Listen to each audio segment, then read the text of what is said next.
Applause for this year.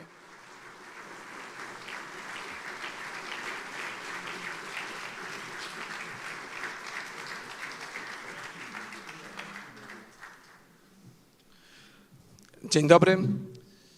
Janusz Gajowiecki, Polskie Good Stowarzyszenie morning, Energii Janusz Wiatrowej. Gajowiecki, the Polish Wind Energy Association. Przywitać Państwa Let me serdecznie welcome na all of you konferencji energetyki wiatrowej. to our W ciągu tych Wind 3 Power dni Conference. rozmawiamy o problemach, Over the 3 days of the conference, we are discussing the issues related not only to wind power. We are talking about the challenges of the energy transition that we are part of. bierzemy dużą And as the industry, we are taking a lot of responsibility poprosić for that serdecznie process. o otwarcie And let konferencji me ask osoby, która nas wspiera od wielu lat. a person who has been supporting us for many years, Są największą nagrodą a person who has been awarded energetyki wiatrowej. the title of the most outstanding person of wind energy. Let me ask Mr. Zbigniew Gryglas to open the conference officially. Dla przypomnienia chciałbym tutaj zaznaczyć, że i pokazać parę zdjęć, And as a reminder, let me show you some pictures how it all started. krótką historię parlamentarnego zespołu. This brief history of this parliamentary team devoted to offshore wind. There were not many brave people who had the courage to talk about that brawa i podziękowania dla pana with a ministra. loud voice. So big applause and big thank you to the minister. Bardzo dziękuję Państwu, proszę Państwa. Thank you very much, ladies and gentlemen. I have a slightly sad comment. You can see from the pictures that I have grown old a bit. But I think that the energy that is coming from the new projects and the new trends will rejuvenate us, will give us strength and energy and faith, the energy that we all need very, very much. Your Excellencies, ambassadors, dear MEPs, ministers, ladies and gentlemen, I'm very happy that I can open this day of the conference. I can see that there is as many of you here today as last night, and I'm very happy to see that. I'm happy to see that you are here in such large numbers, that you managed to revive yourselves and to gain this huge energy. For a couple of years, we've been talking about the transformation of the Polish power sector, and I often highlight that we are not only talking about a transition, a transformation, we are talking about building a new energy sector. And an important part of that sector will be wind power, both onshore and what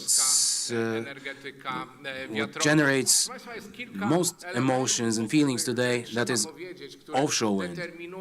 There's a number of components that have to be mentioned determining our projects in the future. First of all, I'm thinking about new technologies, about the technology boom that we are facing, and we are seeing it in the wind energy sector. I'm also thinking about innovations that are equally dynamic with regard to energy storage. These are things that we are anticipating, we are waiting for these solutions because they are very much linked with our investment projects. I'm also thinking about the grid. A moment ago, I spoke to representatives of developers about the fact that we have enormous challenges for the Polish, but also the European power grid. Our grid was designed to transmit power from the south to the north. Now we have to do it in the reverse direction. So there is quite a lot of challenges. Another very important thing for us is the economic dimension of our investment projects. I often say that for me personally, offshore wind, but also onshore wind, are not just energy-related projects. These are economic projects, economy-related projects, and we are very much hoping for the economic effect. We hope that Poland can use this developmental stimulus to take a huge leap in economic development. With regard to implementation of these projects, we need cooperation. We need international cooperation. Although we can do a lot ourselves, we are extremely innovative. I often say that Poles are a very smart and hard-working nation. We have this technical culture. We have had that for many centuries. We can do a lot, but we need to learn. And we want to learn from the best. We will cooperate in these sectors to achieve the final success, the ultimate success. This technology boom that we are facing is very much visible, especially offshore. You have witnessed these events. We have seen the decommissioning of the first offshore wind farm near the coast of Denmark. Those were 450 kilowatt turbines. Looking at the new machines today, we think that those past turbines are really minute, really small. Today, 7 largest turbines can generate as much power throughout the 1 year, as much power as those 11 turbines, small turbines, generated throughout their lifetime. This is the technology breakthrough that we are facing. It is a breakthrough. Over the last 10 years, the cost of energy production from offshore wind farms have dropped by half.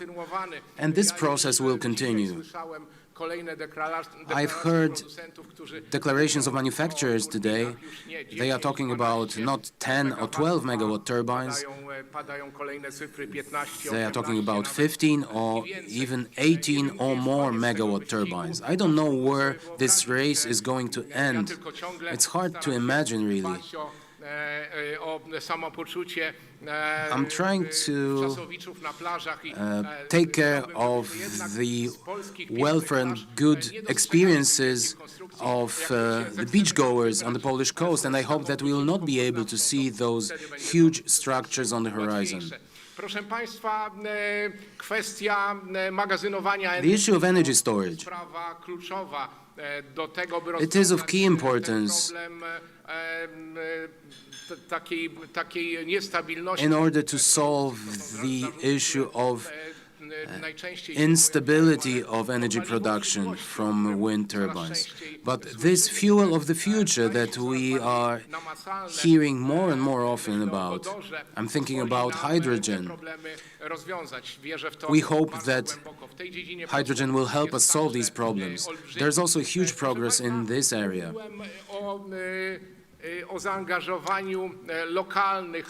I mentioned the engagement of Polish companies in the process of construction of wind farms. It is extremely important for such investment programs worth, in our case, 120 or 130 billion zlotys. It is very important for Polish companies to participate in that program. It also has an economic and environmental justification, because it doesn't make sense to transport all these huge components across the world. In Poland, there are manufacturing plants that are capable of manufacturing the largest components and capable of providing various services. And the only thing that we are missing is manufacturing of wind turbines here in Poland. But after the declarations that I heard yesterday and today, I'm convinced that such a wind turbine manufacturing facility will ultimately appear in Poland. The grid is a huge challenge, but here again I would like to assure you that we are following this topic within the government very closely, and the representatives of the Polish TSO are here And they are ready for this revolution. They are ready for these challenges related to those investment projects. We are thinking not only about simple grid connection towards the shore, but we are thinking about the Baltic grid that will connect Poland to the entire Northern European power system. It is extremely important. As I have mentioned, we are developing this project here in Poland, but we are developing it with the help and support from our partners from abroad. We are using solutions proven in the UK and in Denmark. Yesterday I spoke to the Norwegian ambassador. They also have very interesting experiences with regard to the energy sector transformation. Our tasks are even more ambitious, but I am convinced that we will manage and overcome these challenges. Let me declare the second day of the conference open. I would like to wish you fruitful sessions. I would like to wish you a lot of ideas that will be translated into reality. All the best. Thank you very much for the opening of the conference. Big applause to the minister. Bardzo dziękujemy za wsparcie, panie ministrze. Thank you very much for your support, for supporting us from the very beginning. Sesja A few plenarna housekeeping notes. The będzie plenary miała 3 session części. will be divided into 3 parts. Pierwsza część będzie First, dotyczyła transformacji will be devoted energetycznej, to energy Zielonego transition, Ładu, tego, co się obecnie dzisiaj dzieje w Green Europie. Deal, everything that's happening in Europe Druga część będzie today. dotyczyła The second morskiej part energetyki will be devoted wiatrowej to offshore i trzecia wind energy, część while the third lądowej onshore energetyki wiatrowej. wind Ja energy. teraz, proszę państwa, chciałbym zaprosić naszych Now I would like wybitnych to gości, invite our panelistów eminent tutaj na scenę. panelists to join me on the stage. Zapraszamy, panie ministrze, jeszcze raz Minister, do nas, please join o us. zajęcie białego Please fotela. take a seat in Jest this z nami white również chair. pan minister With us is Ireneusz also Zyska, Minister Ireneusz sekretarz Zyska, stanu w Secretary Ministerstwie of State in Klimatu the i Ministry of Climate Środowiska. and Jest z nami Environment. online. He's with us online. Możemy zobaczyć pana ministra, Can we see the przywitać go minister and brawami. welcome him with an applause?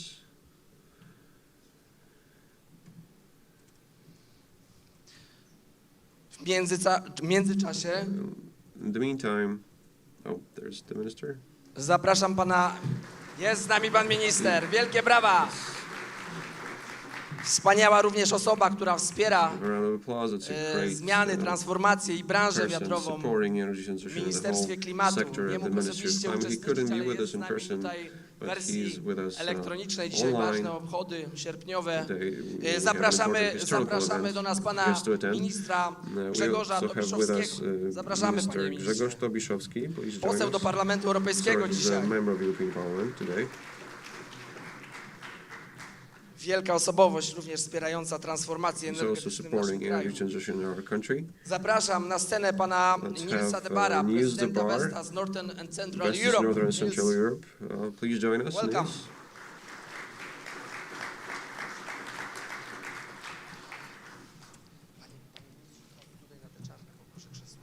Tak, grillujemy od razu.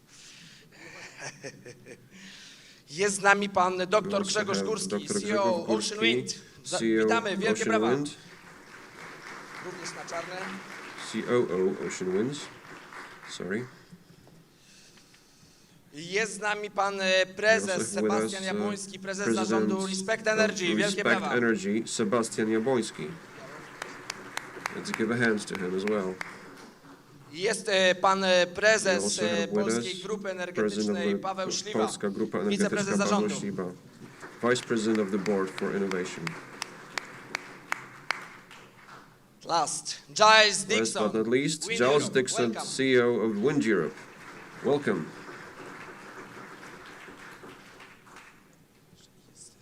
Tak, w pierwszej części, jak mówiłem, tutaj mamy 4 So as I said, wspaniałych initially you have prelegentów 4 z panem speakers ministrem na with czele. minister Zanim zacznę pytania, on the screen. chciałbym Before I start poprosić asking questions, I naszego would like to przyjaciela ask Gilesa Dixona Giles Dixon to set the scene.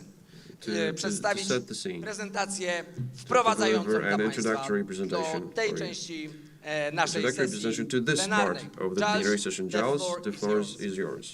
Wielkie brawa.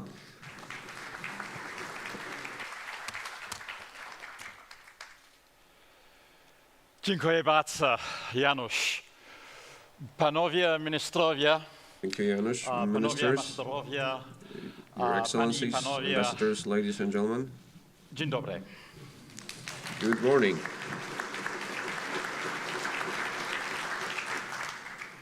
I will continue in the language of Shakespeare.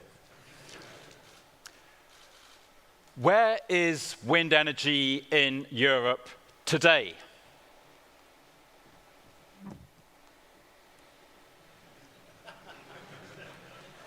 Maybe it's the other zapper. There we are. You can see 165 gigawatts of onshore wind installed and operating in Europe today, and 15 gigawatts of offshore wind. These are the numbers for the European Union today.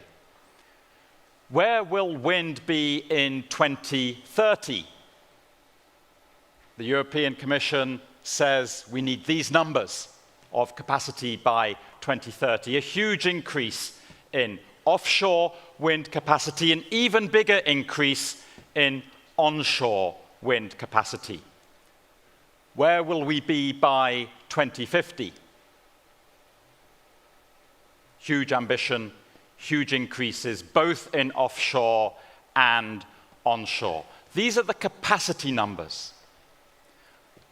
What does this mean in terms of the place of wind in Europe's electricity mix? Let's see how the EU envisages the evolution of Europe's electricity mix over the next 30 years. The dark blue is onshore wind and its growing share of electricity production in Europe. The light blue is offshore wind. You see two things here. You see that wind will dominate the electricity mix in Europe. You also see that the volume of electricity production is going to rise significantly. Let's look at that in a bit more detail, this rising share of electricity in the energy mix. I'm going to show you now the total energy mix, not just electricity, but the total energy mix in Europe. On the left-hand side, that's today's energy mix. The dark blue is electricity. On the right-hand side, you have the energy mix in 2050. This is what the European Union wants. Look at these numbers in yellow down at the bottom briefly. You'll see that total energy production and consumption will actually go down quite significantly, driven in large part by increasing energy efficiency. But the share of electricity within the energy mix will rise significantly. This is what we are today. Electricity is only 1/4 of all of the energy we consume in Europe. The rest is the petrol we put in our cars, the gas we burn in our boilers at home, the fossil fuels that power our shipping and aviation. But in 2050, 57% will be the share of electricity in Europe's energy mix. And it's not just that 57% direct electricity. There's another 18% which will come from electricity production, but which will then be converted into hydrogen and its derivatives. So electricity production in total will account for 75% of all of the energy we consume in Europe by 2050. This means massive electrification of industry, transport, and heating. Can we deliver that? Well, let's look, first of all, at the scope for electrifying industry in Europe. The dark blue is the current electrification rate in all these different industrial sectors. That's how far they are already running on electricity, as opposed to other forms of energy. The light blue is how far we could electrify all of those sectors today using existing technology. Nothing new. Today's technology. You can see huge scope for electrification of industry already today. The green, we could electrify with new technologies.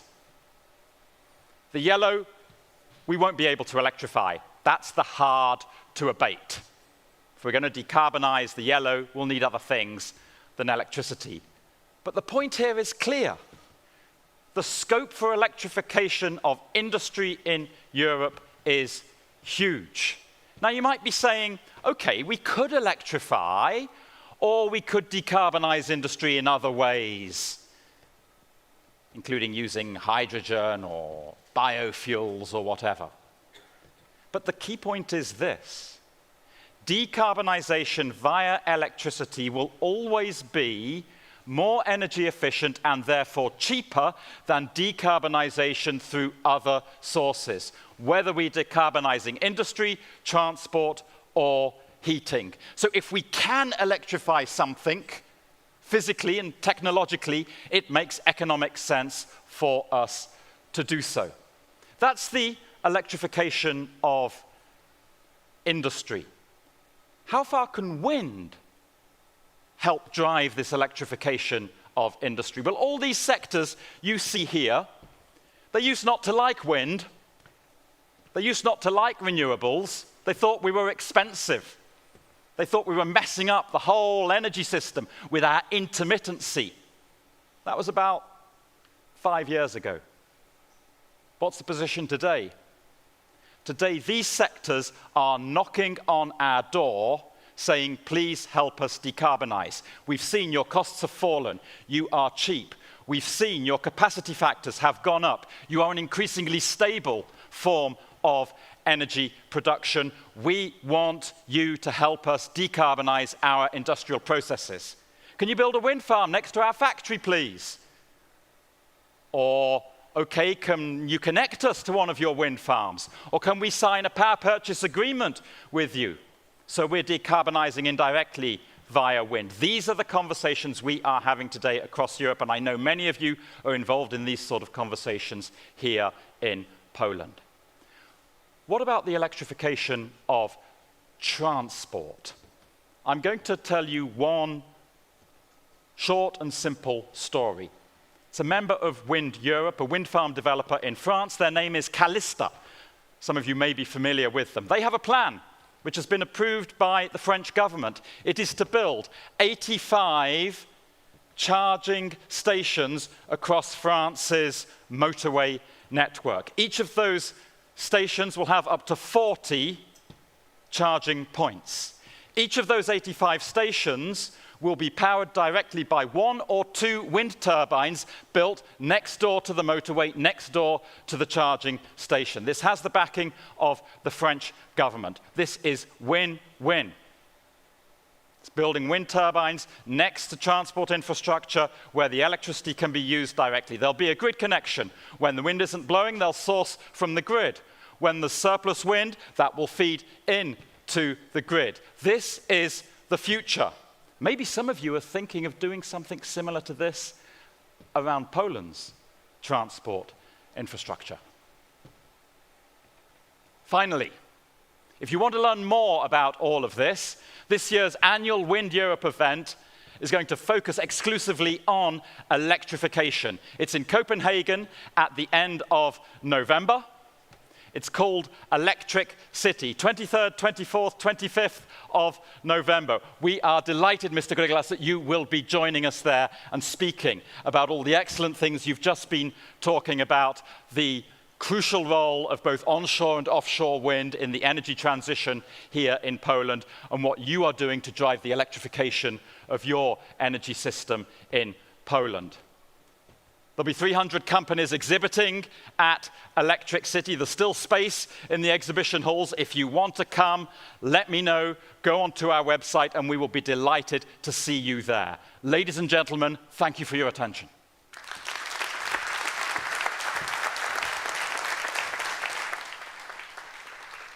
Proszę Państwa, wow, tak powiem. Let me just say, wow. Naprawdę to była inspirująca prezentacja. It was a truly inspiring presentation, Blok tematyczny dotyczący opening transformacji energetycznej. this part of the session devoted to energy transition. Nasz dzisiejszy panel zacząć od And let me start today's discussion, today's panel, Ireneusza with questions to Minister Ireneusz Zyska. Minister, can you see us and can you hear us? Welcome, ladies and gentlemen. I can see and hear you. Thank you very much for the invitation. It is a great honor and pleasure for me, a distinction for me to be at PWA's conference in 2021. You have gathered in this beautiful room in Serock, in this very hospitable place. It's not for the first time that this venue hosts the stakeholders of the wind power sector in Poland and in Europe. And I would like to congratulate you on your undertakings. And I'm very happy that we can talk about energy transition and development of renewables. As you know, I have this unique honor to be the first in history representative government plenipotentiary for renewable energy sources. And thank you very much for this invitation once again. I have the grounds to talk about development of generation capacity, both onshore and offshore. Big applause to the minister, thank you. Dużo tutaj jest pozytywnej energii, może pan tego... There's a lot of positive energy here. Maybe you cannot see it from afar, but we have a great atmosphere here. And the first question that I have, the Fit for 55 package proposed by the European Commission requires acceleration of decarbonization, significant acceleration, and increasing the share of renewables in the energy mix. If the package is adopted and as proposed, the share of renewables in 2030 in total energy consumption will have to reach the level of 31% compared to 23% declared in the National Climate and Energy Plan. What is the vision of meeting this target? Just one request, due to the very strict schedule of this session, you have 5 minutes for your interventions. We have the timer, and I would like to ask you to stick to the time discipline. Minister, could you please answer the question? Ladies and gentlemen, first of all, let me say that Poland, the government, and the Ministry of Climate and Environment, Minister Michał Kurtyka with his team, that I have the pleasure to be part of, we are organizing many activities for the development of renewables and for increasing the share of renewables in the Polish energy mix. The Fit for 55 package is an excellent step in the right direction from the point of view of the policy devised by the Ministry of Climate and Environment. But apart from enormous opportunities, there are also threats. Not a long time ago, together with Minister Tobiszowski, I was the Member of Parliament and he was the Minister of Energy, we were taking actions towards meeting these challenges. First of all, to meet the renewables target for 2020 and to set the targets in the National Climate and Energy Plan submitted to the European Commission in 2020 and in Poland's energy policy until 2040. It is a strategic document of the Polish government setting the targets for 2030 and up to 2040. And when setting those targets, as you know very well, for 2030, we adopted a target of 23% share in gross energy consumption in the energy sector, heating and transport. And these average targets have been set as 23%, 32% in the power sector, 28% in heating, and 14% in transport. The European Commission agreed that we have taken enormous efforts and that it was an ambitious goal for Poland, an ambitious target. I think that the participants of the conference know very well what the Polish energy mix looks like. Currently, about 70% of energy consumed comes from coal, both hard and brown coal. So it is very difficult because we have a different starting position from other European countries, Denmark, Norway, France. France has a huge volume of electricity generated in nuclear power plants. In our prospects in Poland's energy policy, we are also planning to develop nuclear power starting from 2033, and it will be a base load capacity stabilizing the energy system. In the period of 20 years of phasing out of coal, this process will have to be supplemented with renewable energy sources. And I am very happy to have the honor and pleasure to be the representative of the government for renewables. And we have taken a number of actions that are currently being implemented. Last month, the Parliament adopted legislation devoted to increasing the share of renewables in the coming years, including the extension of the auction system until 2027 for renewables, until the end of 2027. We are also talking with the Energy Regulatory Office's president about additional auctions for renewables later this year, because the auctions planned for May and June this year did not bring full utilization of the assumed volume. So we want to organize an additional auction, and we also have the extension of the FIT and FIP tariffs until June 2024, and we have planned amendments of the RES Act devoted to support for biomethane production or energy clusters. In Poland's energy policy, we assumed that in 2030 we will have about 300 energy clusters in Poland. Energy clusters will be professionally managed energy communities specializing in the provision of green energy in under PPAs for large industrial off-takers, but also balancing services, stabilizing the power system. And an important thing that I have to mention, for quite some time we have been discussing a new definition of a hybrid RES installation. It can be a breakthrough solution for the energy sector, not only in Poland but also in Europe and globally. It is about achieving a situation where renewable energy sources are fully adjustable and fully stable, so that they can serve the purpose of stabilizing the system. So we'll have a hybrid RES installation equipped with energy storage, inverters, transformer station. Such a hybrid installation will provide stable power production over 60% of time throughout the year. This is exactly 60% of time of the year. If we compare it to PV working in our latitudes, it works for about 1,000, a bit more hours per year. It will be a huge improvement with regard to technology capabilities. To finish my intervention, let me just say that I'm an optimist. I'm optimistic, and I believe that Poland will meet the new targets set by the European Commission.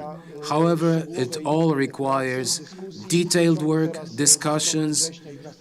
In early September, we will discuss with the representatives of the European Commission and other member states We'll discuss how to meet these targets in such a way that we do not decrease the competitiveness of European economies and primarily the Polish economy.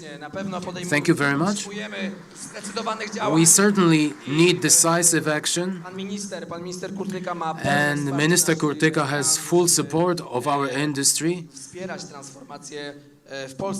in the implementation of the energy transition in Poland. We'll come back to another question to the minister, but now let me ask Mr. Grzegorz Tobiszowski, who is a member of the European Parliament and a very active MEP, working in the area of energy. Those of you who know and follow the activities of the minister, he's not a person who gets bored. He's very active there. And the question is, what is your take on the Fit for 55 package, and what threats for Poland do you see in the solutions proposed? We would like to hear your comment as the industry. First of all, if I may, let me thank you for the invitation to the conference. Let me thank you for giving me the opportunity to take part. Let me welcome all the ministers and all the guests from Poland and from abroad. And I can see that this conference is gaining momentum, and it is entering a new stage of expert, political and managerial discussions, not only in the context of renewable energy sources, but in the context of Polish and European energy transition, something that we can call a new quality in the economy. That is what the Fit for 55 package is all about. So thank you very much for taking this topic. It was announced on the 14th of July by Commissioner Timmermans, an enormous project. From the very beginning of EU structures, there hasn't been such an enormous project. And we need to be aware that something outstanding is happening in Europe, positively outstanding. And we need to take part in that. We need to be present. We need to take part in that. We were unable to be present and to take part in the beginnings of the European Union. But we are a member of the European Union and we have a lot to say. So this project that was announced on the 14th of July, it symbolically demonstrates that Commissioner Timmermans wanted to say that we are entering a new era of economic development, of economic quality. And also, Ms. Ursula von der Leyen has announced a new quality and a new stage of economic development. An important thing is that this draft package, this draft package is subject to consultation. There's a lot of ambitious targets, but all ambitious targets have to be reasonable and pragmatic economically. In Europe today, we have countries like France or Germany have started their transition, their transformation many years ago, much earlier. And they have done it with a lot of support from their budgets. And there are countries like Poland. If we compare the periods of transformation, we can be proud of ourselves. Over a shorter period of time, we have achieved great results, and we can be a partner in the discussions in European decision-making rooms with regard to renewables. We are not talking if or whether we should have wind turbines onshore and offshore. We are talking about when and how. This shows the extent of transformation that we have undergone over the last years. And we have an obligation to take active part in these consultations. Thank you very much for being here and for discussing it. But this draft, this package is not only about transformation. There are great challenges in the Fit for 55 package, but they have to be translated into simpler terms. They will shape Europe for generations to come. And we need to be present in that discussion. We are talking about a new quality of transformation.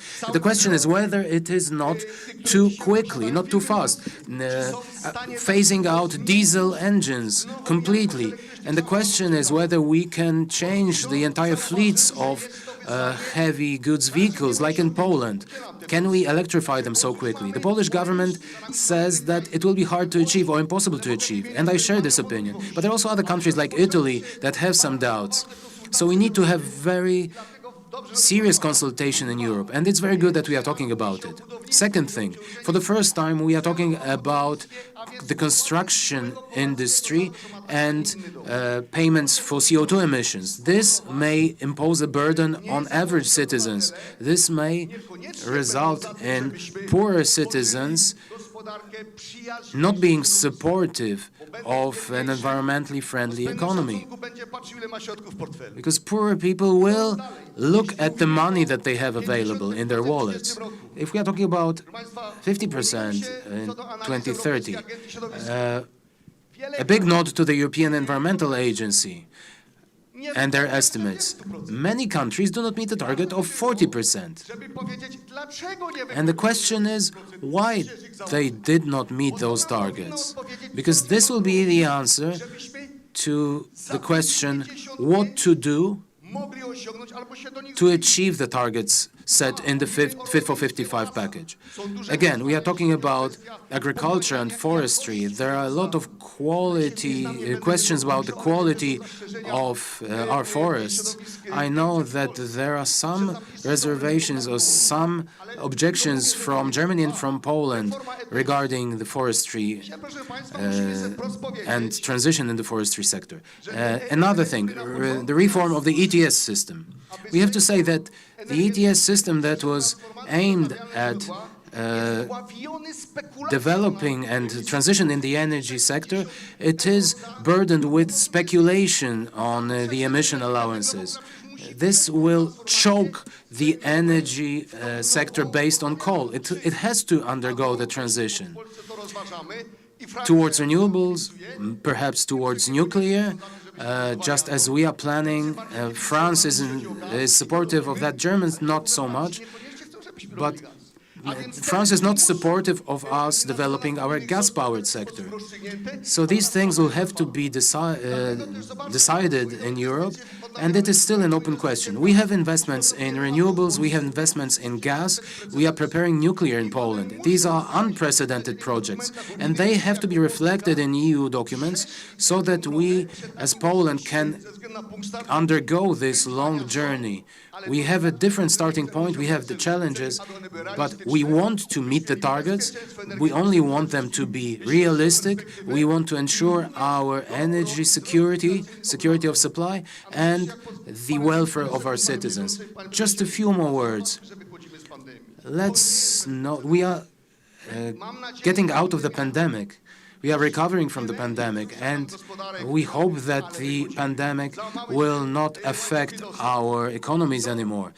We are recovering from it. The supply chains have collapsed, and I think that in Europe we are facing a broader discussion about those who do not really want to protect the environment.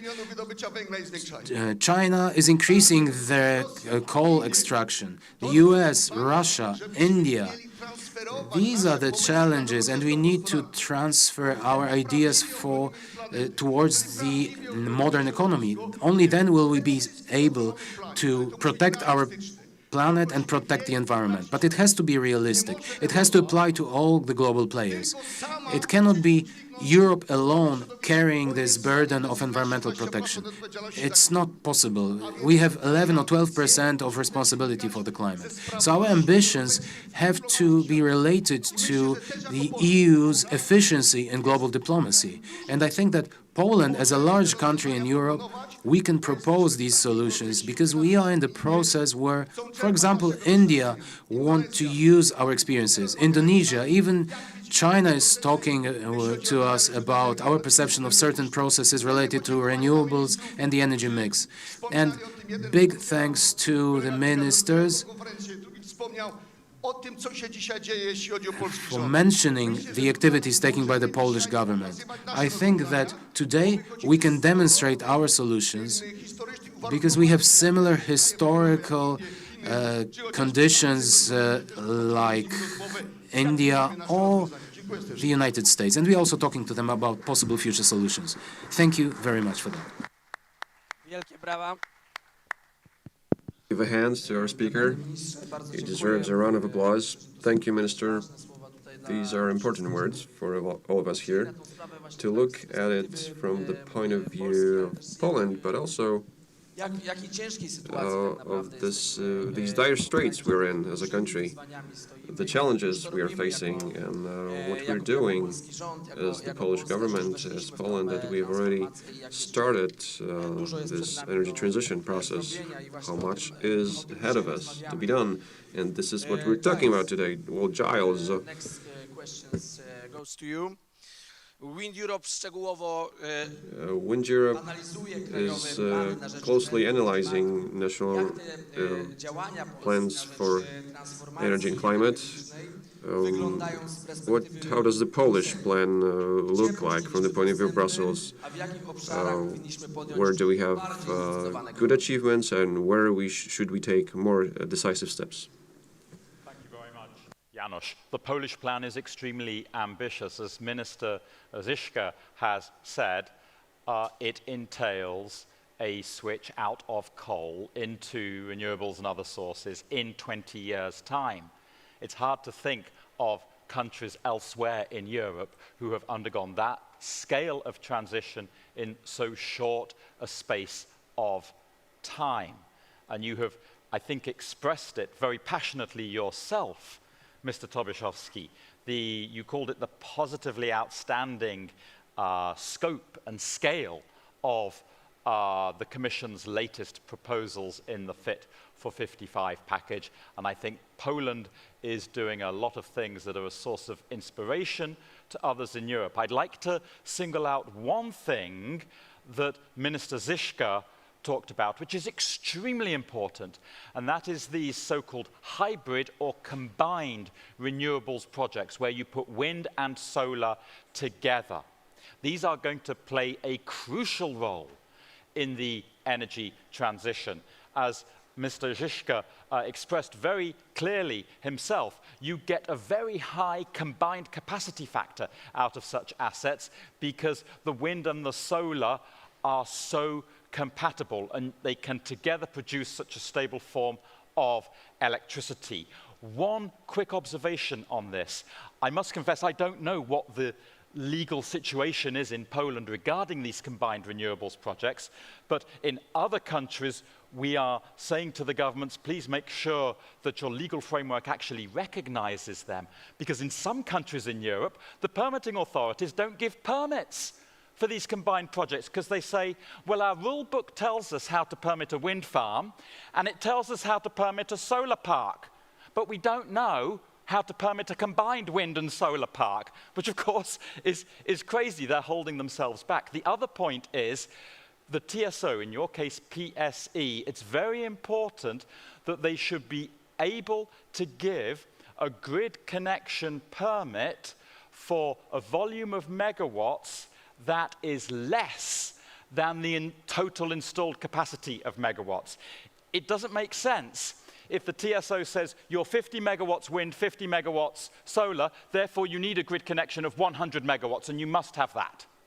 No, if it's 50 plus 50, they probably only need a single grid connection of 50 megawatts because that's the stable output they want to be feeding into the grid.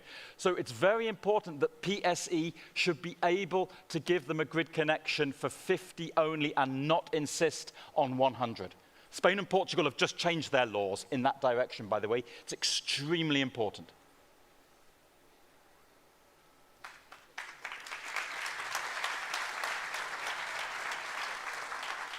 Tak, my tą dyskusję Yes, that's true. We have started a debate on this. As an industry, we are suggesting a simpler solution than a hybrid definition.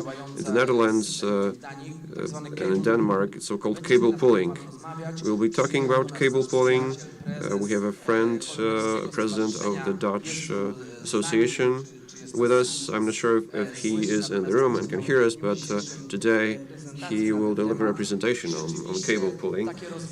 And it's true that we have presented such solutions at the Ministry of Climate that would quickly allow us to significantly improve the connection situation in Poland.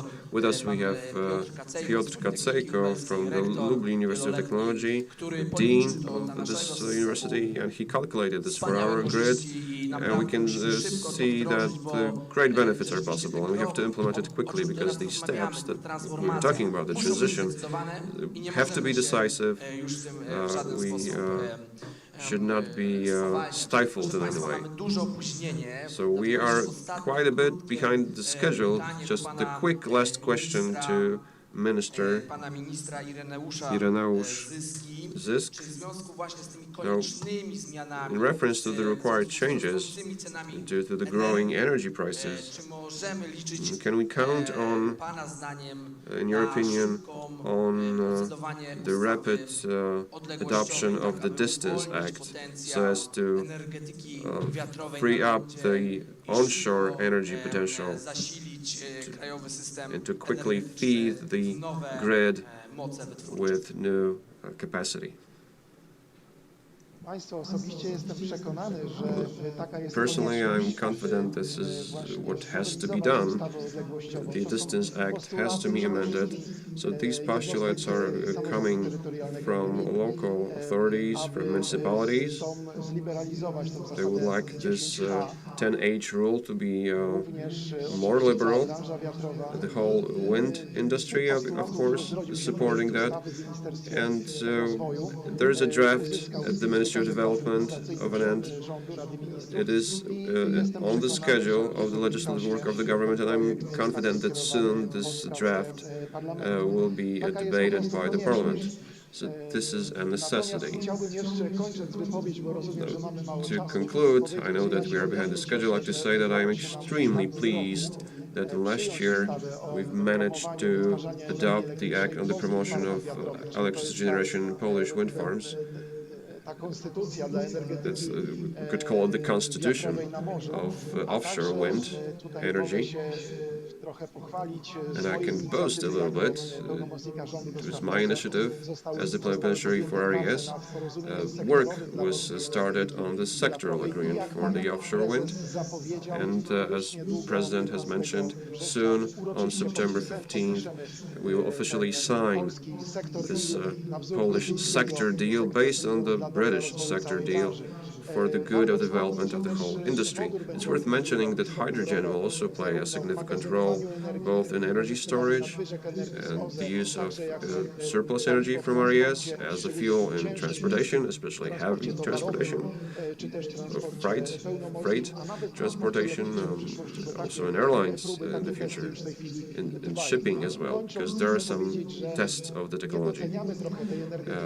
I think that we are not paying a lot of attention to distributed energy sources. We're talking about large wind farms, onshore and offshore, but last year over 1.5 gigawatt of installed capacity in Poland came from the prosumer sector of these micro installations. In the years to come, we are expecting the growth dynamic of installed capacity of micro installation in PV will be growing, and this will also reshape the Polish energy mix.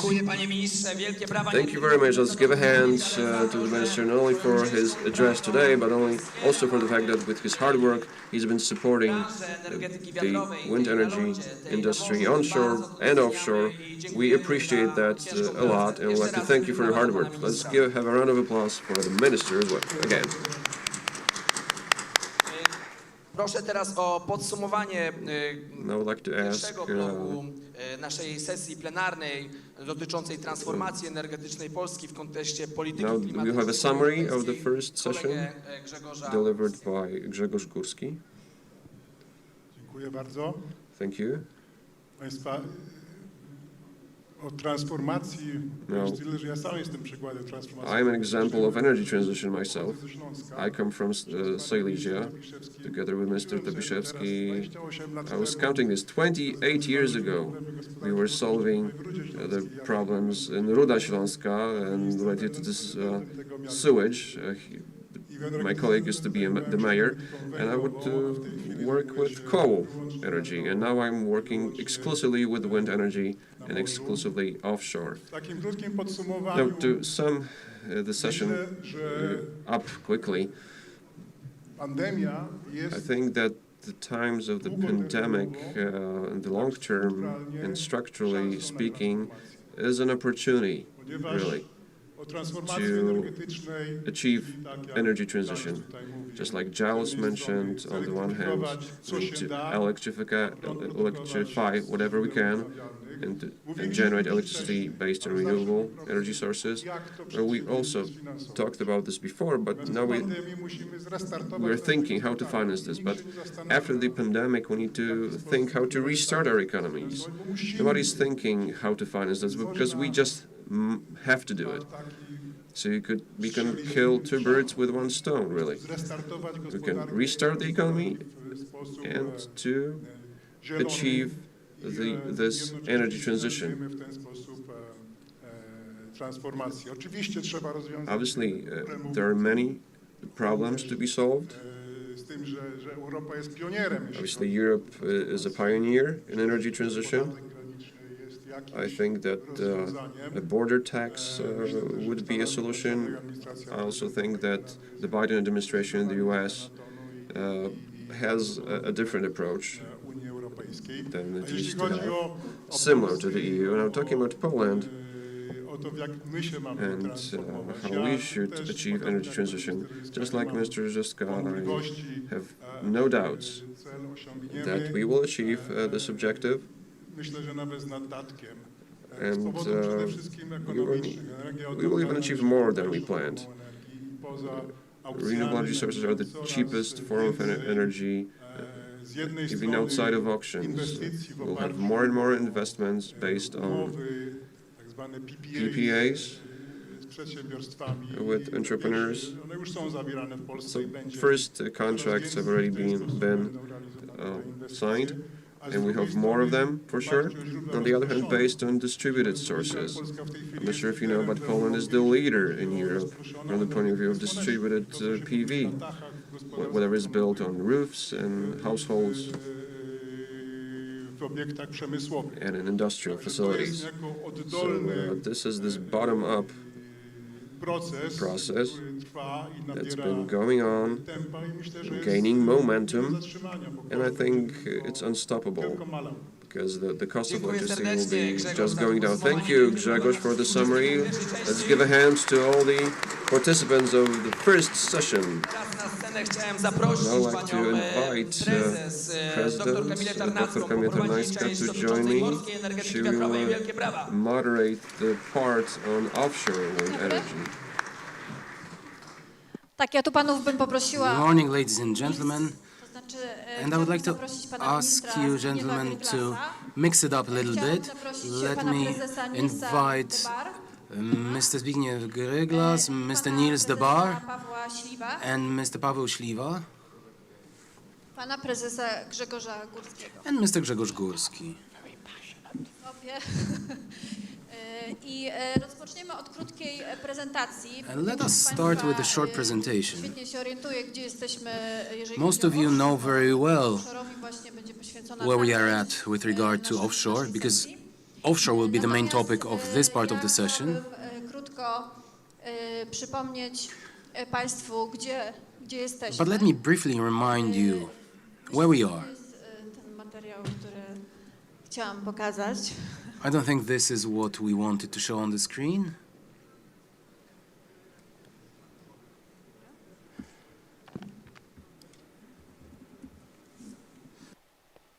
Spróbuję to wyświetlić. Ktoś wie, jak to się robi? A, to już będzie wyświetlone. Dobrze, to czyli czekamy. O, jest. Dobrze. Tu mam nadzieję, że się zaraz pojawi na tym dużym ekranie. Dobrze, to ja tylko tak podsumuję króciutko. All right, let me briefly summarize where we are with regard to offshore. Pan minister Zyska. As Minister Zyska has already said, we have the Offshore Wind Act adopted. Część rozporządzeń It has come into force and we have some of the additional regulations, and we are waiting for some additional regulations that we discussed yesterday. As for the phase 1 projects, all phase 1 projects have received the decisions on support, on state aid, so they are starting their procurement procedures because the fundamental condition has been fulfilled.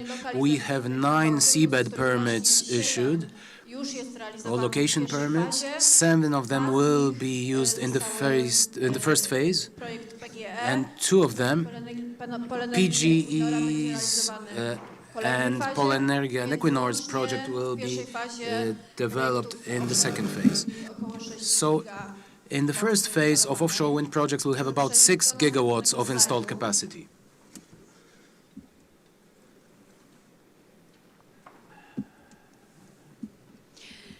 No i tak, czekamy na 15 września, kiedy podpiszemy umowę z... And we are waiting for the 16th of September, 15th of September, we are waiting for the signing of the sector deal. It is almost ready for signing. I think that it will be published very soon so that we can read it before signing it. But it seems that we have come to an agreement on the wording of the document. PWA, together with the Jagiellonian Institute, have developed a report on the potential for local content in offshore wind. It appears that in phase 1, it could be about 20 to 25% of local content, and in future stages, in 5 or 7 years, the ambition would be at the level of 40 to 55%. And probably we'll have similar values or similar levels worded in the sector deal. For local content to come into reality, we need some additional activities, including the development of this sector from the point of view of investors, the development of the domestic supply chain. So everyone has to get involved, and the signing of the sector deal, which will then be implemented. Let's move on to the next slide, where we can show you our ambitions. Polish energy policy, we have 11 gigawatts in 2040 as possible to achieve. You have the cover pages of various reports like McKinsey, Instrat, and PWA. These reports show that these values can be much higher, and that in 2050 it can be between 28 and 45 gigawatts of installed capacity in offshore wind. But for that, we need to open up the Baltic Sea further, because what is provided in the Poland's energy policy and the spatial development plan for maritime areas is not enough to achieve these levels. So we need more activities here. So this is the end of my introduction as a starting point for the discussion with the panelists. And let me start our discussion with Minister Gryglas. Minister, yesterday we briefly discussed in our offshore panel, we discussed offshore wind, we discussed local content, we discussed the issues related to the port. Let me come back to the topic. Let me ask you, what will the signing of the sector deal mean to you? How do you see its importance and its meaning for this sector? And let me also ask you to come back to the topic of the installation of construction harbor. There was quite a lot of skeptical opinions from the investors. Only RWE had an optimistic view of the possibility to use the port in Gdynia for their project in phase 1. Other investors have significant doubts as to whether it will be possible. So could you disperse our doubts? Could you tell us how you see it within the government, how to meet this challenge? It is a complex project. How could the investors become more optimistic? On what grounds? Welcome again, ladies and gentlemen. We have started the day today with some historical reminiscences. We've seen some pictures from the first sessions of the offshore parliamentary team, and there was some pessimistic or critical reactions. We've heard voices that this would never happen in Poland, that these are futuristic projects and that it was science fiction. But today it is reality.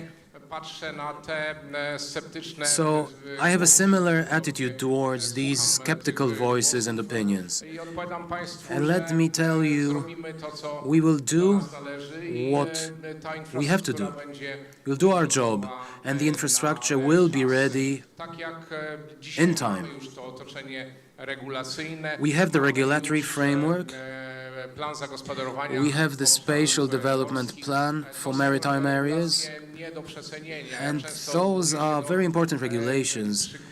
You cannot overestimate their importance. I often mentioned examples from onshore wind where we made some mistakes, in my opinion, by insufficiently regulating that area of activity of developers or entrepreneurs in a broader sense. We've drawn conclusions, we've learned our lessons from those past years, and we have a very good regulation in the form of the Offshore Wind Act, our Offshore Wind Constitution, as it was called. But by this I also mean the Spatial Development Plan for Maritime Areas and additional regulations, executive regulations. So we will have a new licensing process for new locations. This is something that we need because Polish projects will not end with phase 1 and they will not end with phase 2. And I share the optimism demonstrated in the reports by consultancy firms indicating a much higher volume of energy production from Polish offshore wind in the Baltic Sea. What concerns us today is infrastructure indeed. And here we need to say that the Polish government has done a lot by earmarking enormous support in the National Recovery Plan. Let me remind you, it's 437 million euros earmarked to the construction of a dedicated installation terminal in the port in Gdynia, located in the outer port. A terminal that will be able to handle not one, but several offshore wind projects at the same time. We've seen such terminals that we use as role models,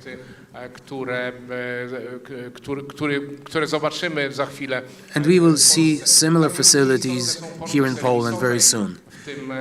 Service O&M ports are of equal importance, and the National Recovery Plan includes funds earmarked to these O&M ports. The construction phase will take months, operation phase will take decades, and these ports will be kept alive throughout this period. In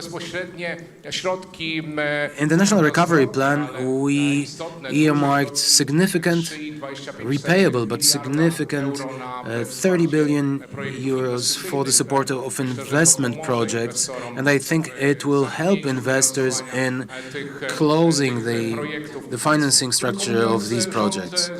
So, in other words, the government has done everything that was possible to have the infrastructure ready in time, and everything is now in the hands of the Minister of Infrastructure and the Port Authority of Gdynia.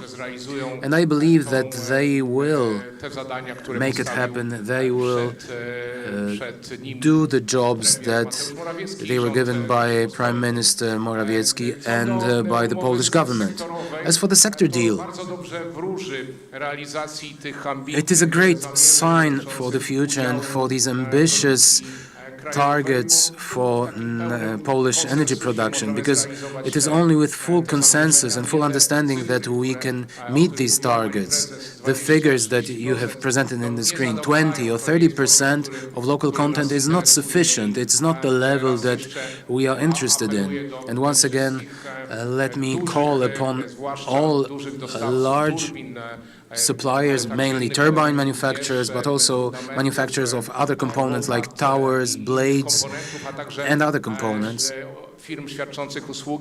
and service providers, to think about locating their activities, their operations in Poland, because this will dramatically increase their chances to take part in Polish projects.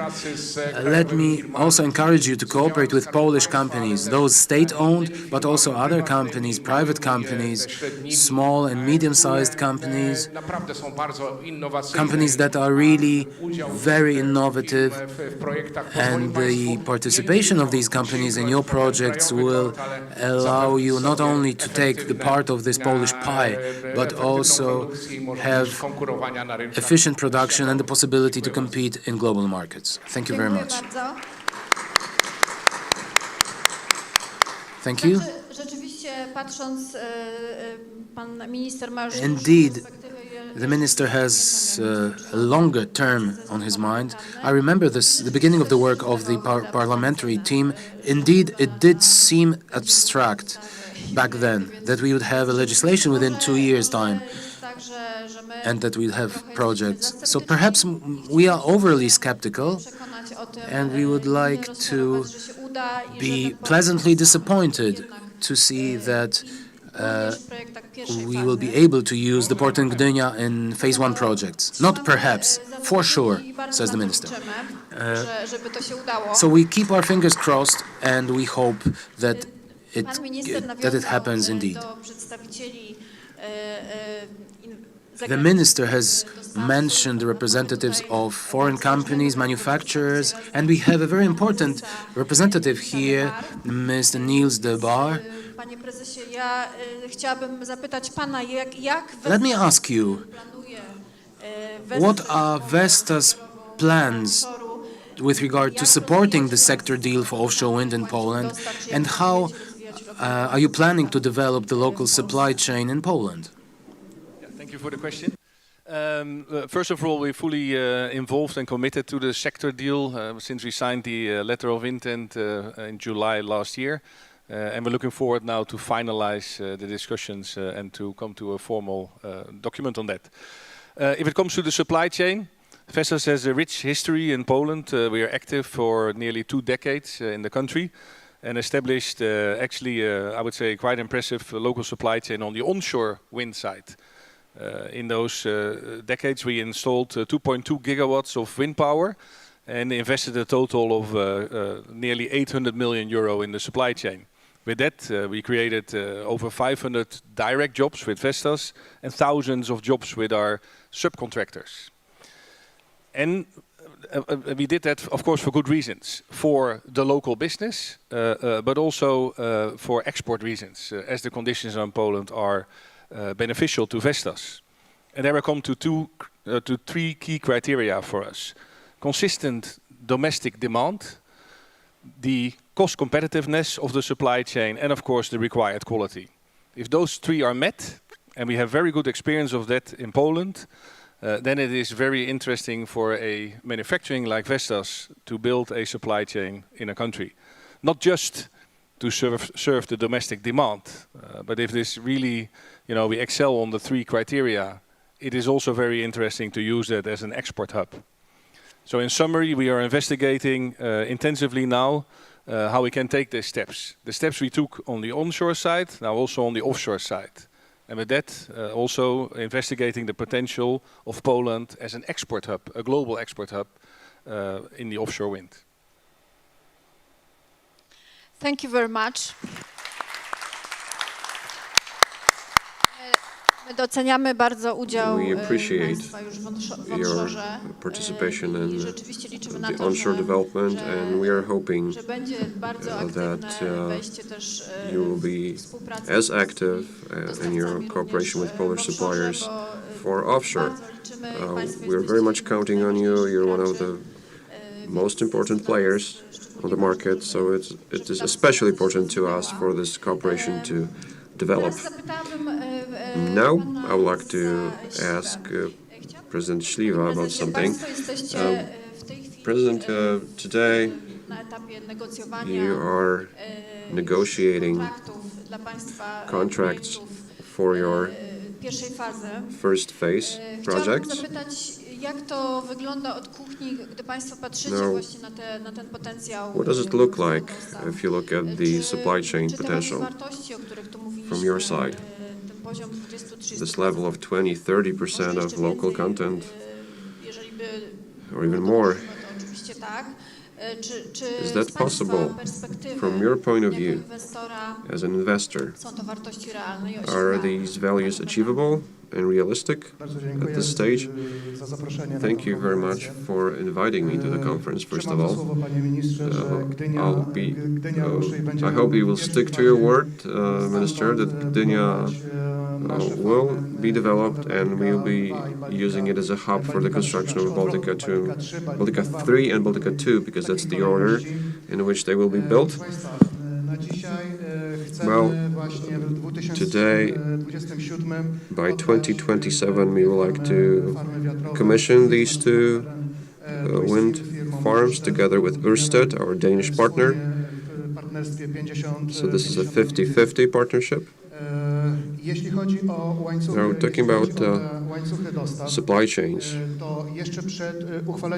even before the Act was adopted, written by, among other people, Mr. Gryglas, we mapped around 100 companies that could be a part of the supply chain.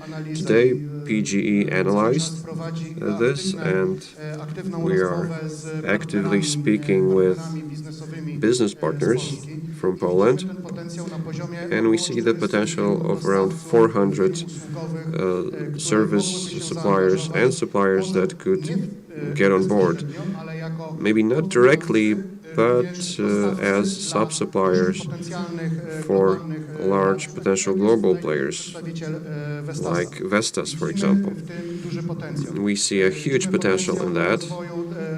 There's a potential for development of the whole economy in the Pomerania region, because this is not only about industry, it's transportation, it's HoReCa and other sectors, which will be developing at the same time. Apart from this, let's say, national construction harbor,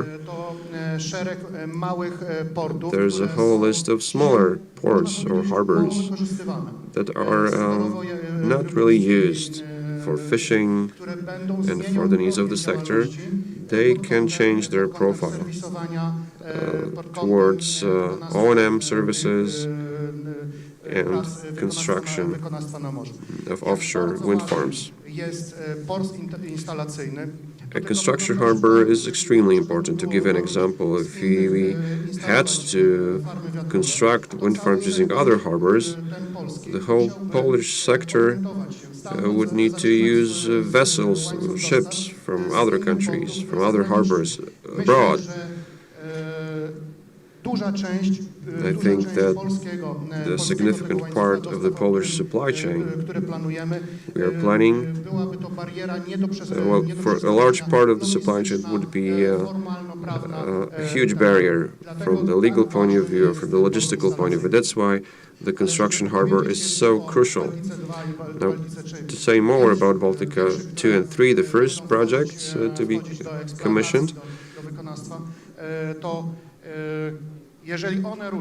now, once they are commissioned, 4 million Polish households will be powered with green energy coming from these wind farms, from the Baltic Sea. 8 million tons of CO2 will not be emitted. That's why working on the sector deal and developing the new sector in Poland, well, it is so important to build offshore wind farms and to use this huge untapped potential. Thank you very much for your input.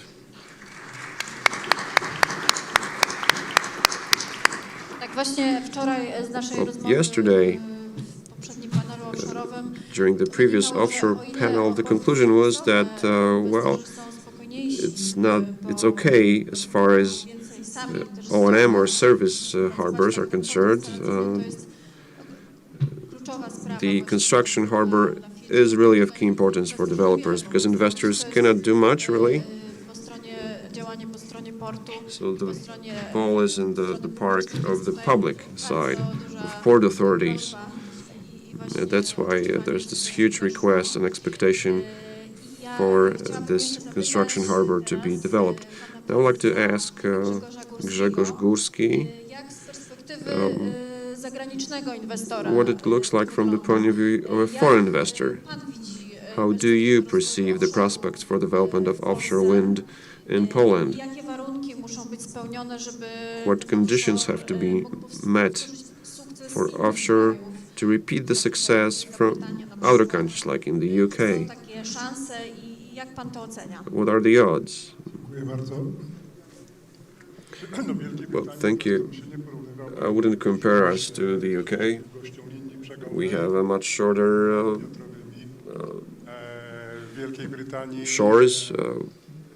shorelines. We don't have such strong winds.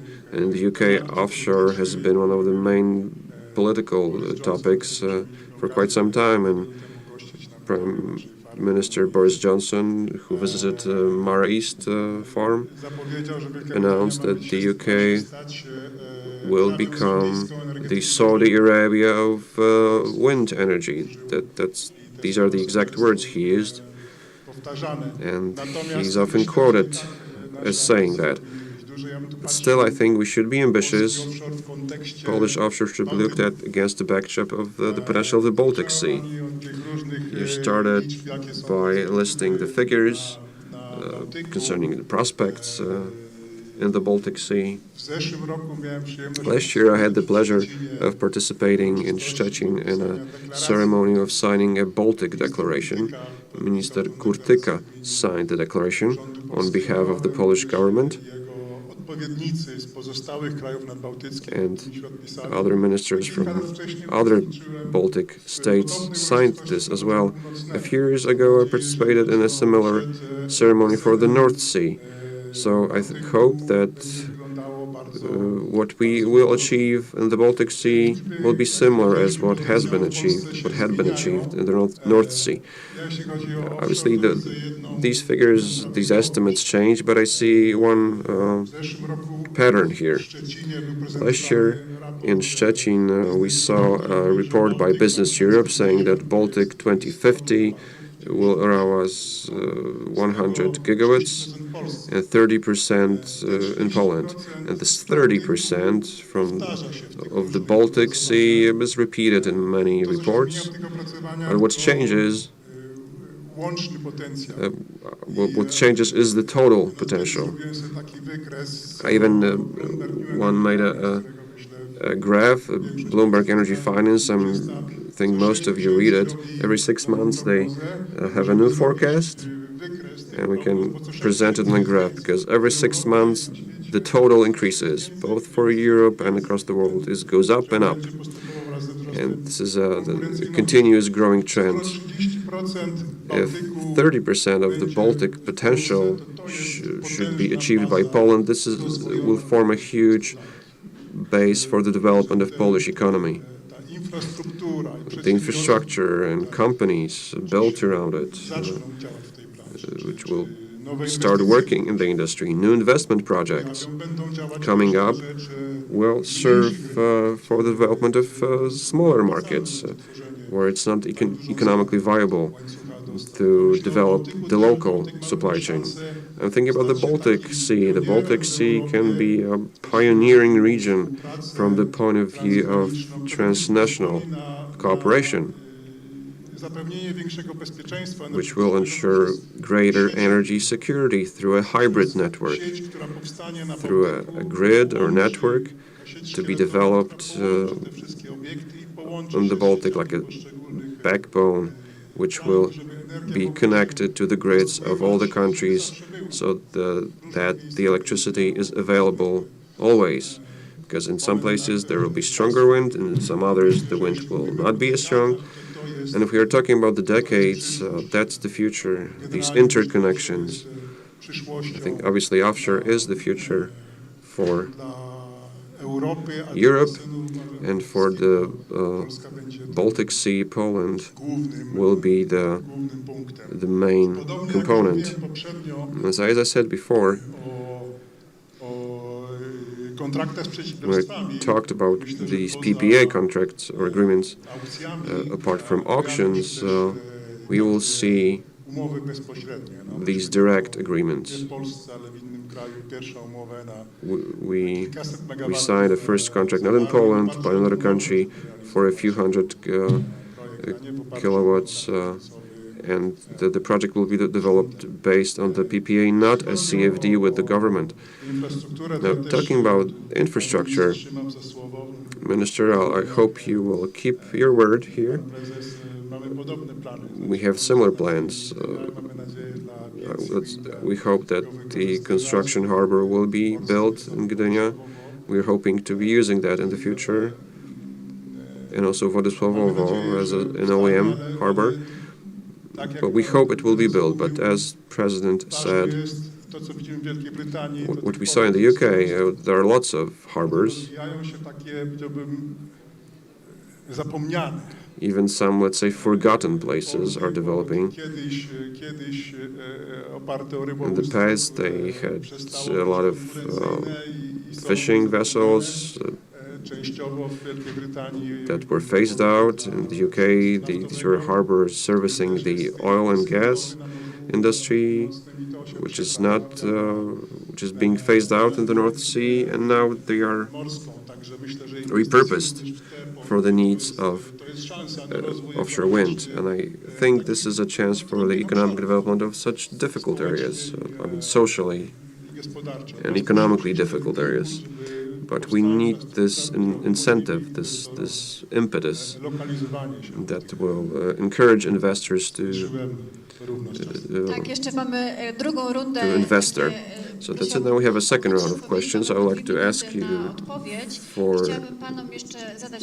a bit shorter answers. I'd like to ask all of you a question. We start from Mr. Górski, because you mentioned the potential, you're mentioning harbors. And the question is now, do we really have a chance to become a global offshore hub? Is it even possible for Poland? Well, global, regional, in the Baltic, yes, for sure. Obviously, in part, we will participate in the global supply chains. Well, even as we speak, many Polish companies are a part of the global supply chain. A dozen or so Polish companies are participating in our projects. The most important Polish company is Telefonica. They are a tier 1 supplier. At least in our projects, they are a monopolist for inter-array cables in all our facilities. We are using cables of Telefonica and JDR, which is owned by Telefonica. It might be a good example for other companies, how you can change your company and be successful. Many other companies are participating as sub-suppliers, or even sub-suppliers, tier 5 or tier 4 suppliers in steel construction mainly. This should be one of the areas of specialty of Polish companies. This is where we should invest. But let me return to harbors again, because we're talking about large-scale structures. Monopiles for new turbines are 10 to 12 meters in diameter, 100 meters long. You cannot transport it on land. This has to be manufactured on the shore, loaded onto a ship, and shipped to the construction site. So that's the role of the government, to create infrastructure for both Polish and foreign companies to invest. The most important thing are jobs. It doesn't really matter what the nationality of the capital will be. So with the size of the Polish program, there's a huge potential. We need to prepare the right conditions, and we'll have many thousands of jobs coming. Thank you. I would like to ask a similar question to the second foreign guest, to Nils de Bar. I would like to ask you how you perceive Poland among other Baltic states. You have a lot of experience. You can have a broader view on that. Now, in your opinion, do we really stand a chance to become an offshore hub? Like I said before, yes. Let me elaborate a bit on that. Vestas re-entered offshore business earlier this year by taking over MHI Vestas. We have the ambition to become the global leader in offshore in the course of the second half of this decade. And then looking at closer, in Northern Europe, we see the Baltic Sea as a huge area of opportunity. And then, if you look at the chances Poland has to be the first mover, to have a first mover advantage, to build this business, and again, not only for domestic purposes, but also to leverage on the investment done because of the domestic purposes to become an export hub. We strongly believe that there is this potential. For sure, as it comes to lessons learned, we should avoid what we have seen also on the onshore side in the past, a stop and go policy. I mean, there should be a consistent volume domestically. There should be, and that also is a lesson learned from other markets, adherence to international standards to really build an efficient ecosystem. And yeah, finally, it should also be a balanced approach. So don't move too fast, because that will deteriorate the economics of the supply chain. Definitely don't move too slow, because you will miss the window of opportunity. But again, we strongly believe, looking from a bit of a distance to Poland, that you have a first mover advantage you should leverage on. Dziękuję bardzo. Dziękuję panie prezesie za ten komentarz. Thank you very much for this comment. It appears that there is a huge burden and a lot of expectations from the public administration side. Business representatives are indicating that they can cope with the challenges, developing the supply chain and developing offshore wind projects. But in these necessary areas, the business requires support from the public administration side.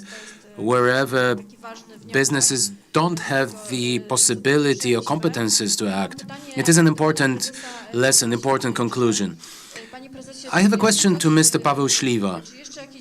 Are there any other challenges, apart from the issue of the construction port, are there any other challenges for the start of implementation of your projects, Baltica 2 and Baltica 3? Or do you see any other significant challenges that you'll have to face?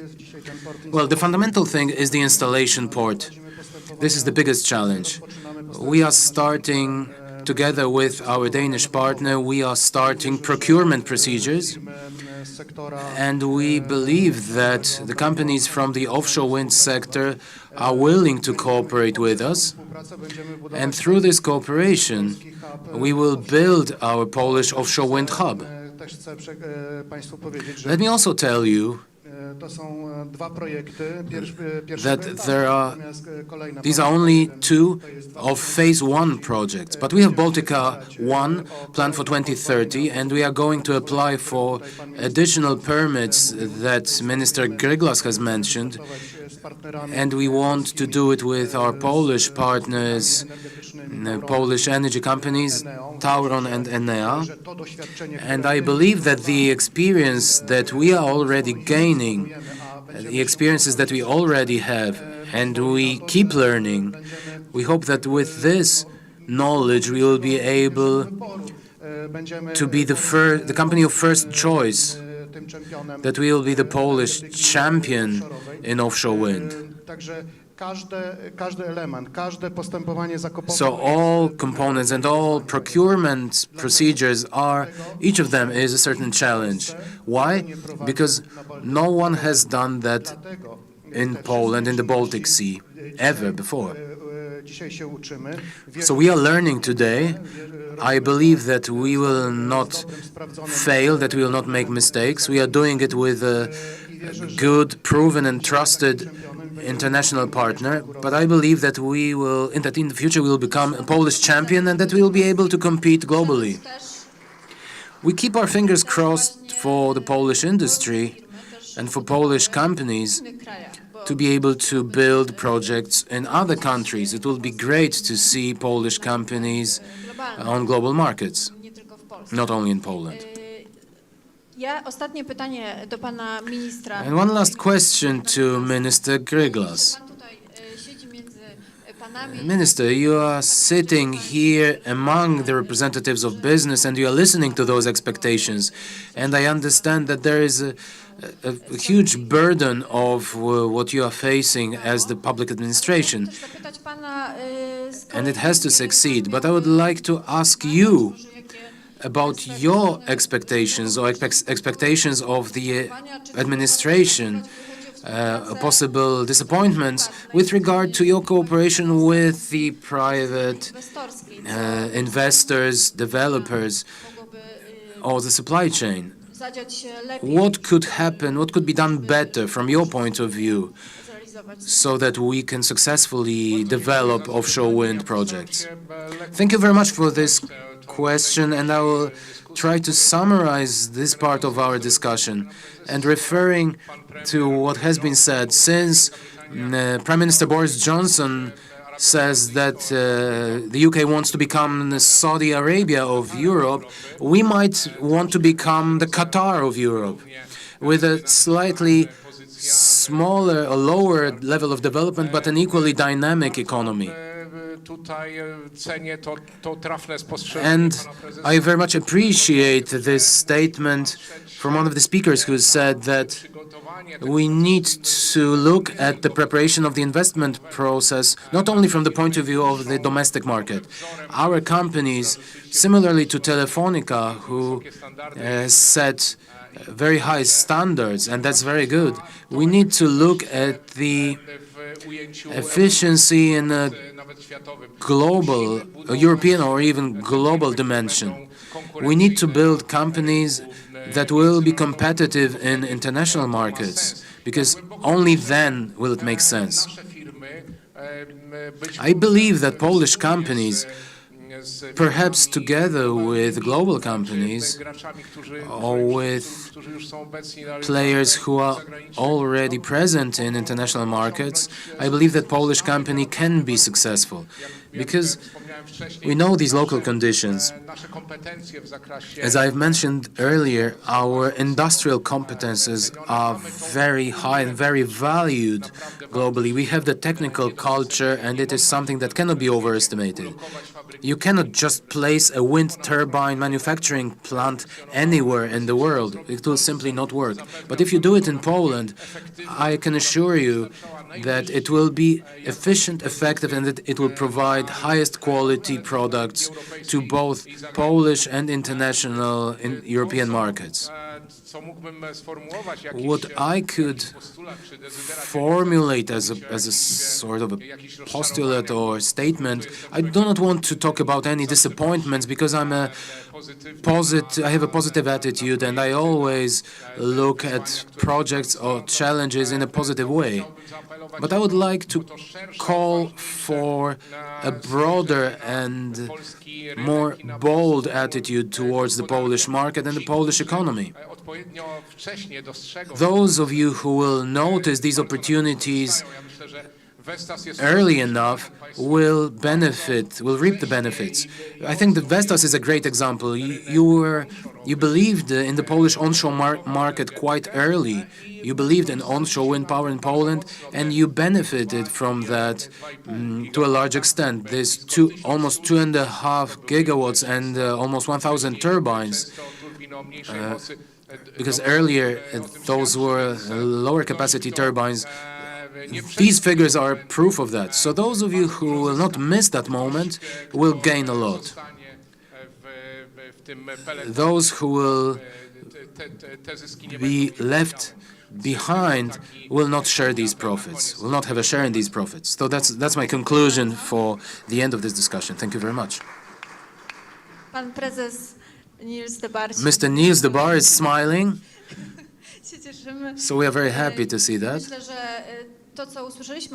And I think that what we've heard from you gentlemen here today demonstrates that there is a very strong willingness to cooperate, there's a lot of determination, and we all want to see the success and development of offshore wind. And if phase one is successful, then the Baltic Sea will be opened for future projects. We will see that we are strong here and that we can naturally develop offshore wind according to the ambitions that we have seen here. So thank you very much for this part of our session, and let me start the third part of our session, devoted to onshore wind, and it will be chaired or moderated by Mr. Janusz Gajowiecki, the president of the Polish Wind Energy Association. Let me welcome Mr. Sebastian Abłoński from Respect Energy. He'll be joining us for the onshore part. Ladies and gentlemen, please hide these slides. These are really great figures. But before we get to them, let me tell you where these figures are coming from. The Jagiellonian Institute is working with experts who earlier developed the offshore wind report for us last year. And we are repeating this exercise for onshore wind. And these figures are amazing. I still cannot believe these results. The experts have analyzed very thoroughly the situation in the supply chain for onshore wind power in Poland.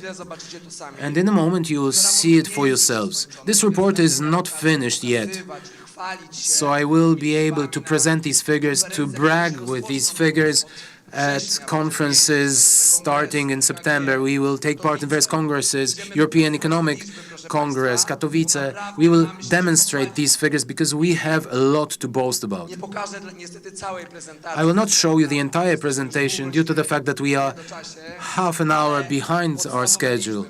But the main figures, please show us the figures for onshore wind farms.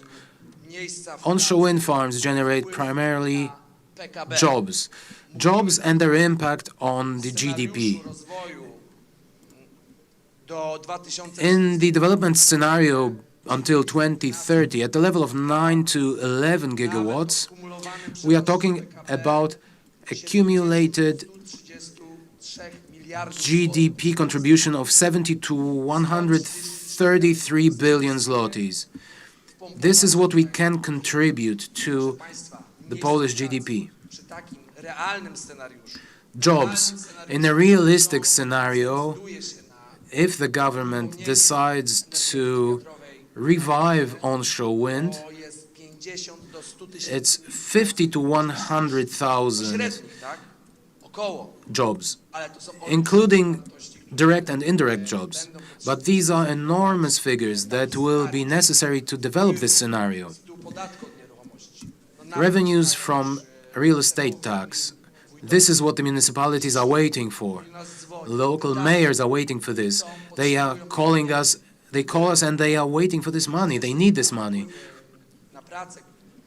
Not only to use it for the operation of their municipalities, but for future investments. This is a stable collateral of their work for years, if they have wind farms in their municipalities. This report has also demonstrated a very important thing, that in Poland we are able, after 2030, in case of this scenario, we are able to reach the level of 75% of share of local supply chain.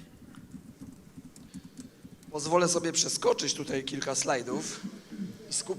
Let me skip several slides here and focus on how the Jagiellonian Institute is estimating this level of 75%. The president of the CEO of the Jagiellonian Institute, Mr. Marcin Roszkowski, is with us. Welcome.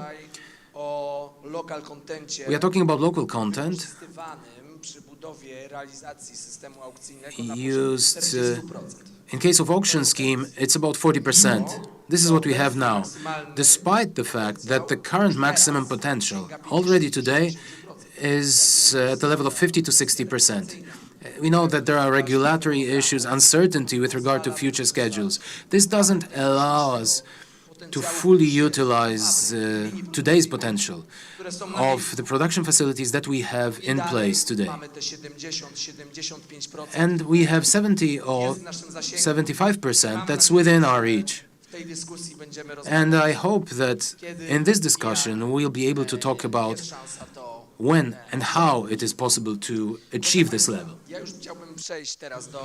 would like to pass the floor to our eminent guests, the champions of our conference, the WA conference, and start from Sebastian Jabłoński, president.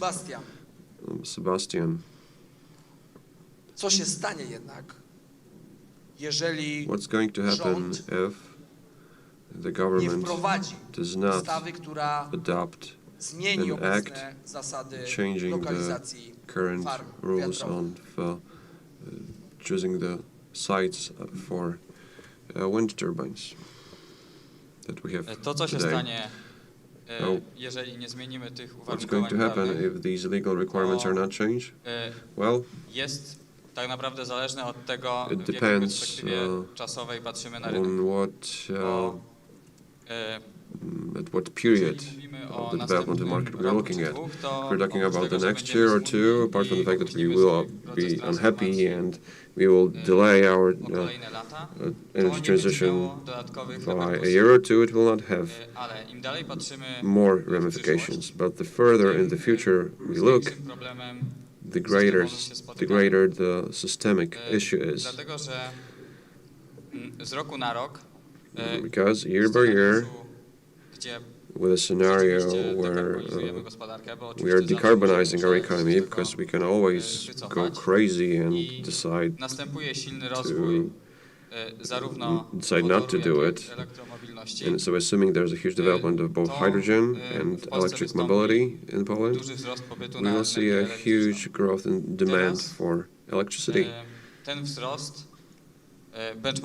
This growth, benchmarking European institutions calculating this without taking into account that the Polish economy is relatively underdeveloped in comparison to Western economies, and our per capita energy use is low.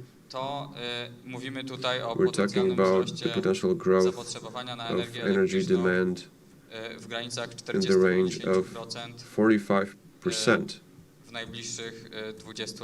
during the next 20 years.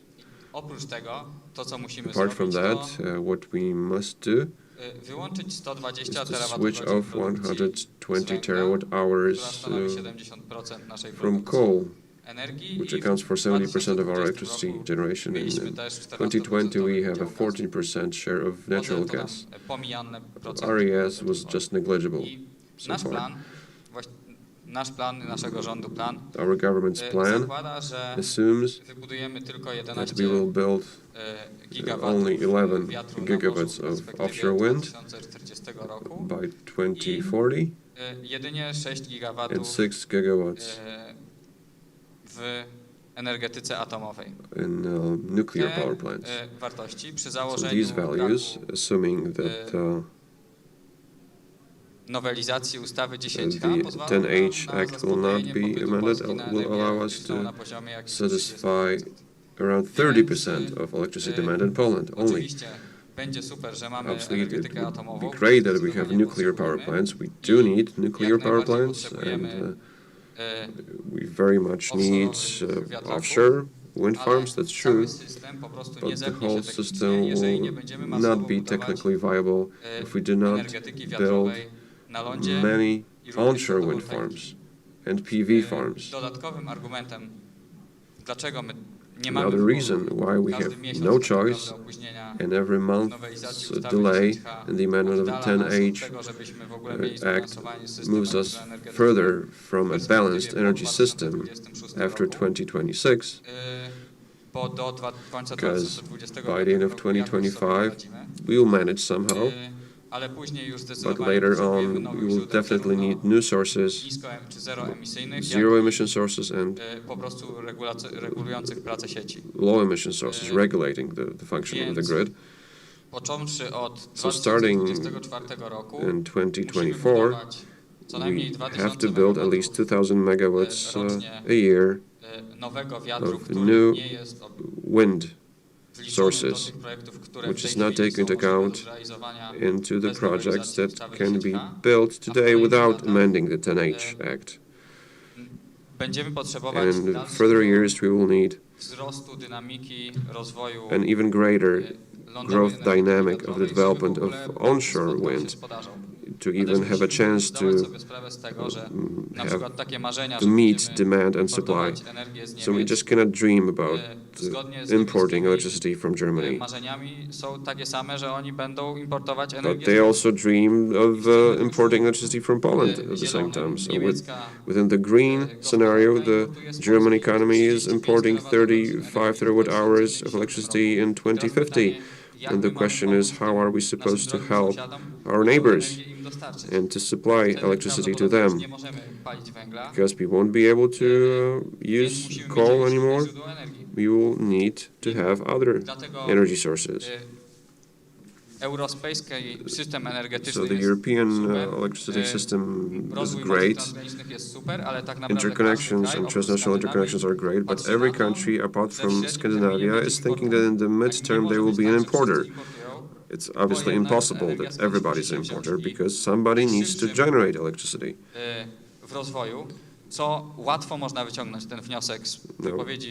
And you can easily draw a conclusion from the deliveries of our previous speakers. The quickest possible solution is onshore wind combined with PV.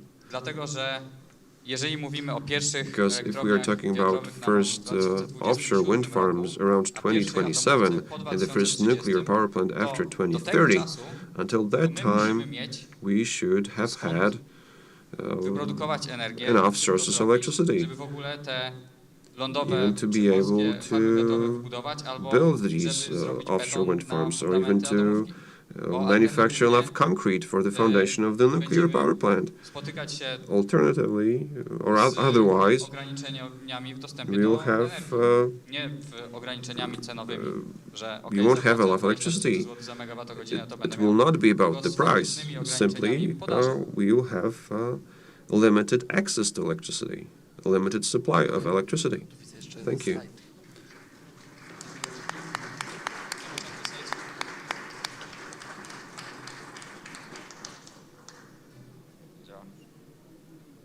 Ekspert od psucia mikrofonów. Dobrze, tutaj All right, so behind me, I'm not sure if you could see that, but there's a slide. Takie wykresy, które So pokazują, these graphs show us jaką będziemy mieć lukę w systemie, która the będzie gap in the pokryta system you should tym innym cover niż to, co with zaplanowano. other sources. That's what W in the polskim plans systemie elektroenergetycznym in the od Polish teraz do energy grid 2035 from roku. today until 2035. Tak naprawdę z perspektywy So energetyki from the wiatrowej point of view of kluczowy jest ten wind slajd, który energy, pokazuje, this slide is of key importance. że It shows potrzebujemy ponad that 20 we need giga over nowych 20 wiatraków gigawatts of new do 2035 turbine roku, power żeby until 2035 popyt był równy podaży i for żebyśmy supply importowali to meet tylko demand 2% and to import only energii. 2% Wtedy electricity. w naszym miksie And then in our energy mamy mix, you'll have 27% of onshore wind, 19% wiatru na of morzu. offshore wind.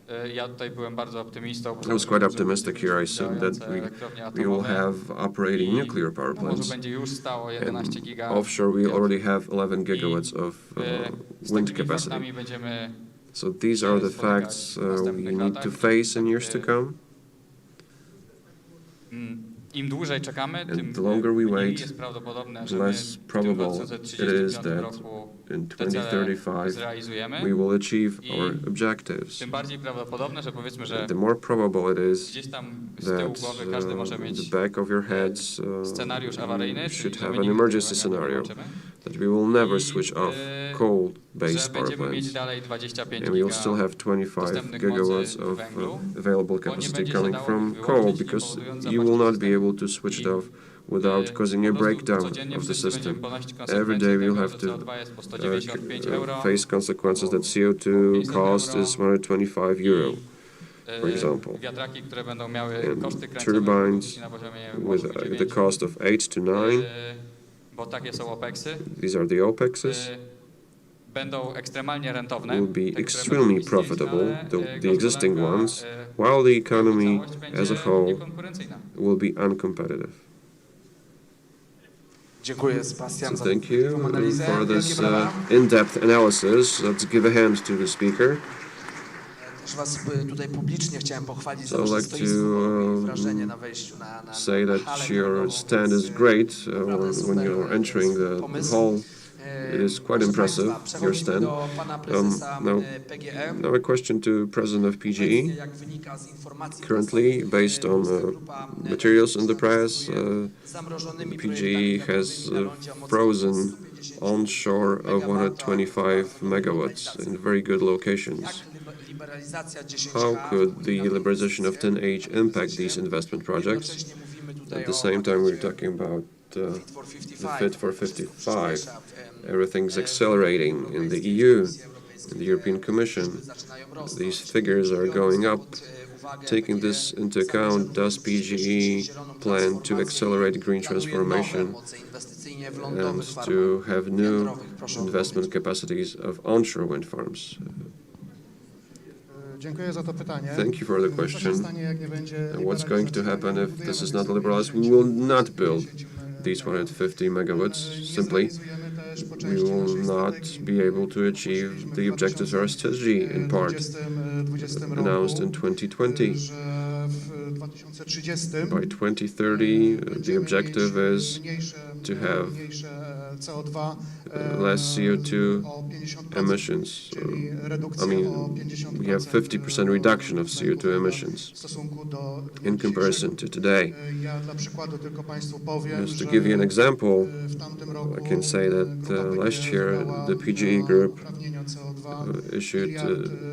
spent €1,800,000,000 on emission rights, CO2 emission rights.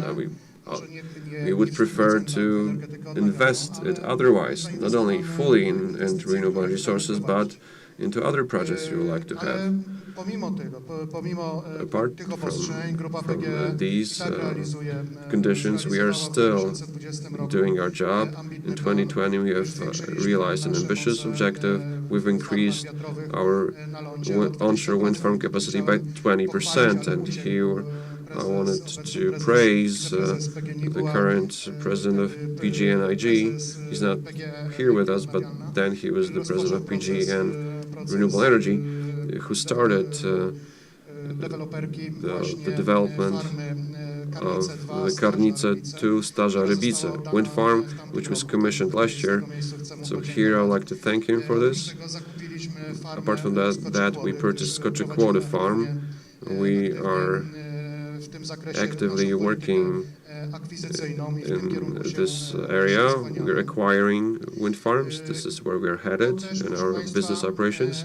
Nasz rozwój, który chcemy w związku z tą transformacją. Now, talking about energy transition tych bardzo górniczych. of mining Chcemy wykorzystać regions, ten potencjał, który we would like znajduje to się use the w danych potential regionach, w of regionie these regions bełchatowskim, in Bełchatów region, Turoszów. do budowy farm We'd like to fotowoltaicznych build oraz PV budowy farms farm PV na wyrobiskach, na składowiskach i takie programy mamy areas around mines, and we have prepared these open pit mines. Nie zrealizujemy naszej strategii, która jest na But poziomie we will not achieve our strategy at the level of additional 1 gigawatt by 2030 if this act is not amended. That's why we are keeping our fingers crossed here. Sometimes we are a bit concerned about the delay, but we have to say it clearly. As the largest generator of electricity in Poland at this moment, that is based on brown and hard coal, you cannot just do it over a single decade. You cannot just switch off these sources within a single decade. You mentioned that yourself. Since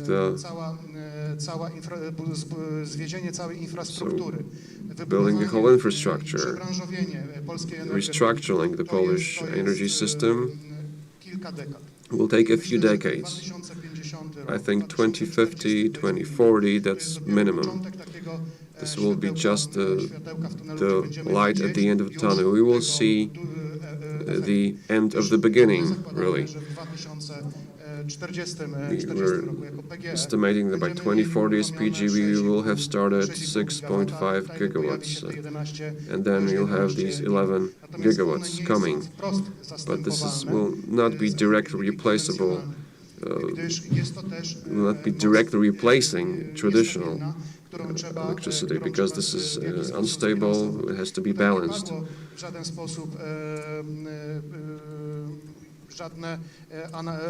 We have not heard about any analysis concerning the grid potential, the construction of offshore wind farms, the extension of onshore requires a change in the structure of the distribution grid. Also the construction of large-scale storage solutions. We are preparing for that. That is why in our strategy we also announced the construction of large-scale energy storage facilities by 2030 at the level of 800 megawatts. Thank you, President. Thank you very much. Big applause. You've adhered to the time discipline in a perfect manner. Let's move on to our next ambassador, Mr. Niels de Baar, President at Vestas for North and Eastern Europe. In order to meet those increased ambitions with regard to decarbonization proposed in the Fit for 55 package, Poland will have to significantly accelerate the development of renewables. If the government liberalizes the Distance Act, the 10H rule, and the ministers announce that this is going to happen, if Poland commits to install about 1 gigawatt of new onshore capacity every year over the coming decade, can we expect that wind turbine manufacturers such as Vestas will decide to use this potential to invest in the local supply chain in onshore wind to an even larger extent? Sorry. That's an easy question or an easy answer. Yes, I mean that would be fantastic if we can have that consistency in the market. And I already elaborated before. You know, in the recent past, definitely after the auction regime restarted, the Polish business has been really good for Vestas and our partners. And if we can have this consistent domestic demand, that will be a great way forward. And for sure, we will then also extend our investments in the supply chain. And one more question. Thank you very much for this answer. That's mean a lot for us.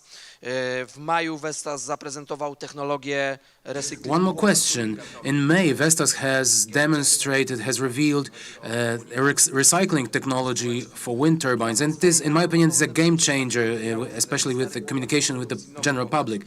It will allow for reuse of materials from old blades for production of new ones. When will we have the first fully recyclable wind turbine available on the market? Yeah, thank you for that question. It's very relevant. Vestas has committed to have zero waste turbines by 2040.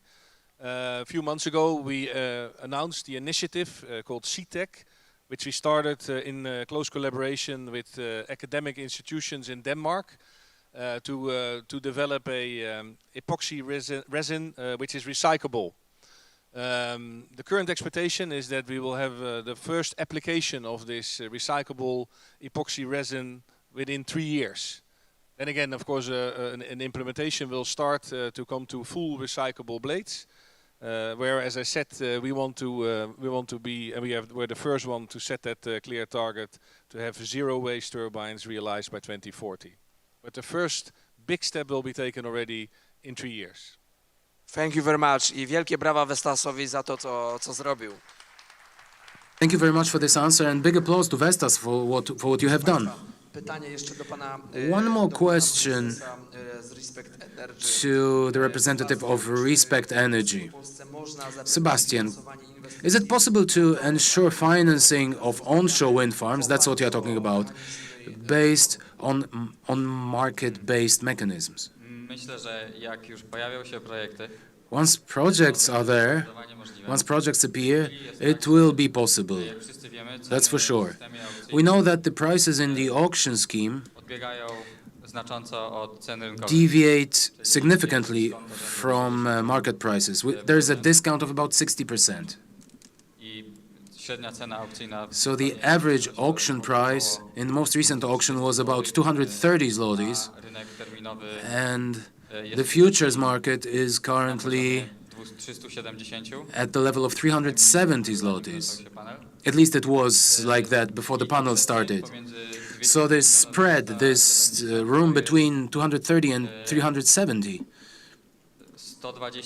is 120 zlotys of motivation, both for generators and for off-takers, to meet somewhere halfway through.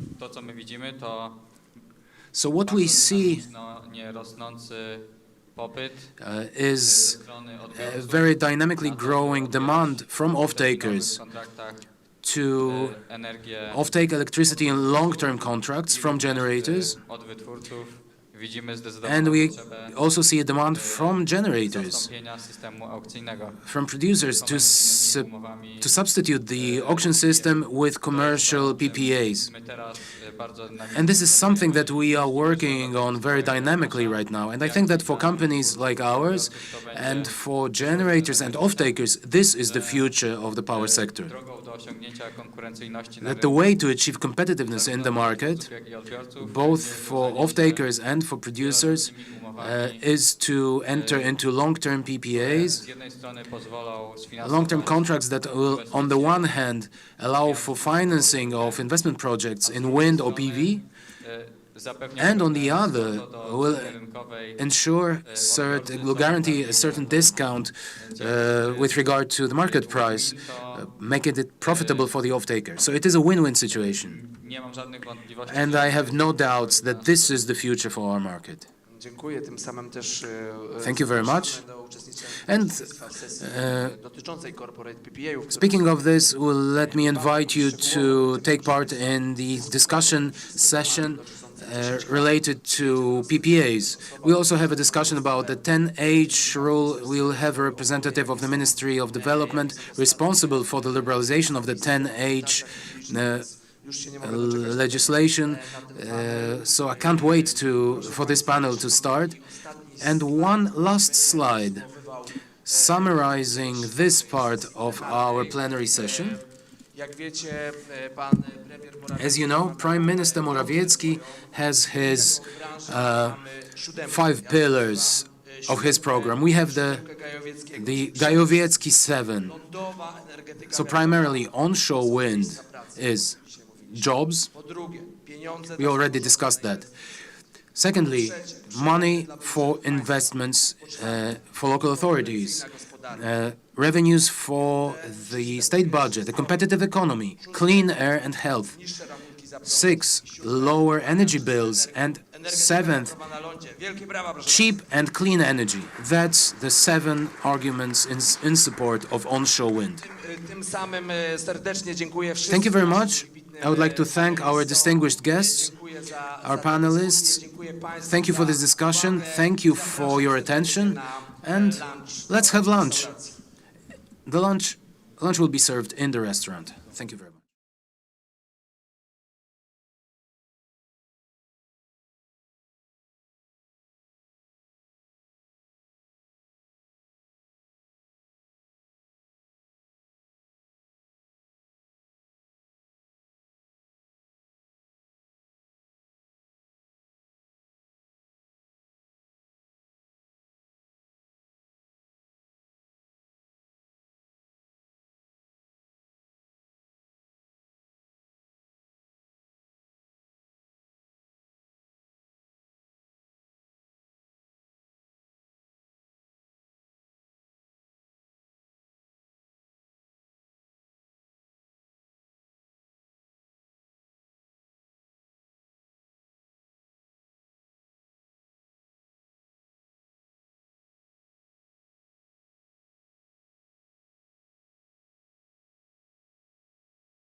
Welcome you most cordially to the second day of the conference, to the panel about offshore wind, and I think that we're going to have a very good discussion with our speakers. I would like to try to introduce our speakers. Dan Finch, Managing Director for Ocean Winds, Great Britain and Poland. Sławomir Michaluk, Project Manager of Vestas. Malte Pol,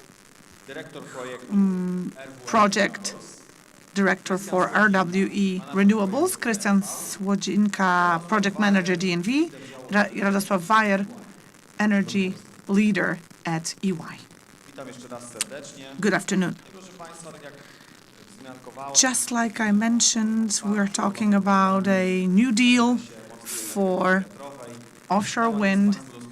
Definitely you know the topic, you know the subject. This is something that there's a lot of talk about right now. The whole industry is talking about it. And this new deal is all about 11 areas, 2,500 square meters, 9 to 11 gigawatts of new capacity. And this could be compared to already installed capacity of onshore wind. Installed capacity onshore, it's nearly 7 gig. And here, these 11 new areas are supposed to have more than what's already installed onshore. So this tells you about the sheer scale of these projects. And think about how much time and effort it took to install this capacity onshore. And now, over a short period of time, it's supposed to happen offshore, so 11 designated areas across the Baltic Sea. And we all know that the competition is going to be enormous. Orlen alone is planning to apply for 11 permits, according to what their CEO said recently, and they may need 40 billion zlotys to invest. That's just one example. It's not just Orlen, one player. There's more energy companies from Poland, and I guess not only energy companies, a number of internationals, multinationals are also going to be in, or going to try to be in on it. So this is what the panel is going to be about. So that's our plan. Let's talk about technical and business potential of the Baltic Sea, certification maybe, because I would say certification is definitely a topic that interests a lot of you. We have to mention local content and the potential of the Polish economy. And we have to also discuss the topic of new permits and competition between investors. Also, the first question goes to Krystian Słodzinka of DNV. And my question to you is the potential of new projects in the Polish economic zone. So just like from your perspective at DNV, technical perspective, certification, and so on. Okay, Krystian Słodzinka, very good to be with you. DNV, I'm responsible for certification. And the biggest point I want to make is that the Baltic Sea has already proven its potential in Germany, in Denmark, Poland, and the Polish exclusive economic zone encompasses nearly 30,000 square kilometers. And, well, within this area, the sea, has moderate waves. The depth, well, it's not deep at all, I would say, relatively. Additionally, projects can happen quite close to the shoreline, while the shoreline remains quite long. Also, we're dealing with strong wind across the Baltic Sea. So in this sense, the Baltic Sea is very attractive, very appealing indeed. But typical for the Baltic Sea is the fact that all the structures are loaded, that the load is higher because of ice that's floating on the waters. So structures need to be able to carry extra load. Poland has the right technical potential, so we need to create the right local supply chain. But before this happens, of course, we should use existing supply chains that are available across neighboring countries. From the point of view of certification, well, we have already processed certification processes across the Baltic Sea. We can assure future investors who want to invest here in Poland, we can assure you that everything that's being produced offshore has much higher efficiency, productivity than anything we can do onshore. So let me give you two numbers. Average coefficient is 25% for onshore, and when we talk about offshore, this efficiency on average is 35%. So it's average indeed, but when you talk about specific projects, specific farms, this number can be even higher. DNV every year publishes its energy outlook, and this year we are presenting a forecast up to 2050. And key conclusions or key messages from the point of view of certification coming from our report is that, for example, this COVID-19 pandemic lowered demand for energy by 15%, but we're forecasting that within the next 30 years, energy production will have doubled. So as we're approaching 2050, 1/3 of global energy will be produced from wind, with a lot of share of offshore wind. What's going to happen sooner, already in 2030, or by 2030, we're saying that globally, offshore wind will have had installed capacity at the level of 2 terawatts. So what I'm implying, what I'm trying to say is that the Baltic Sea, including the Polish share of the Baltic Sea, will be part of this technological race. So in conclusion of our report, we also see that efficiency and productivity is growing and growing. Manufacturers of turbines are entering and introducing new technologies and increasing wind speed range where the turbine is productive. So think about 9 megawatts on the Baltic Sea, this turbine with 30% efficiency. It will have 65 hours, 65 kilowatt hour on average per day, per each 24 hours. So within 20 minutes, it will generate the energy that's necessary for 1 month to feed to a household. So that's it, I would say. Right, thank you so much. To take advantage of the fact that you're still holding the microphone, let me ask you this question.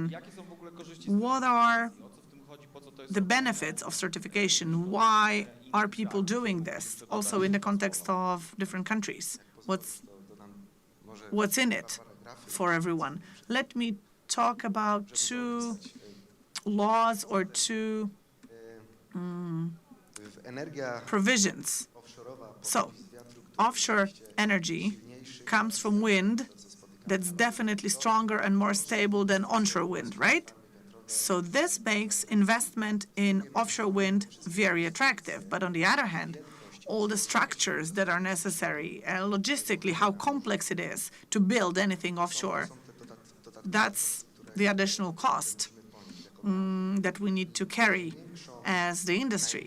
And the largest part of the cost across the entire life cycle of an offshore wind farm are the initial costs that are actually happening upfront in the very beginning of a project.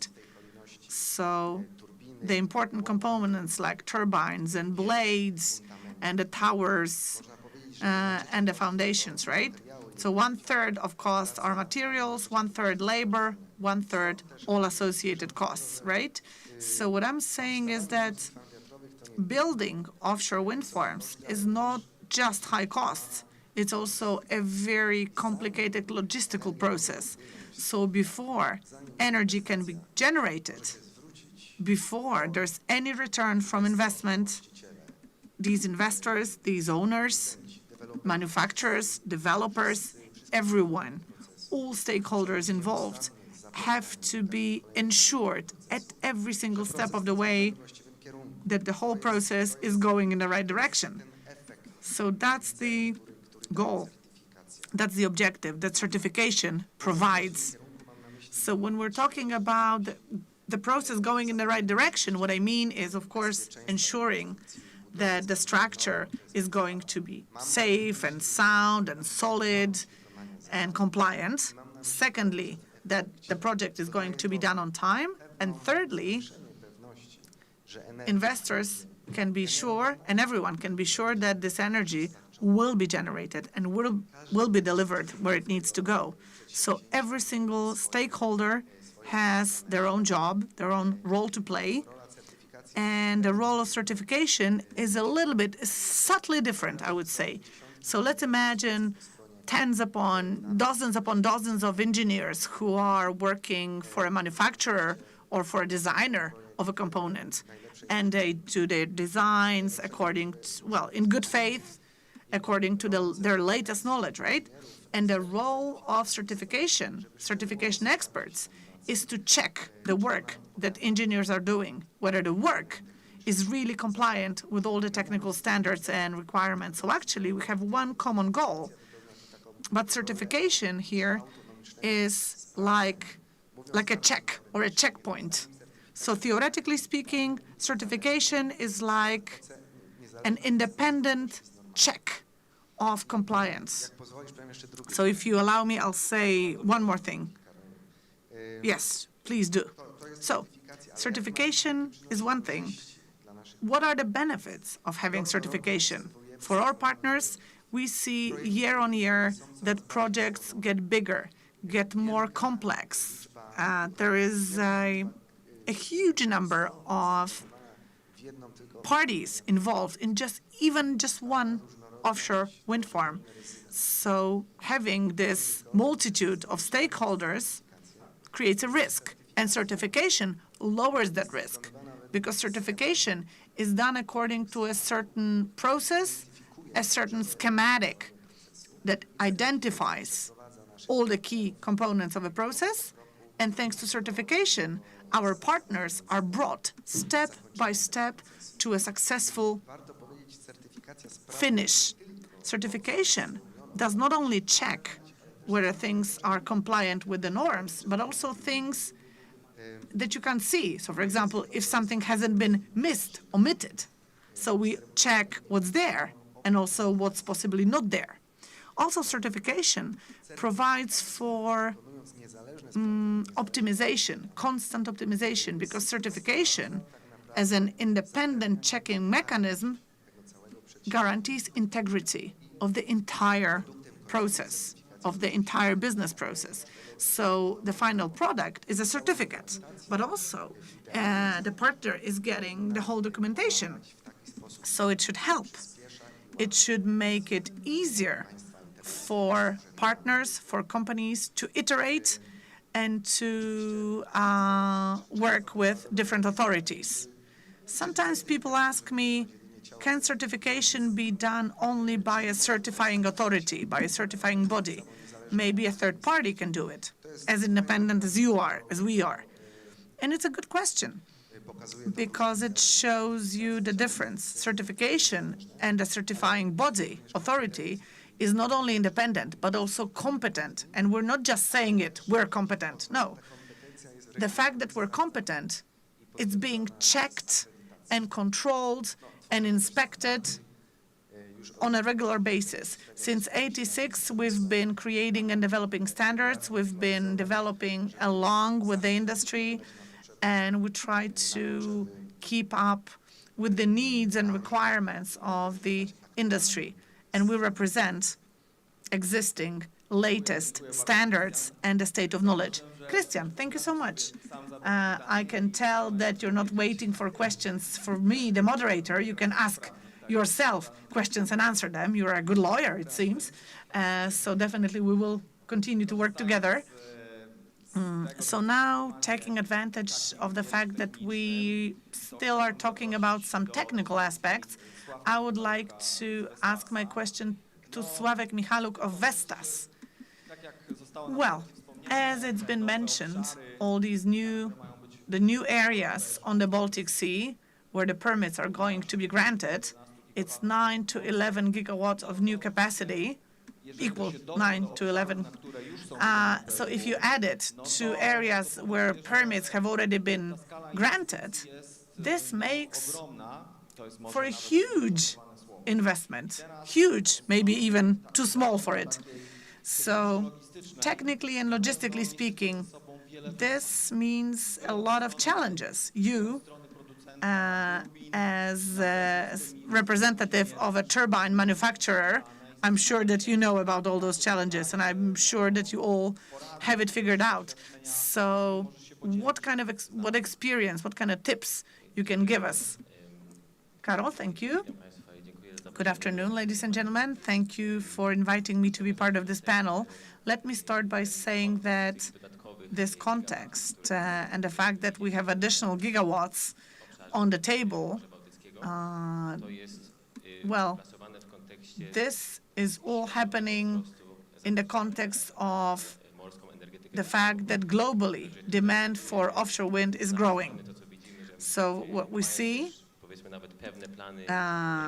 that there are some plans and some capacity is already installed, some new capacity is waiting to be installed, some permits being granted and so on. So we have to have the right logistical and construction kind of potential, because if the permits are there, there has to be a physical possibility of building everything that needs to be built on time. So there's a number of examples that I would like to mention, some examples that you may have heard in different debates. The first example would be demand and availability of vessels. So in the context of global raising demand on offshore wind farms, not only on the Baltic Sea, there are, well, developers who are present here at this conference. Actually, there'll be competition between different developers globally for those resources. So it's not going to be just a few vessels shared between a few developers present here. There's a global scene, investors across the world who need the same kinds of vessels to install structures. The Baltic Sea is relatively shallow, which means that definitely the classic construction and the classic installation using jack-up vessels that take the components from the port, install them, and go back, that's the safe way to go, that's the most economic way to go on the Baltic Sea. We hear that new concepts are coming in, like floating foundations, like delivering components to the crane, and the crane is permanently operating offshore. But these concepts take time. And before this happens, I would say in such shallow waters as the Baltic Sea, jack-up vessels are going to remain the most popular way to go.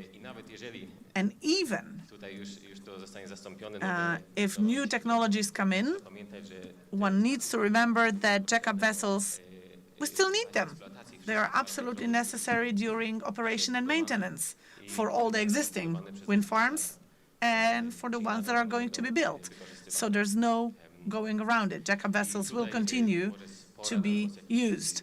And so when it comes to suggestions and tips you asked for, developers, and I'm sure developers know it very well, it's very important to have early engagement, involvement of owners of vessels, signing a preliminary agreement to book a vessel at the right time, especially when you are about to select your turbine manufacturer, because if you select your turbine manufacturer and leave it up to them to book a vessel, it may be too late. You have to book your jack-up vessels well in advance. And this demand is a great opportunity for ship operators and for all the entities that are interested in upgrading and expanding their installation fleet, because demand will be growing locally and internationally. Another thing that is directly related to the installation vessel is the installation port.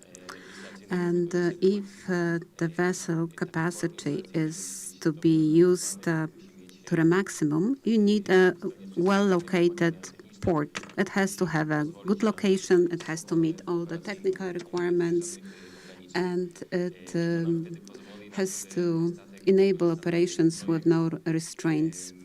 And therefore, the vessel that you use on a project should complete the job as soon as possible and move on to the next project, so that during 1 year you can install the largest possible number of gigawatts. Because if one project has selected a suboptimal installation and port solution, the schedule will slip by a few months, and it means that this vessel will not be able to provide services to another project. So this is not a problem for a single project, but then it cascades to other projects and affects them. Another important thing about the port is readiness and preparedness on a timely basis. Regretfully, during my career, I had to manage the crisis together with a developer where the installation port was not ready, was not able to operate as scheduled. And that meant that all the parties involved had to incur tremendous costs. So I would warn everyone to make sure and double sure whether the port is ready to operate. And yes, you need to say the name. I promised that, so I will deliver. So I'm really happy that the Gdynia port is really nominated as an offshore hub. And we've heard that there are some plans for a temporary hub for 2024. That would be the internal port, and then there is an external port that should be available since 2026. Unfortunately, the concept of internal port may turn out to be unattractive for developers who pursue big-scale projects, because there will be additional difficulties during the construction phase with the navigation and entry of some other ships. And as a result, the schedules may suffer, and once the schedules suffer, other projects may be affected, and that means that the cost line of developers would suffer. So we really like the concept of the external seaport, because we have more area there and more room for operation. Therefore, 2 major projects can be delivered on a parallel basis.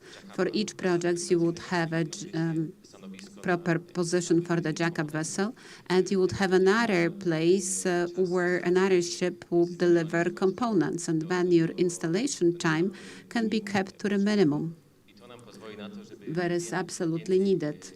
And as a result, you can install more gigawatts per annum if you want to look at the average capacity. So perhaps I will stop at this point, unless you want me to follow up on something. Let me add another question. So, what is the meaning or the importance of the Gdynia port in terms of the cost of installation? Is the distance really important? Well, if you look at the number, and your daily installation costs are 100,000 euro. So if you have problems entering the port and you have to wait for a day or 2 for better weather to enter the port, then at the end of the project, you may have accrued tens or millions in costs. And then when you have an easily accessible port, then you save money. You don't incur this additional cost related to inability to enter the port on time. Thank you. A lot of interesting information. Well, we talked quite a lot about the technical aspects. We mentioned the possible number of gigawatts. Perhaps it's time to say a few words about the parties, about the entities and investors that will participate in the race to get new permits. Jarek Wire of EY, tell us, you've been sitting in this market for a long time. You're very knowledgeable about it. I know that you are taking part in various processes. So what is the situation like? It is true that the race has already started. As we talked yesterday, not all the regulations have been adopted yet, but investors who want to participate in the second wave have actually taken off at least several months ago, and I'm working on some of these projects. I believe that we will be able to identify 3 groups of investors. Group number 1 are those who have been already deployed.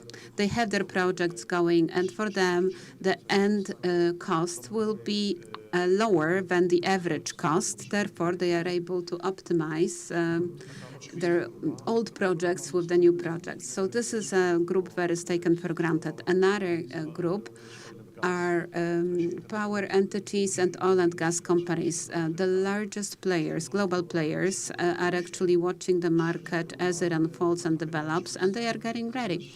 The third group is perhaps not clearly defined, but I can tell that there are some companies from the value chain. They may bring different competence to the table during the project, and they want to get engaged as investors. Obviously, they are looking for partners. And the fourth group, financial companies. I think that the first 3 groups are very well represented at our conference. Financial investors are not coming in the great numbers, but they are showing a great interest. They are also preparing their own applications. Many times they were co-partners for offshore projects before, usually providing funding. And today they are ready because they've already have the pipeline of projects, and they've already sort of went through the learning curve. So it will be interesting to see who wins, but also who gets associated with whom, because we know that there are some business partnerships out there. Agreements have been signed, and the question is whether we will see the same partnerships in the future, or there would be a completely new setup, and the new partnerships will emerge. And I'm wondering if the companies decide to apply on their own or they will form a joint venture, because when you look at the offshore projects, you can tell that there are broad-based joint ventures. It's not that one company is not able to do it, but the ticket is so big that, and the risk is so sizable, then it makes sense to distribute the risk and to call in for different partners who may contribute different competence. So I will expect a lot of interest in the Polish market. I'm sure that you see a lot of people, a lot of customers. They also come to us and they keep thinking and scratching their head whether it's a good moment to join the race. Because in my view, it seems to be kind of late to start. Because as I said, many operators have already started to work many months ago. And I would expect a lot of interest. Thank you. So let me ask another question. So what would be the role of the financial companies, in your opinion? Would you say that they will be applying for permits themselves, or they may be joining the joint ventures, either at this point or later in the future? I think this is an open question. And it's not that we don't know things, but this is also because of the regulatory uncertainty. We don't have the regulation yet. Therefore, we don't know how applications are going to be reviewed. Once the regulation is finally adopted, then we will know whether it makes sense to set up JV before or after. As of today, all the scenarios are valid and open. Yes, I would agree with that. If you look at the draft regulation that is currently being processed, it hasn't been published yet as a regulation. But when you look at this draft, there is really no incentive.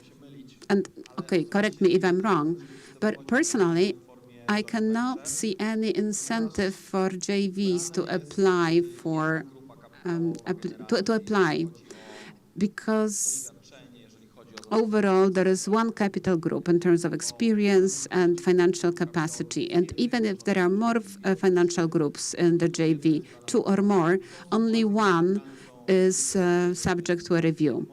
There are some situations where you may actually make a choice which of the joint venture groups is to be reviewed, but this is negligible. In most cases, this is the controlling partner who's controlling JV.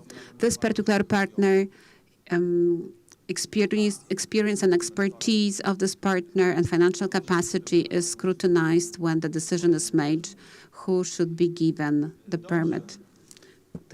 Zaczęliśmy mówić o podmiotach. Na pewno jednym z tych podmiotów, nie wiem, ale zgaduję, że będzie RWE Renewables. Well, I would imagine that RWE Renewables can be one of the contenders. Multiple is actually smiling and bowing his head. So let me ask you the question. Would you actually share your experience with past processes that would be similar to the one that we are going through right now, but that have already been done in other countries like Germany or someplace else? I know that RWE is present on many markets. Thank you, Carol, and good afternoon. So I think in Germany there is a change right now when it comes to the permitting setup. So the new setup is that there will be a lot of parts of the pre-development, environmental decision, soil investigations or design basis developed by the authorities, for example, the ARDOSH or Maritime Office here, BSH in that sense. And this is quite interesting in my opinion, because that is, from a developer perspective, shortening the expenditures prior to any feedback whether the project will be built or not. So you can basically apply, you can download this information, you can access that, and you can make your assessment based on that. What I can see in Poland is that there is a relatively long way from a permitting perspective, whether that is environmental decision, whether that is the building permit, and I think that is something we could handle, but I think what is important is that there is a planning stability. So we are now shaping the processes as the first round here of offshore wind, and I think this is good. And if there is more planning stability, I think this is a very important point, and that was quite an intensive learning curve in Germany. I just wanted to comment briefly on the DNVGL statement in regards to certification. So we have intensive certification in Germany, and what I can see in Poland is an intensive construction law and a building permit that is massive. And my suggestion from a learning perspective would be that we are trying to find the best setup here, combining a certifier, combining the certifiers, inviting them, but bringing them into a lean and straightforward approach to fulfill the building permit or construction law requirements without introducing additional certification requirements. Maybe just a few observations from Germany here in Polish direction directly. Christian, do you want to comment? Thank you, Marta. Thank you very much.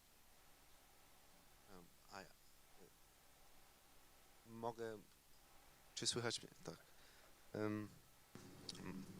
Mogę się wypowiedzieć, jak to wygląda. I may also say what the situation is like in other countries and what conclusions we were able to draw from certification processes elsewhere. The situation varies. Back in 1991, when the Danes had their first offshore farm, just half a megawatt at the very shallow waters close to shore. And then the UK North Oil, 2 megawatts. And then Germany, 2010, Alpha Mentos, 5 megawatts. Today, we speak about turbines that are way beyond 10 or even 15 megawatts.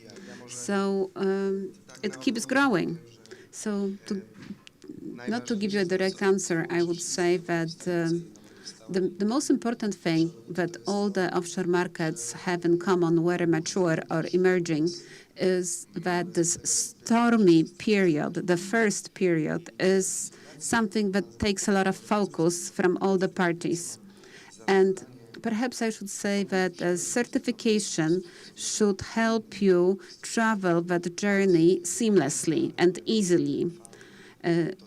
Not long time ago, as DNV, we have been present in offshore markets in France, Taiwan, and in the US. And in all these countries, like in Poland, we are betting on the local presence, on supporting local supply chain.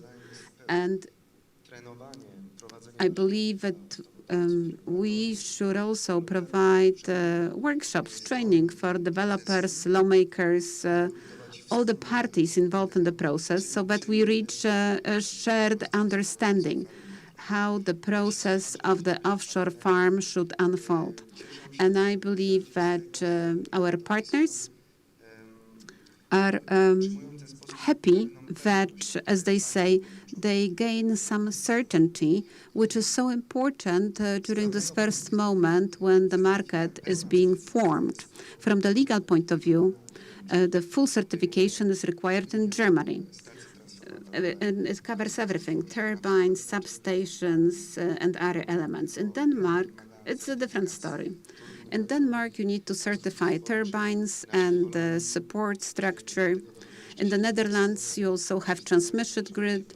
In the US, the law requires you to check substations. And in the UK, it's a different story, because certification is not required under the law. But it doesn't mean that they don't have certification in place, because if the certification is not required by law, or only partially it is required, at the end of the day, it is fully required by the industry and by the investors, by owners, shareholders, developers, you name it. Because the effect of the certification is that you know that you're in compliance with the standards. And as a result, the investor has very good decisions from providers of insurance and from providers of funding and financing. So the Polish market is emerging in front of our eyes, and I believe that it is important for all the parties involved to have equal access to a predictable supply of projects. And we want to be able to make reasonable investment decisions. And the certification that is present, the certification that comes with a certain setup, I believe that it provides the entire framework for the development of the offshore wind farm. And I think that the certification is intertwined with the investment process. To me, the certification is like a focus lens that helps you focus the expertise that needs to be shared with the entire industry. Last but not least, I would like to ask Dan Finch of Ocean Winds. I'm very much interested, and I'm sure you are too, immensely curious about how this process of allocating offshore areas in Great Britain is. What kind of a process is it? I have another question, but let me just start with this one. How are these allocated? Dan, over to you. Okay, thank you very much. Good afternoon, ladies and gentlemen. Thanks very much for inviting me along. My name is Dan Finch, and I'm the country manager for Great Britain, UK, and Ireland, as well as heavily involved in Poland.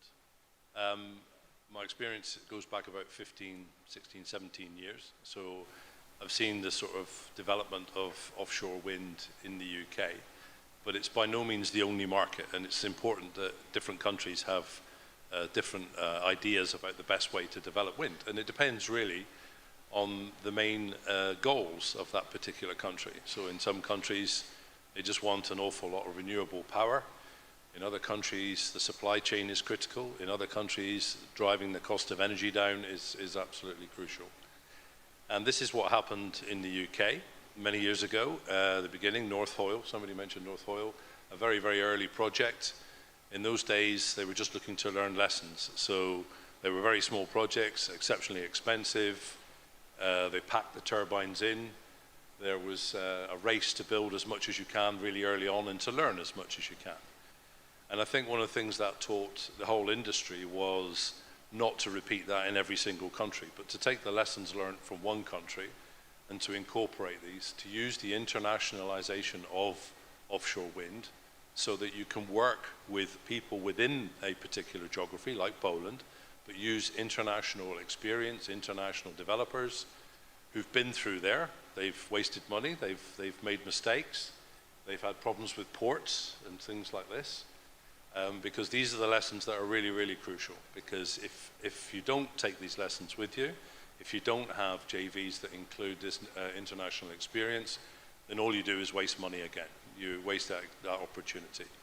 And you also waste the opportunity to develop the supply chain, because the supply chain doesn't have the opportunity to grow, and to grow quickly, and to grow consistently. Because another lesson learned from the UK is that you should have projects year after year after year. You need to keep that in order to keep the developers involved. You need that to keep the ports and the harbours busy, but you crucially need that for your supply chain. Because there's no point investing multiple millions of pounds, euros in any facility for it to be used for 2 or 3 years and then to have a 2 or 3 year gap. Because we all know what happens with fabrication industry, we all know what happens with the supply chain, is they go through the fits and starts and they eventually go bust, and you end up in this stop-start. And that's what's happened in the UK. That's what's happened in the UK. So round one were these demonstrator projects. Round two tended to be bigger, and some of them were a lot bigger. RWE had one called Triton Knoll, which was a round two project. And then they went into round three in the UK. And in round three, what they did is they actually picked areas around the UK coastline, and they allowed people to bid for these. But it was very much a beauty competition. There was no real money involved. You just had to demonstrate that you were the most appropriate organization to deliver that wind farm. Because the key driver in the UK at that stage was to drive the cost of energy down and to produce as much renewables as we could possibly do. A side issue was the supply chain in those days, and it was definitely a side issue. Whereas now, that has completely changed. We've driven down the cost of energy from about £200 per megawatt hour, and in the last auction it was £40. Right? And that includes all the development costs, and the development costs are substantial. Another reason for getting international developers involved, because they come along with the experience, they realize how much it's going to cost to get through this phase. In the project that we're presently constructing in Scotland, we were over £100 million to get through the consenting process. £200 million before we reached FID. And as part of that process, we had to take on board the supply chain early to make sure that we could actually build the wind farm on time. So what's happened recently? There's 2 auctions. 2 auctions have taken place in the UK now, just to answer the question. And the auctions have been managed in slightly different ways. The people in the UK that actually control the seabed are a group called the Crown Estate. And it is linked to the royal family in the UK, which is archaic and very unusual. But the Crown Estate in England and Wales, they've got a very, very mature market. And what they decided to do was to auction the sites off. So they selected the potential bidders according to their experience, deliverability, the fact that they would guarantee that they were actually going to deliver wind farms, whatever the cost, exceptionally high cost. And then at the end of the day, once you'd pre-qualified, once you'd gone through all of these sort of hurdles, it was down to money. And there was an auction process run over a period of a week where we all bid against one another. And the types of money that was actually involved, and what that money does is it actually just gives you an option for the site. That's all it is. The site has no grid connection, it has no consent, it has nothing. It's an area of seabed which has been designated, and you decide where best to build that wind farm. But you pay an option fee every year until you actually go through the consent process and reach FID. And the sums of money were huge. absolutely huge. I think everybody was really quite astonished as to the levels that people were prepared to bid in order to win wind farms. Now in Scotland, it's a different crown estate. The devolved government in Scotland decided to do it differently. And one of the key things that drove the Scottish government is supply chain. We're going through COVID. We are still going through COVID, and believe me, in Scotland, it's really quite a challenge at the moment. And they look at the economic recovery, and they wanted to make sure that one of the main things about economic recovery was the supply chain.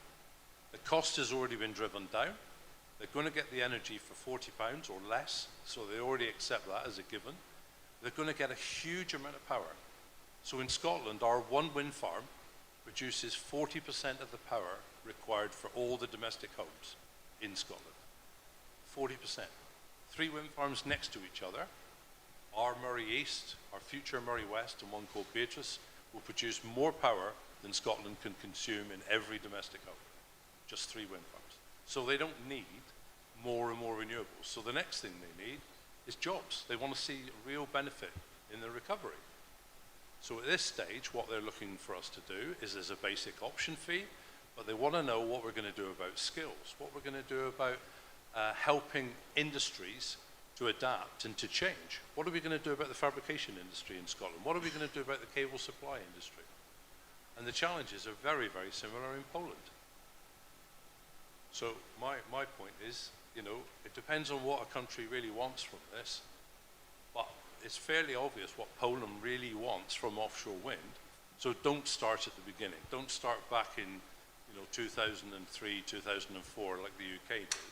Learn the lessons by bringing in the people that have been involved in this and working with major local companies who are able to deal with the huge expense involved and the complexity to make sure the wind farm's built. You don't get any benefit after 5 years if it's not built.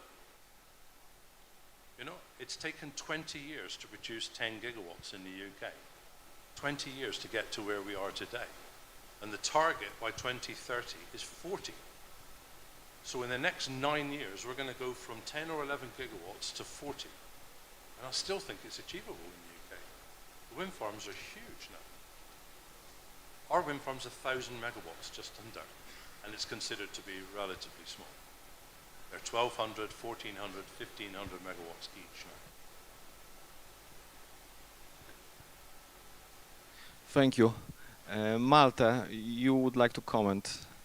Yeah, thank you, Karel. So just one aspect. So in 9 years, a massive growth in UK. So I would like to say that I think that the sector deal is a very good initiative, and I would like to add 2 different aspects to that, Karel. Just a quick one.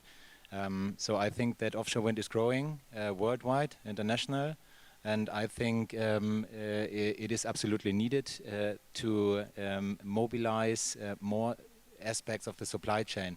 So I think I would say that we need the Polish supply chain to do the energy change here. So this is, I think, what really is a driver, unimpacted by a percentage level or so. We need to beef up the quality here, which is good. We need to utilize that. We need the workforce. Another aspect that I would like to bring is the increase of sustainability. So everybody is talking more and more about sustainability. So why do we ship goods from abroad, further far away, to Europe or even to Polish markets, to the Baltic Sea even? So this is just an aspect that I would like to underline here. And if I'm talking about supply chain, I just wanted to announce that we are having on the 30th of September, so in short time, end of this month, a supplier day in Sobot. And so this will also be posted on LinkedIn today. And you're all invited. We will deepen the discussion on this on our supplier day. Thank you, Karel. Thank you very much, Malte. If I have you speaking already, I would like to also ask you, because you are certainly aware of the competitive process and of the selection process for the 11, so to say, new sites. And I'm not going to ask you about, you know, commenting the selection process, but more in a way taking into account your vast experience, how such selection process should look like to be ideal, let's say.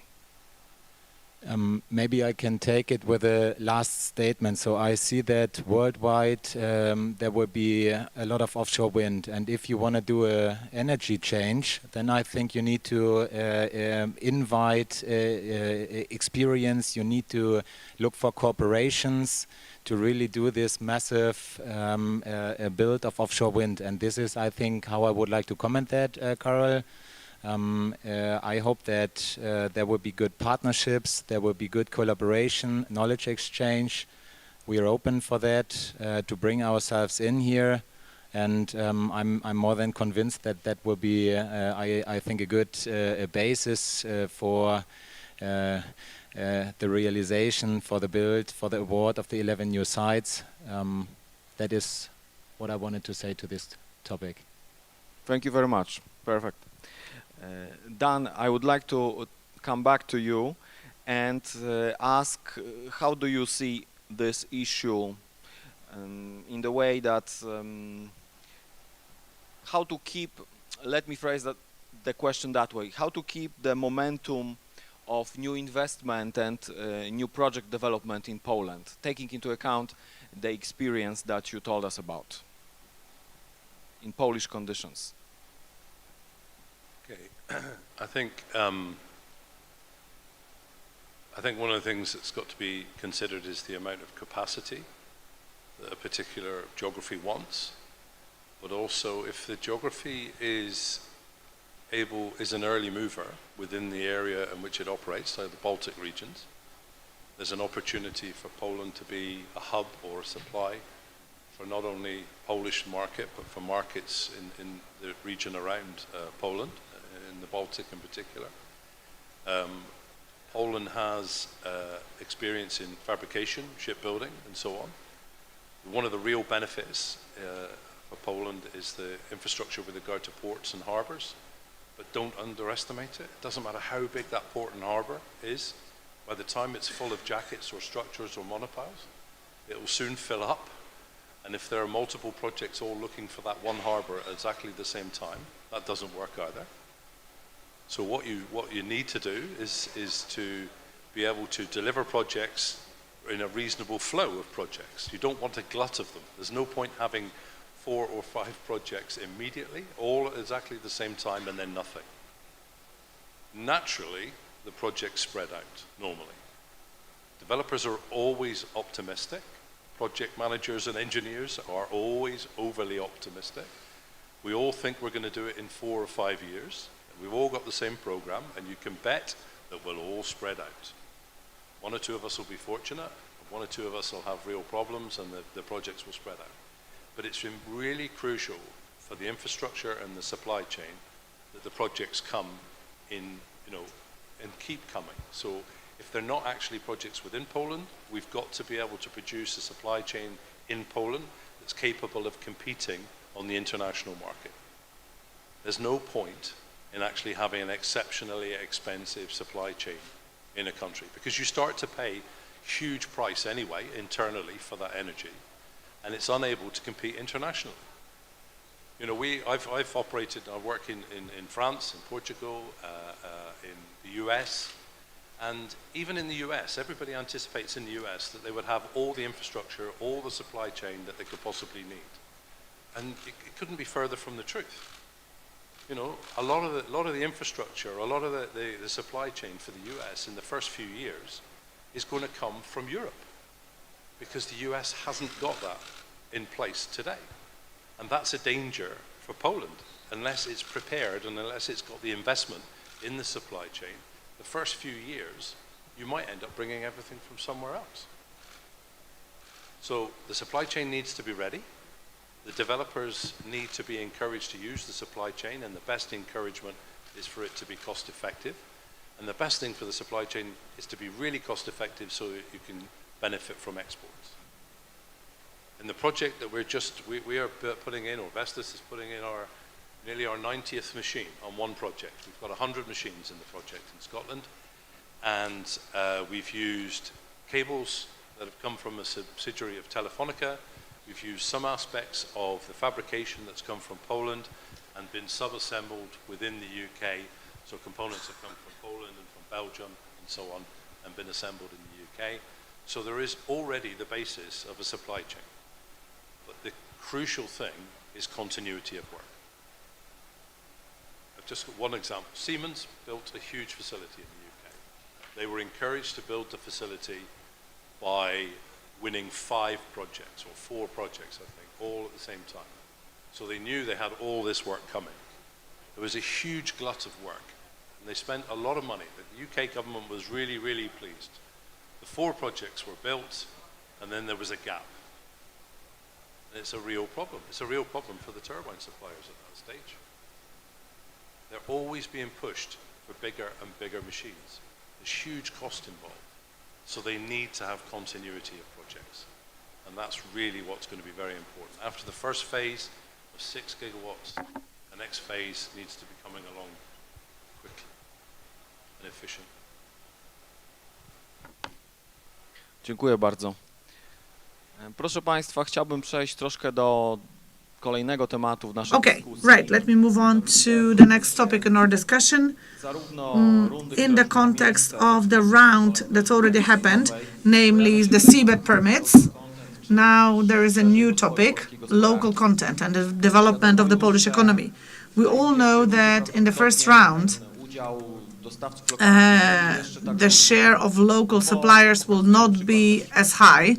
Other countries actually prove that, other countries that have been there already, but everyone counts on it.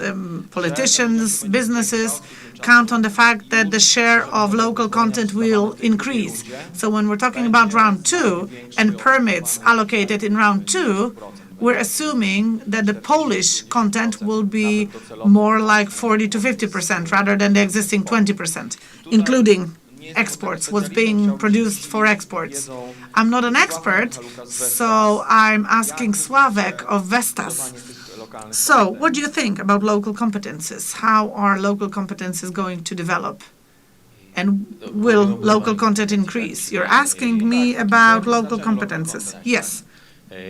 Local content in a broad sense. I think a lot has been already said about it. So local suppliers, local manufacturers, components, and so on and so on.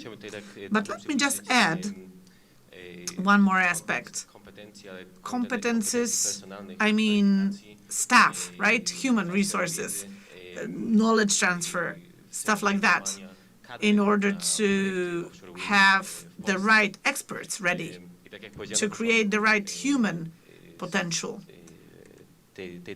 Just like I said in my first intervention, similarly to limited resources in terms of vessels and specialized equipment, there's always limited availability of these.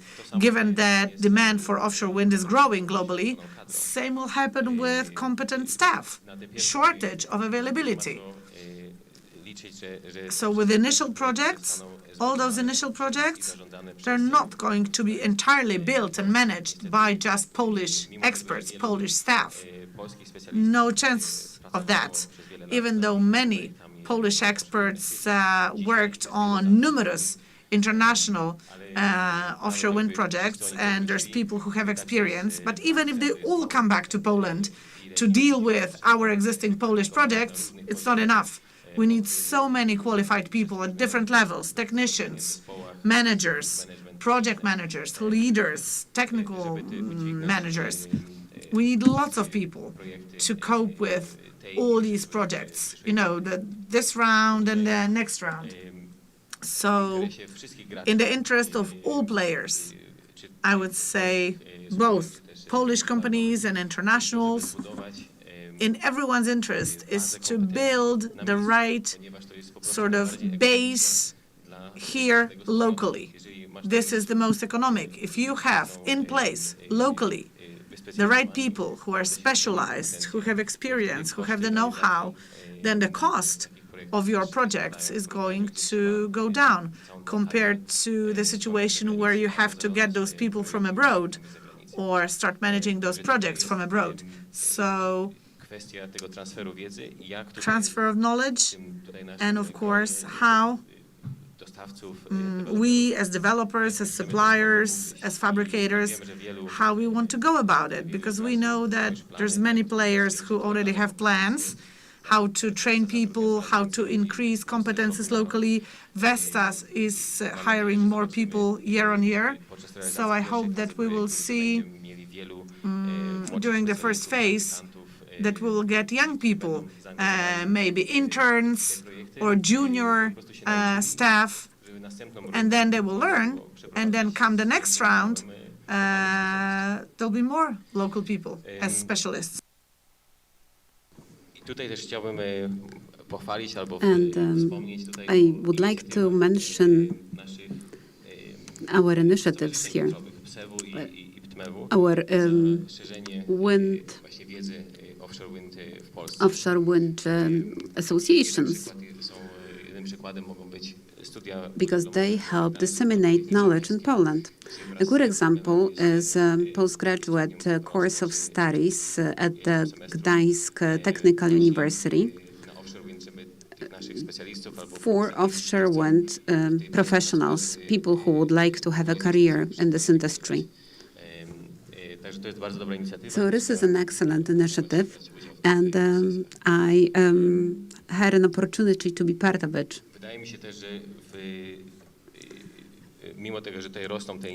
And we do see that there is more happening in Poland locally, but we should be open to get international knowledge, to onboard it. We speak about capabilities of developers or companies like ours, so that we can actually have people recruited and send them to offshore projects someplace else, so that they go through the learning curve, and once our projects take off, we would have our local staff. And Dutch Technical University in Delft, or Danish Technical University in Denmark, they have a long lasting story of graduate studies and undergraduate studies on offshore wind, and wind power at large. So it is also possible to set up some links between individual universities, but also between the businesses and the universities to have a future workforce trained. And I may offer my own example. And back in 2011, I graduated from the Military Technical Academy. I was a civil engineer. I had nothing to do with electricity or wind farms. And then I applied for a job. I had some internships, and I was learning as I was moving on. Step by step, slowly, I was sort of building up my expertise so that eventually I can be professional and work on the project. So I think that this approach really works. And I would encourage all our players to actually think about it ahead of time so that they can train their people, but they could be ready when the time comes. Thank you, Sławek. You're actually saying a lot of interesting things. I was also thinking about a business perspective. So, Jarek, back to you. So, to use the lofty language, what are the prospects for the Polish economy? What you see when you look at it from the perspective of your own business? But let me first turn to Dan.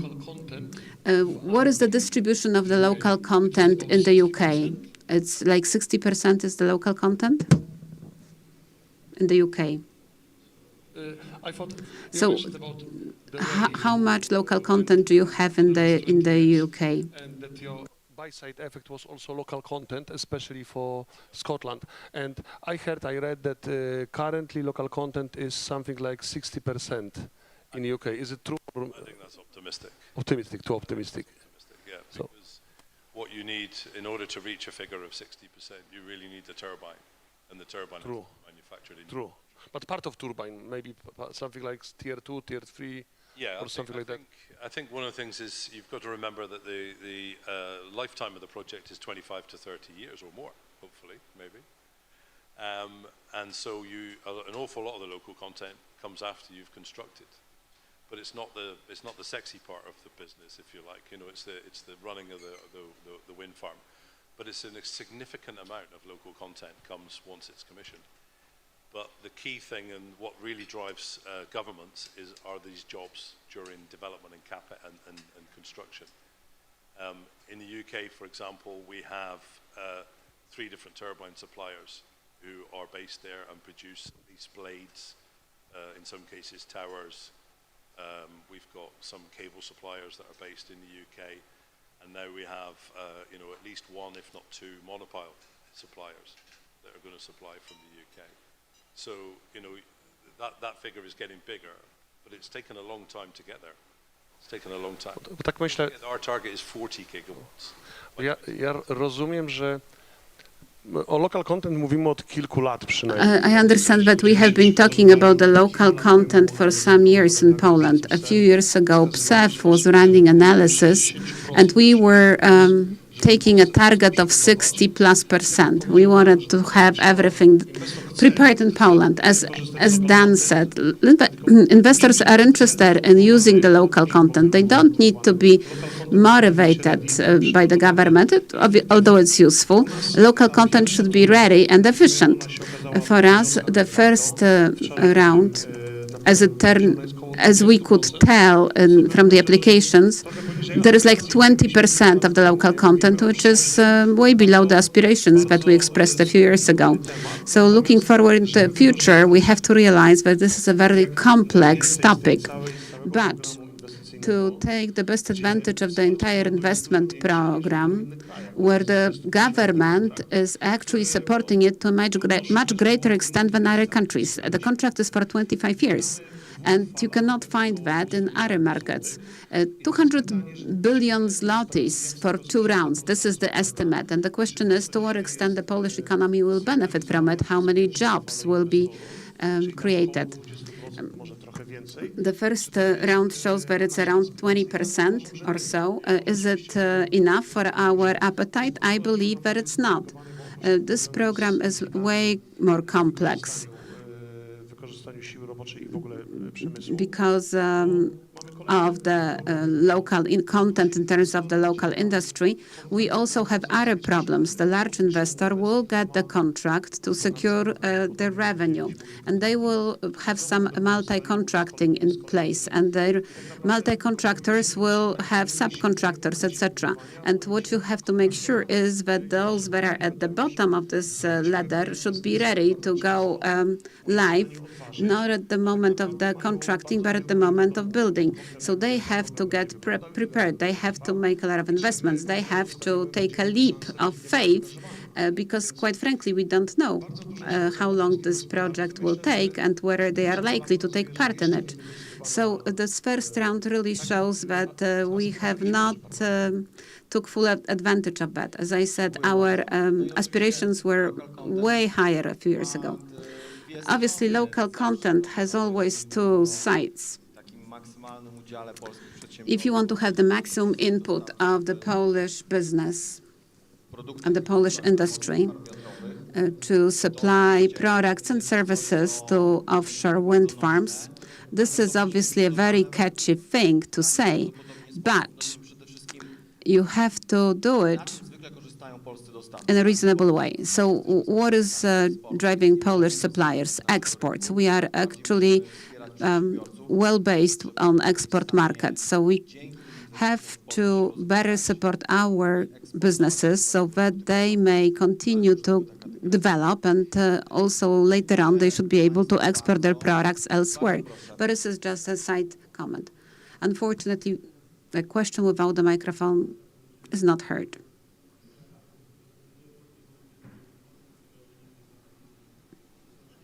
Hopefully the moderator will repeat the question.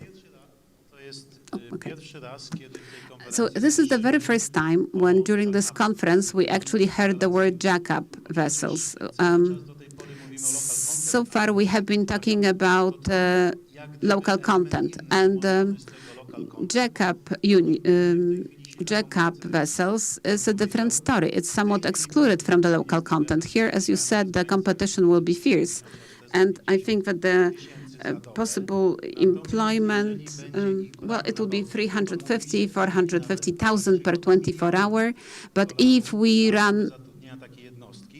actually run short of jackups, then there are quotes that the cost could be as high as $1 million per 24 hours. And who's going to take that bill? Polish taxpayer.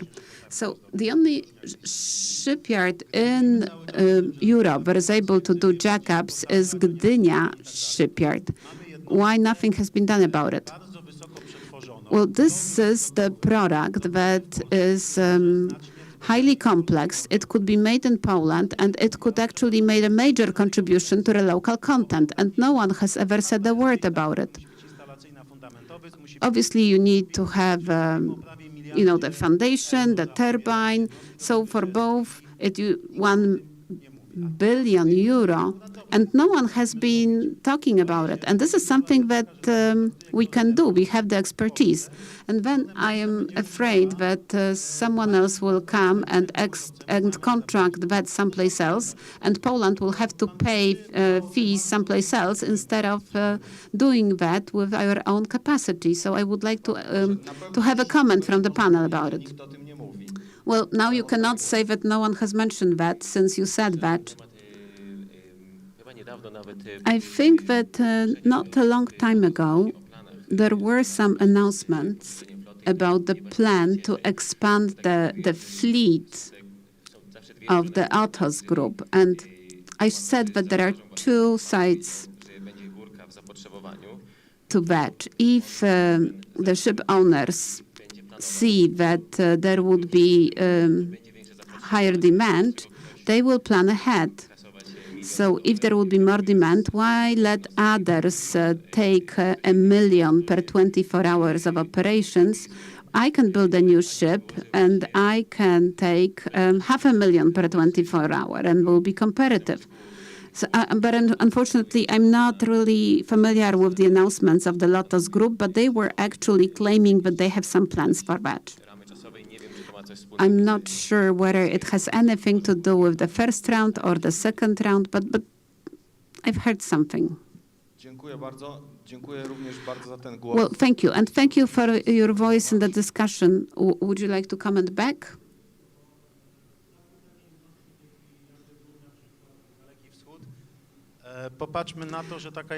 The Far East. Let's say that you take the vessel from Far East, and the vessel would take, I don't know, 50 or 60 months to reach the destination, times 50, 60,000 per day. It's like the cost is $25 million just to bring that vessel to the Baltic Sea. So the idle cost for 2 months is 25 million. Does it make sense to pay for it? Who's going to pay for it? Yourself, all of us, all the Polish taxpayers, because it will be included in the cost of electricity. And we have already had proven capabilities. There is one just single shipyard in Europe, Polish shipyard, that is able to deliver such a vessel. And no one is prepared to place an order. And it seems to be a no-brainer, because these vessels will be needed later on when you have maintenance, operation and maintenance. So there will be many years looking forward. In some years, you will have to replace the generators, etc., etc. So I'm fearful about the silence about this topic. Why investors are not interested or expressing their interest in such projects? Thank you. Anyone else willing to offer their comments or questions? If not, yes, we do have another voice in the discussion. Well, I mean, the whole point of vessels is very, very emotive in whichever country in which we've operated.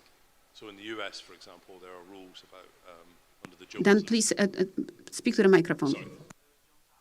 Yeah, so under the Jones Act, they constrain, vessels, but that's the way the US decides it's going to operate. And most countries operate more openly. All right. Hopefully, there's not too many Americans in the room.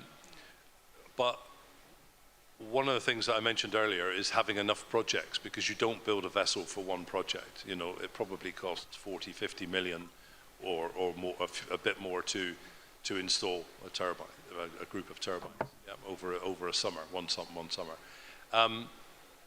And we've made that mistake in the UK. There was an operator in the UK that built 2 or 3 vessels, and they went bankrupt 3 times because they built the vessel. In fact, they went bankrupt the first time before they'd even used the vessel, because the vessel was still in the shipyard being built when the developer was struggling. No, it wasn't RWE, all right? Sorry, I didn't mean to point to you.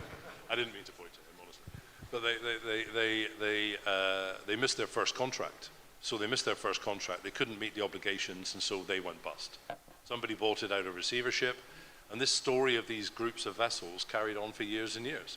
And some people have been exceptionally brave, including RWE, actually, in the early years. And they hired a vessel for many years. I think it was 5 or 6 years, maybe longer. And what they were planning to do was do exactly what you say. They were going to use the vessel again on the next project, and the next project, and the next project. And it makes a lot of sense. But the problem was, because of the consenting process, because of the development process, you know, these guys were unable to deliver that project when they thought they were going to. So they were then stuck with a very expensive vessel that they couldn't use. And again, I think they sold the vessels eventually. I think the vessels were sold off to somebody else. So having a vessel is good. I mean, in the UK argues about this all the time. Not just big installation vessels, but the maintenance ones, things we call SOVs or CTVs. A lot of them are made somewhere else. It doesn't make sense. We've got shipyards in the UK. Why can't we build these, you know, these vessels? The answer is you can, if you can see the continuity of projects, and if you've got the willingness to invest in the first place. You know, who's going to invest that money? Is it the shipyard owners? Is it the government? Is it, you know, some entrepreneur who actually feels that they're going to win projects again and again and again? But I go back to, you have to win a lot of projects. They're not taking the vessels to Taiwan and China for the fun of it, as you say. They're transporting them halfway across the world. And the reason is because they run out of work in Europe. So they have to send them away. And the next minute they'll be sending them to the US. So they're wasting time transporting these vessels all over the place. So what you need is a lot of projects. You need a lot of projects. And if there's not enough coming continuously in Poland, then you have to win work in other Baltic states or in the UK or in Germany or France. There is capacity in Europe to keep vessels very busy, the right vessels. They're being built all the time. There's huge investment in vessels. Every year there's a new, bigger vessel to install more turbines. I mean, we had a vessel that was involved in our project called the Orion. It was absolutely huge. You know, it was developed, it had a problem just before we were about to use it. So we had to bring in another vessel, the Scylla. And this vessel was obviously on standby somewhere, so at the time it wasn't making any money. And that's a real risk for the owners. It's a huge risk. Just a small comment, if you let me. It's like I heard that for 1 gigawatt of wind farm, there's request 1 installation. That's a jackup for that. Correct me if I'm wrong, but it means that if we are going in Poland to install something like 6 gigawatts, so it means that we need, if it is 6 years, 6 gigawatts, 1 gigawatt 1 year, so 1 vessel have full operation in 1 year. But there will not be ideal word. There will be maybe 1/2 in 1 year, in some years 2. So we will need at least 2 in 1 year just this jackup. So there is a shortage of these big ships. And it's high time to start thinking about that. And brave ship owner, I think, could make an investment and make money on that. But the decision-making people are a little bit, to me, like a little bit blind. They do not see the future and possible big money in coming to us. Then thank you very much. And Karol, maybe just a quick one. I would like quick to... one, because we have run out of time. So I think it is very much a planning stability that is needed. And it is a difference only to build a vessel and to operate a vessel. I think this is the experience that we have. So I think it is exactly right what Dan is saying. A planning stability, reliability is needed, a pipeline is needed, and then there will be the contracts. And let's try to bring Christ on more European vessels than the than the US vessel that is keylaid just now on Christ. I'm fully with you. This is top quality, and I think that shall be used here. But for that, we need planning stability, pipeline, and then I think it will come. Many thanks. Thank you, Malte. Ladies and gentlemen, thank you for your attention. Thank you also to the participants of the panel. Dziękujemy bardzo.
Szanowni Państwo.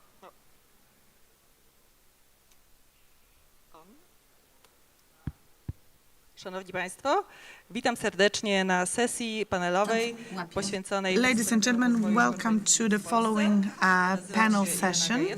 My name is Irena Gajewska, and on behalf of the association, I run the Polish Resource Hub, and we are supporting the corporate PV market in Poland. So we're doing a lot of awareness work, we're doing a lot of project work, and we're helping stakeholders who want to sign contracts meet. So we're matchmakers, and we're hoping that all the different stakeholders can get together and agree and arrange for the purchases of renewables. We have Jerzy Kolic, the CEO of CMC Poland. We have with us Krzysztof Miller, head of Alpic Energy in Poland. Also Jarosław Bogacz, CEO of Polenergia Obrót. Piotr Czołkowski, partner at CMS Poland. We also have Andrzej Roheim of DNB Markets and Sebastian Jabłoński, CEO at Respect Energy. I would like to thank you very much for taking this invitation to discuss this new developing market that the renewables industry is putting so much hopes in. And definitely there is more and more interest in getting energy straight from generators, and recipients of energy are more and more enthusiastic about it. So my first question will go to Mr. Kozic. CMC Poland, the company that you're heading, is one of the largest recipients of electricity in Poland, and you've been using renewables from the beginning of this year. You have your PPA contract. So what about your plant? What benefits you're getting from the fact that you've been using green energy largely? And what are you planning in terms of further decarbonization of your plant, namely metalworks? And if you could tell us what kind of contract is the best, the most suitable from the point of view of such a big player, such a big recipient of electricity. Well, first of all, I would like to thank you for this opportunity to get together with you and to tell you about a certain vision, a certain strategy from the point of view of a large recipient of electricity. As you've mentioned, madam, we do have a contract, a 10-year contract with Statkraft for 200 gigawatt hours annually. So it's a large contract. I would say the largest PPA contract existing right now in Poland. This contract is a financial one, and we have had a chance to talk about it before the panel, and there are differences in the European law or American law versus when it comes to what is financial or virtual PPA, but our goal is to hedge or secure the price. So when we're talking about a 10-year contract, the price is fixed, and the only difference between corporate PPA with physical delivery is that it's being settled just like auctions as a differential contract. So it has some advantages and disadvantages.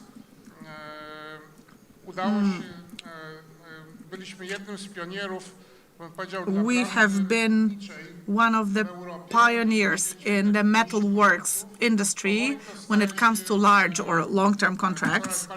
It's becoming more and more popular when we're looking at the States and their market. Over the last year and a half, there have been quite a lot of contracts, but all the large contracts, like the first one, like Nucor, who is one of the largest players in the metalworks industry, they signed a contract based on solar energy, based on PV, a virtual contract for 15 years.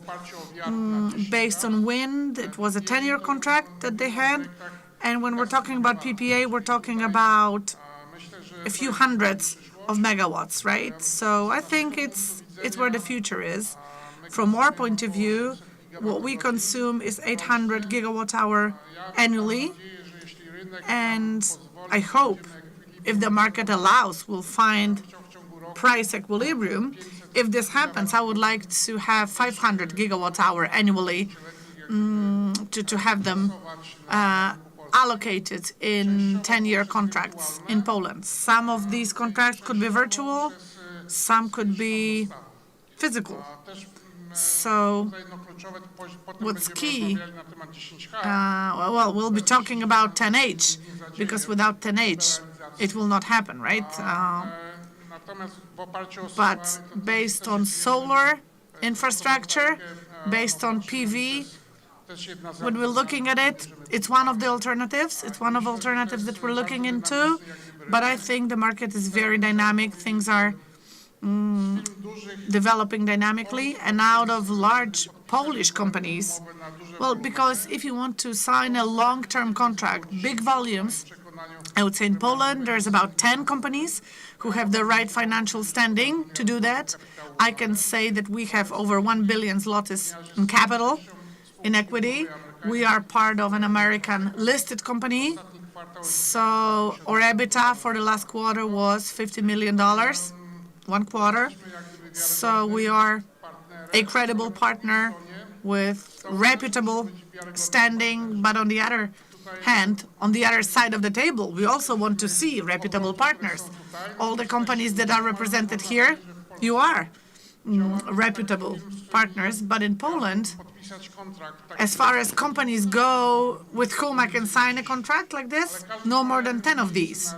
But everyone has their place on the market. And I'm convinced that smaller developers will have a place as well, because there's a whole set of different products that they need. So someone has to arrange for it. Some developers have to also find products that consumers will want to buy. And then financial risks will spread, and everyone will do their best and use their best know-how. I'm convinced that both 10H, that 10H will be discussed, because it will definitely matter and definitely will affect whether PPAs in Poland will evolve or not. Right, thank you. Sorry for that. You have talked about such recipients of energy, like your plant. There's not so many of them of this scale. But of course, getting renewable energy by businesses, it becomes a bigger trend for many kinds of recipients, for many types of businesses. My question goes to Sebastian Jabłoński. So what are the different approaches of different companies? How is changing? How is their approach changing? What are companies taking into account when they look at where they will source their energy? What affects them? So if you could tell us about how you feel about the developments that have been unfolding in the last few hours. Before I answer your question, I would like to refer to what the gentleman before me talked about. Just like you said, sir, there are not many companies like you, maybe 10, and your consumption alone is 800 giga. So if, as the whole industry, everyone is waiting for auctions, right? For renewables auctions. And if we say we have one client alone, who has 800 giga of consumption, That's quite a big chunk of annual volume that's being auctioned by the regulator. 800 PV1s that can win, right? This auction, and it's just one client, one recipient. So if, as you said, there's 10 companies like this in Poland, each 800 giga, then we're talking about 10 years of auctions, right, in demand. So it matters because in the very early or in the very first stage of development of CPPA contracts, our market will probably focus largely on huge bankable companies like CMC or other big companies with the right financial standing, with the right rating, companies whose parent companies are reputable enough and who have the right standing with banks. So when we're talking about us providing supply for such contracts, us developing projects that are large enough to fill those contracts, well, we have to see that without deregulation and 10H, it's not going to be enough, because just to satisfy the demand of 10 such companies as yours alone, we would have to build 8,000 megawatts of PV that would be completely unmatched given consumption. It would uproot our production profile. We would have huge valleys, price valleys over the summer. That's not the way to go. And 8 terawatt hours, well, only 2.5 megawatts of new wind onshore. And this is something that we could build easily, just onshore, within the next 4 to 5 years. So what I see among my clients is that apart from a few people, a handful of people, a dozen or so people on the market who are aware, who know what CPPAs are all about, everyone would like to buy energy cheaply or sell it more expensively.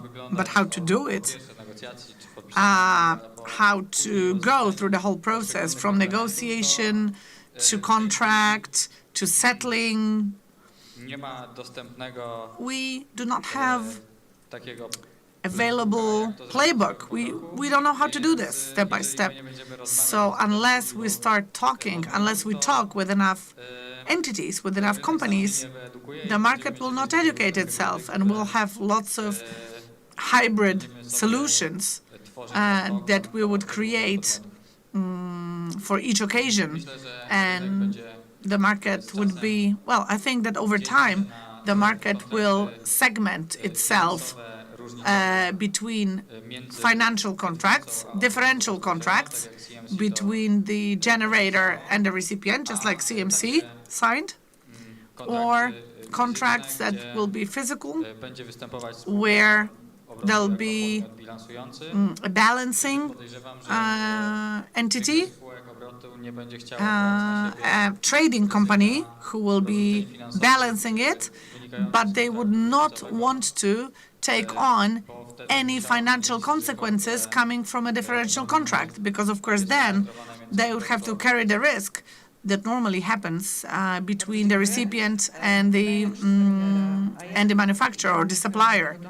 So over to Krzysztof Miller. What about generators of renewable energy? According to your experience, winning of an auction as the basic mechanism of securing revenue, is it what generators want? Is it what they're after? Or are they more open to new possibilities and new ways of funding their projects?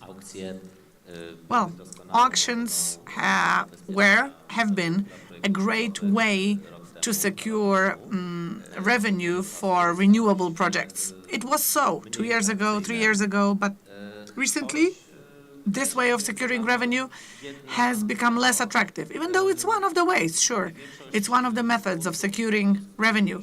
Most of the generators that we turn to as an off-taker, as Alpiq, most of them are aware of the fact that CPPAs are a very good sort of supplement to complement the auction system.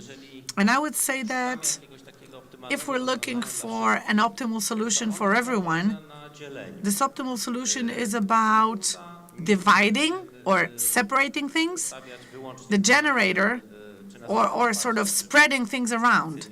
Definitely a generator should not only bet on auctions. Auctions are right now no support, actually, or nearly no support at all. So spreading things out, a little bit here, a little bit there. Some of the energy generated by an operator, by investor, should go to the market through differential contracts. Some of these should be secured by end recipients, and some could be through a classic PPA with off-takers. Classic PPAs with off-takers. When it comes to end recipients, again, spreading the risk around, a good idea. The big players like CMC, they've been doing this for a while now. But what we've seen recently, and it's a trend that we're supporting very much, is that those who are maybe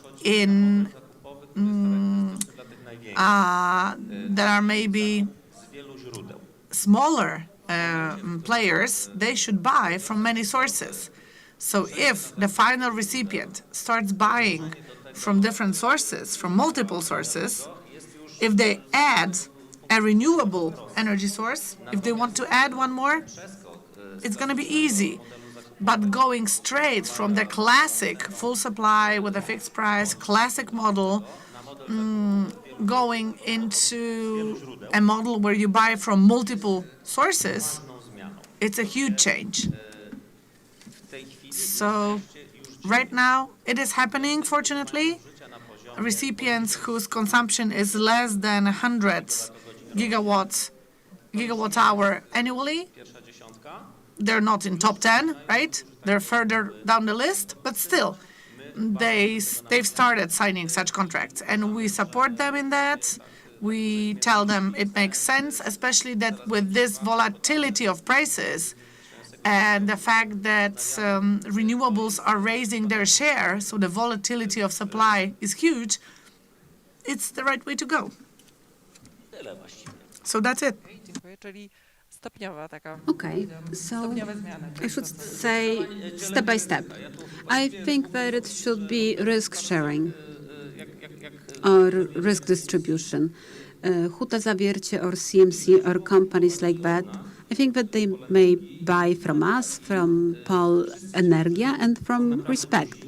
So all the big players actually do it.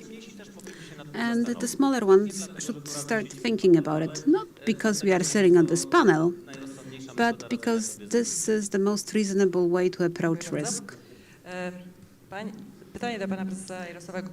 My question goes to Mr. Jarosław Bogacz.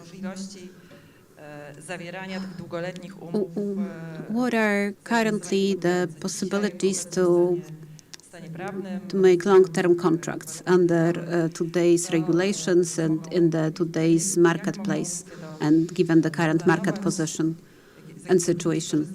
So what they may plan and what they may use, like the electricity recipients that have some targets in international corporations, and the bosses tell them to get renewable electricity targets, that is because of the corporate strategy, and they have to somehow do it in the Polish market.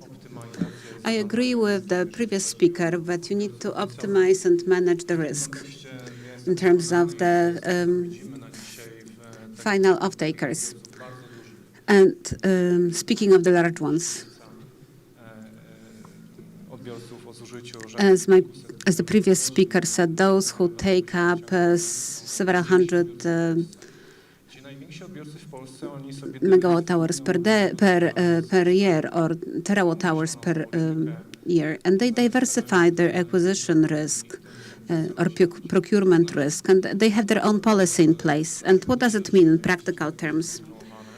From our experience, it means that there is no single model fits all. I think that everyone has their own model. The situation varies to a large extent depending on the production profile or service profiles of these entities, whether they are hedged, whether the costs of electricity account for a major part of their cost base, and only part of the volume that they need is contracted on a long-term basis. And everything else, they have all kinds of other contracts. So the conclusion is that I don't think that the largest players would contract all the electricity on a long-term basis. And it will be a part of that, but that would solve the question of building the new units or the new sources of electricity. But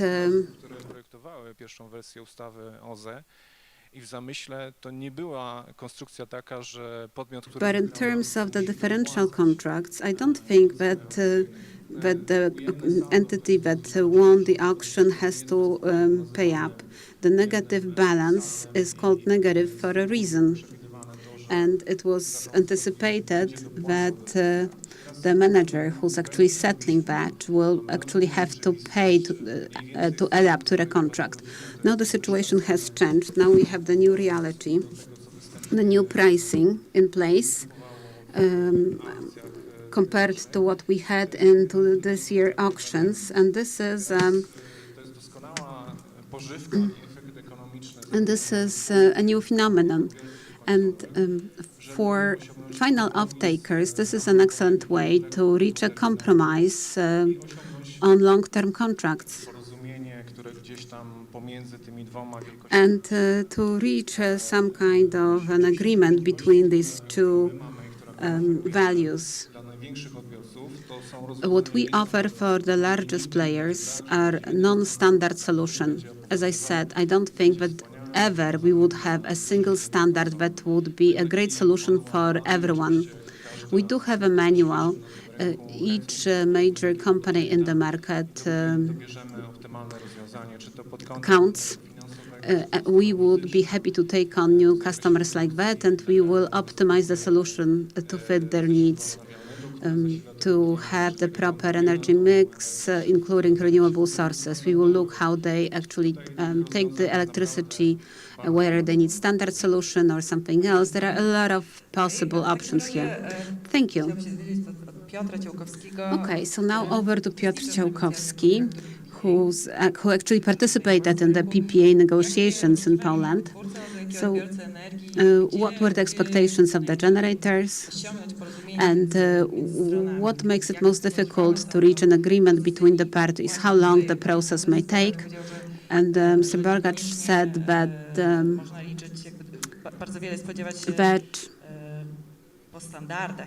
you may not really think that there will be standards. Now, I have a question to Piotr about the Polish version of the standard that has been there for 18 months. Any major breakthrough with it? Did it really simplify negotiations?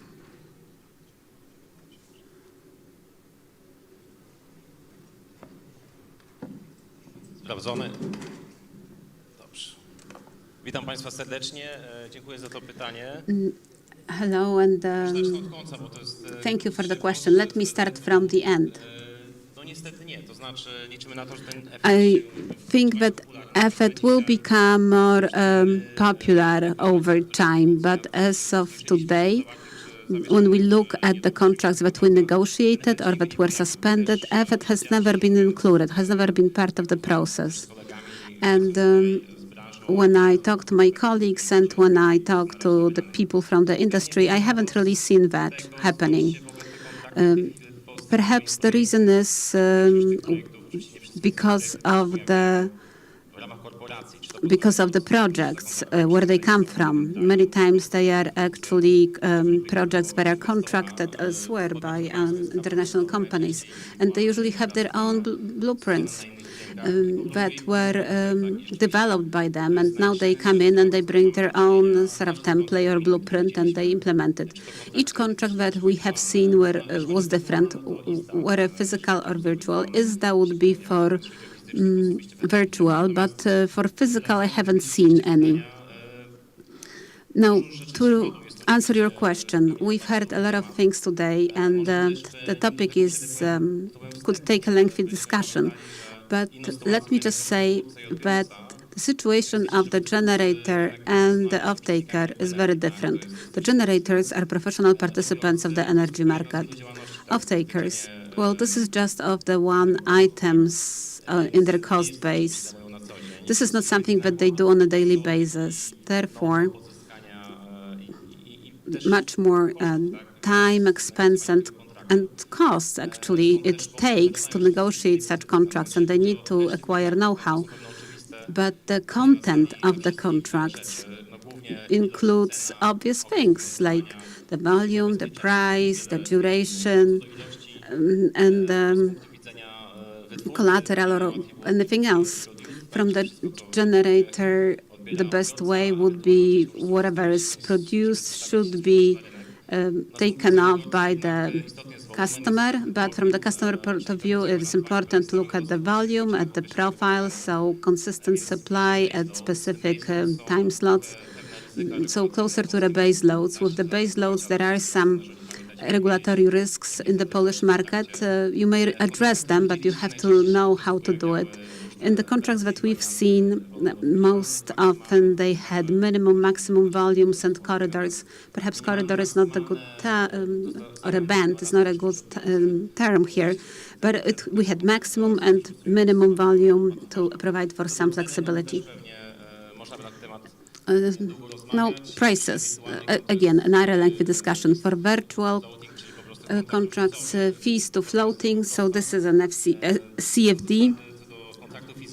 And for the physical contracts, you may have various formulas, and you may have various approaches and interests in the game and goals. For the off-taker, for the customer, they want to have the lowest price, but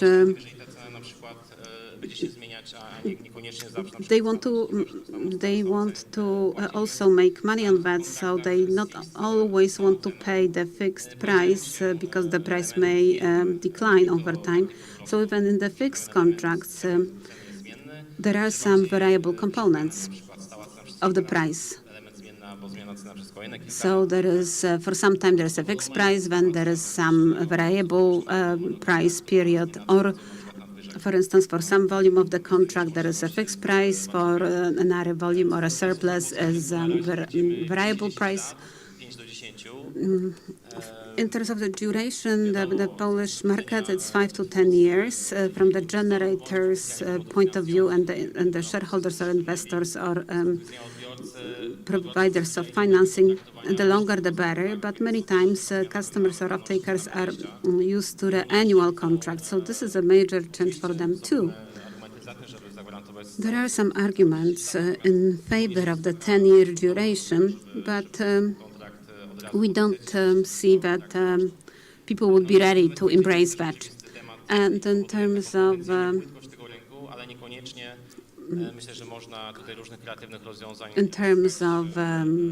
hedging, then it could be, or collateral, it could be actually various options. For instance, you may have multi-contracting.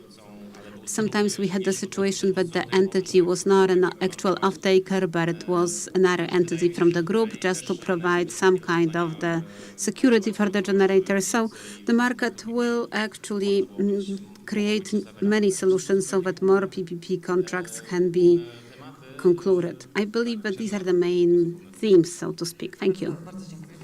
Thank you, Piotr. Andre Rorheim from DNB is with us, and he represents a much more mature market in terms of PPAs. Do you see any analogies or similarities between the early days of the Scandinavian market, or would you say that Poland is starting from a completely different place? Was there anything that really impacted these contracts in Scandinavian countries? Hello. I'll take it in English. My Polish is not so good. First of all, thank you very much for the invitation to be in the panel. Very much appreciate that. So yes, I would definitely say that there are similarities between the Nordic markets and the Polish market. So just to say a little bit about the Nordic market, if you go a long time back, historically, the corporate PPAs was mostly a contract between the large hydro producers that were maybe like state-owned or municipality-owned, and the off-taker was then the large energy-intensive industry in Norway. And of course, I'm not old enough to be part of those negotiations, but it seems like the main motivation was not necessarily price hedging, but more almost like a security of supply issue for very energy-intensive industry. And so then, to fast forward, I think something happened in 2012. Then Norway and Sweden agreed this common renewable goal in terms of how much new renewable production should be built in Norway and Sweden. And they implemented this support scheme with the green certificates. So obviously it was clear that the ambition to build new renewables was set very high. And this led to a lot of new players coming in on developing onshore wind projects. New type of investors started to look at the market with this European pension funds, institutional investors, infrastructure investors, etc. So that kind of diversified the market a bit on the supply side. And then at the same time, as you know, these tech companies, data center companies, for example, like Google and Facebook, they came into the market with very strong green ambitions, very clear ambitions to sort green power. And of course, when you're entering into a new market, we have heard from some of the utilities and originators on the panel, and of course the originators and utilities were also very active in the Nordic market. That is the default PPA in the Nordics. So when you're a new player who is going to compete for these green PPAs, of course, then you're competing with the big guys, like you're competing with Axpo and Statkraft. So kind of how do you do it? And I think that what we saw in the early phase when these technology companies were coming into the market to try to source green PPAs directly from the projects, they put a very high value on what they called additionality. It was important for them to source power from a new project so that they were contributing through the PPA to bring new renewable green power into the market. And for that, they paid a premium, actually. So I think that even back then, in the Nordics, green power was not something that was sold at a discount. Rather, it is something that has a value, but it has values for companies to source green power, and they were willing to pay a premium for it. So of course, that was in the early phase when they were entering the market. After some time, everyone was chasing Google and Facebook to sell green power at the premium. And then they turned around and developed their own system to source, at the most competitive price. But when they were entering the market, that was what they did. They were paying a premium. And I think that also, looking at the Polish market, in 2021, green power is not something that is likely to come at a discount. Green power in 2021 is a product that has value. And I think that rather a corporate who has green ambitions on the energy procurement side should prepare the organization that if they want to reach those green energy targets, they would probably have to pay also a premium for the power. Because from my perspective, a corporate has two choices if you want to reach the green energy targets on the consumption side. of course, one way to do it is like we have heard before with the originators and utilities, is that the utilities and the originators will buy the power from the renewable projects, and they will divide the green volume out to different consumers, like we have heard, which is obviously also going to happen. That is for sure a part of the solution. But some corporates will probably also be considering going directly to the green energy source and buying directly from the project. And then, of course, then you're competing with the originators and utilities, and the way to win the contract is through the price, that you have to offer a good bid. And then I think that we speak to, in DNB, we offer, maybe some of you don't know DNB, we are the largest bank in Norway. So we offer financing to renewable projects. Also, we have a local team here in Warsaw, a very strong project finance team. We have a very good M&A team who is on the investor side. But on the PPA, we offer what we call PPA advisory service. And so we work with investors to find the best PPAs for them. And then we speak to many corporates in Poland. And I think that what we see is definitely a lot of corporates with very high ambitions to source green power maybe in 2025. But of course, we think that to get there in 2025, it's important to start early, start the dialogues, and to dip your toe into the water, if not to jump out on the deep end. So thank you. Okay. Wobec tego możemy też postawić taką tezę, So can we say that na rozwój tego rynku corporate PPAs w Polsce możemy też liczyć. Corporate PPAs may develop in Poland when corporates actually recognize this additional value in the green power, but they will not look at the price only, because it seems that this is the main driver for the Polish electricity users to actually procure green electricity. But as Andreas said, it's not really that you can hope for the discounted price. Perhaps the other factors should be included, this value added. For instance, you're part of the supply chain for international corporation where you must meet some green power targets. And you have to do it to actually be part of the supply chain. We've heard about the strategies adopted by various corporations who claim that by 2030 they want to be climate neutral, and they require the same from their supply chain. So that could be a major breakthrough going forward. But the customers will actually see that it's not just to have the lowest price, but also the value added. Because if they use green electricity, they will be able to stay in the supply chains, or will be able to get into the new ones. The change of the thinking of green energy, it's what we need to actually trigger the corporate PPA market, or generally the green energy sourcing in Poland?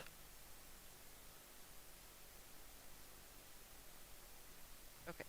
Andre, czy zgodzi się, że potrzebujemy... So, Andre, would you agree that we need to have this new mindset in Poland about thinking about the benefits of the new green electricity, green power? So that we should not only look at the price, but we should be able to recognize the additional things that the green power will bring to us. So there are external demands by regulators, by the EU, by the targets that are actually on the horizon, that the users need to start thinking about green power in different terms, not only in financial terms. Did you hear me? Did you hear the question? The translation was out for the first half, so I heard the last half, so I didn't hear any question. I'm sorry, I didn't get you. I didn't get the question. Oh, okay. Okay, so maybe, może któryś z panów się odniesie do tego pytania? So maybe I will ask one of the other speakers to answer this, if you may. So is it just the price? Are there any other components that matter here? And other elements that matter? Or just the price? I think that Even regulation happening today, even current regulation for ESG, all the ESG talk has been revolving around large listed companies. But right now, even customers, clients, everyone expects companies to reveal their carbon footprint. And we can see that as I talk to people from different industries, colleagues, co-workers, friends, especially Nordic markets. In some industries, they're asking, has this product been, or customers are asking, has this product been made using green energy, using renewables? So it's a concern. It's become a standard question right now in some regions. And within 10 years from now, a lot of purchasing decisions will be around whether a product was made with renewable energy or not. Definitely, I would draw a line here. Companies who are in the FMCG sector, definitely such companies will very quickly want to switch to 100% renewables, to purchase renewable or green power. But realistically, they sign 2-year, 3-year contracts, and the only added value with them is that they also purchase certificates, power certificates, to make sure that the origin is certified. But when we're talking about auctions, it's good to have an alternative to auctions.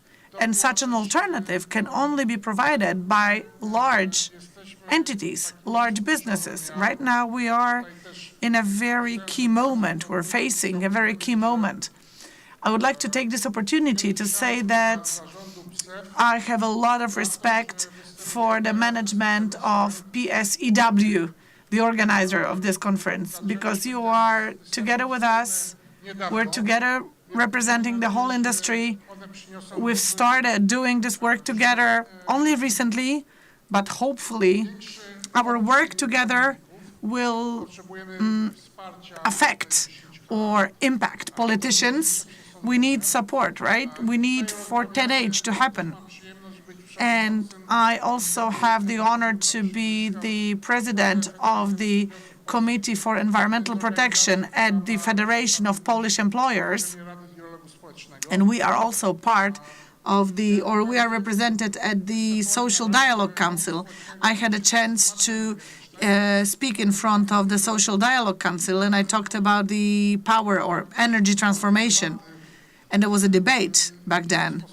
If someone listened to this debate and how certain people think about the energy transformation in this country, you could be surprised how much we still need to do on the awareness side, how much we still need to do on the awareness front. The solutions that we're talking about, they are all going to benefit the whole Polish economy.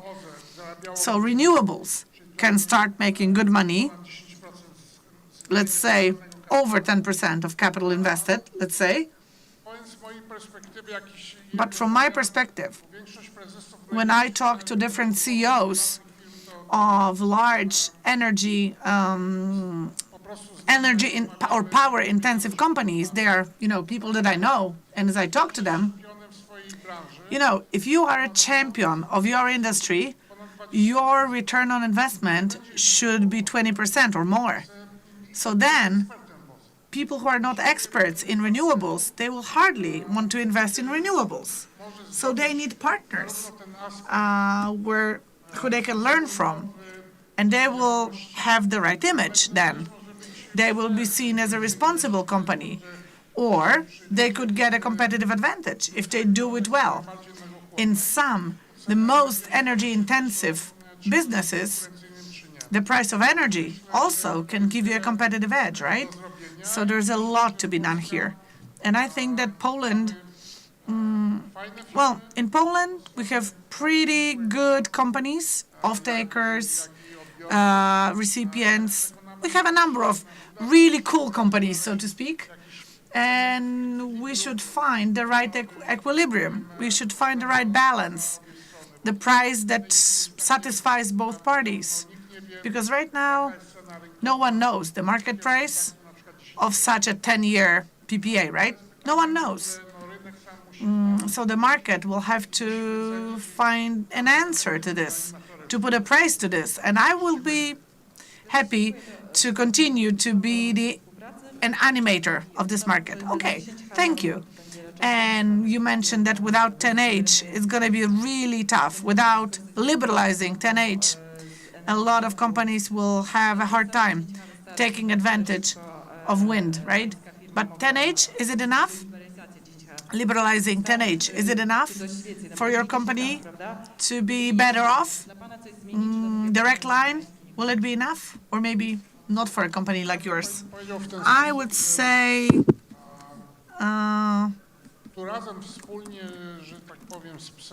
together with PSEW, apart from 10H, we have also been pushing for simplifying of regulations. Because from the moment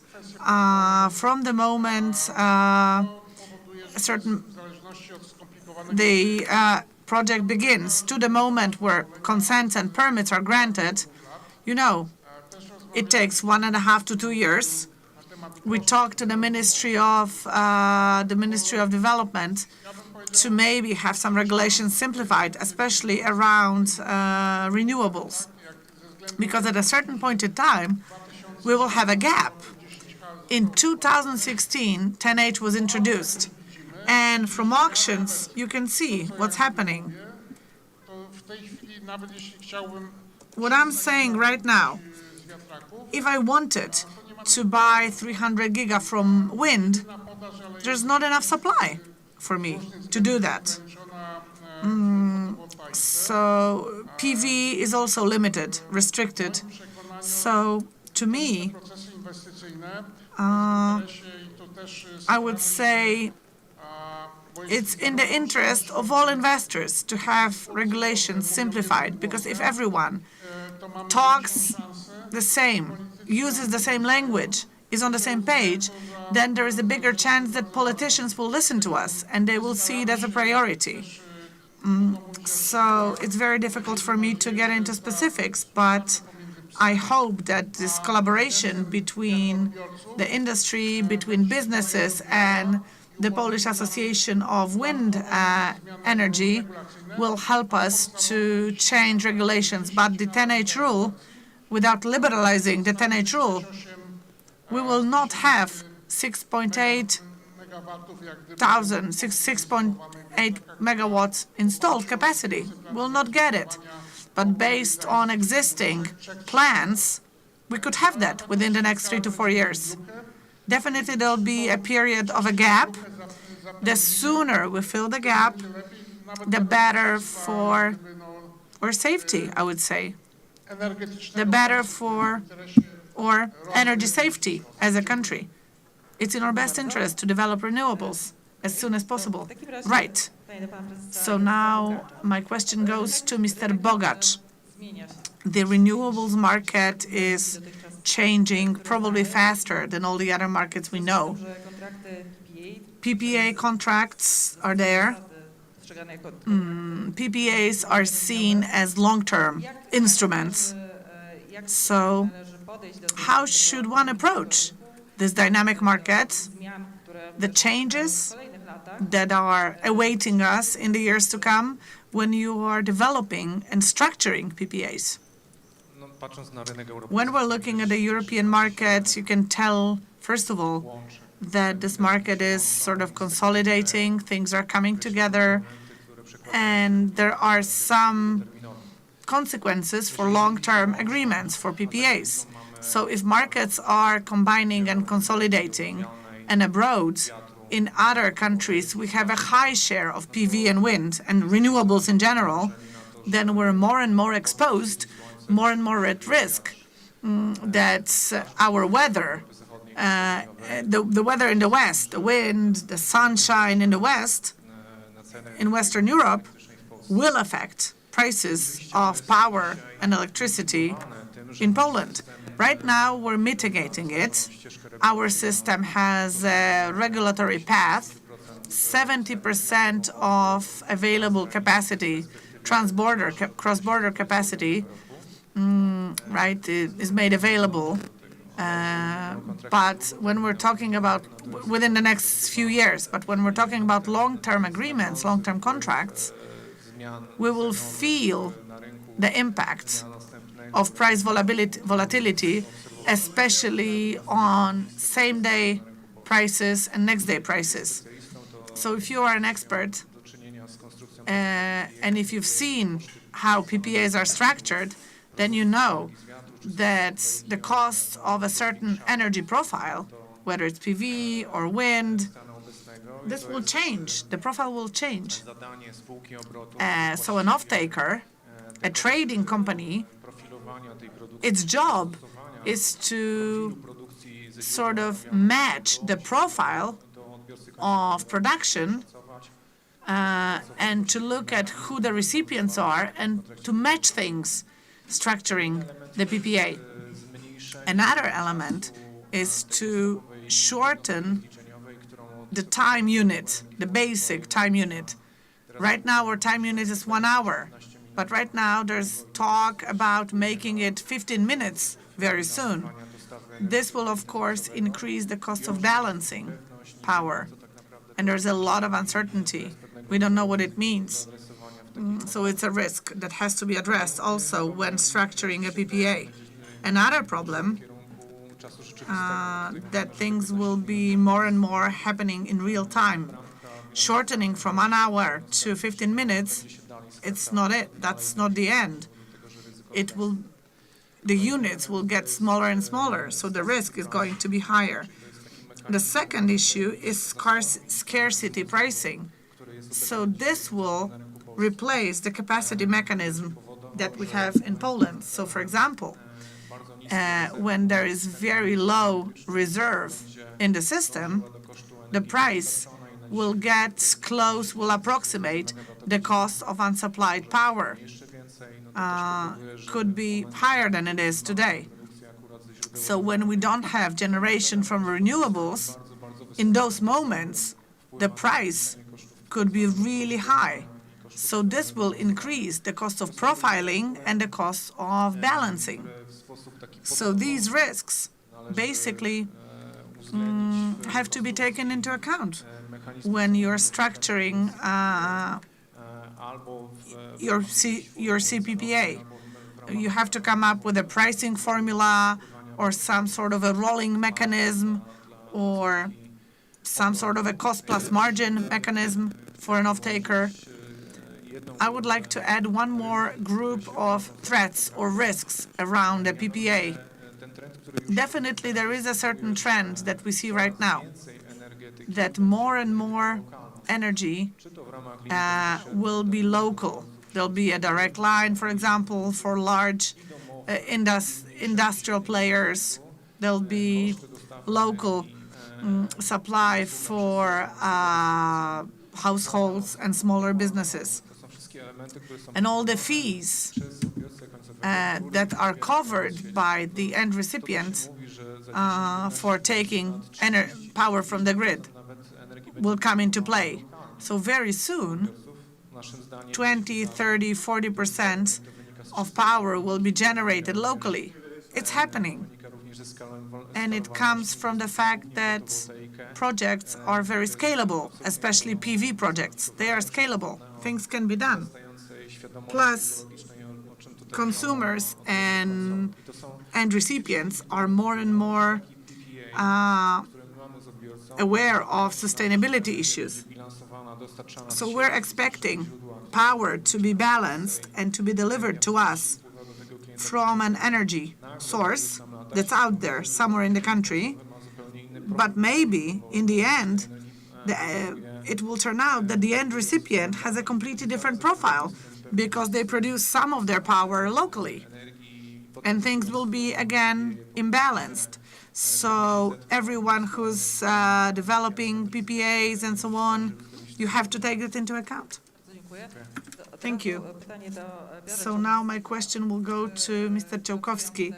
As you're working on negotiating long-term contracts, can you see these risks as being addressed?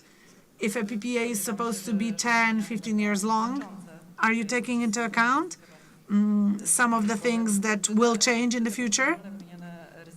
Are you taking into account and addressing the risks that Mr. Bogart just mentioned? Are there some contractual provisions to take that into account? Yes and no.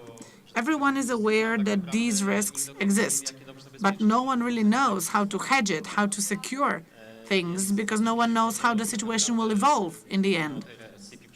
So when we're talking about CPPAs over a longer period of time, and the relationship between when you're talking about physical supply, physical deliveries, this is all clear. But when you're looking about an off-taker, the middleman, they take a lot of the risk because regardless of the price, they'll have to deliver the power. This is something that can be regulated in a contract between the generator and the trader. But for now, we see that everyone is aware of the problem, but no one really knows what's going to happen in the end, in real life. So there are some formulae, there are some equations, margins for the year to come, for 2 years to come, and for the future, there are provisions that allow everyone to renegotiate if things change. So, different ways to renegotiate. Some of them just talk about changes of regulation.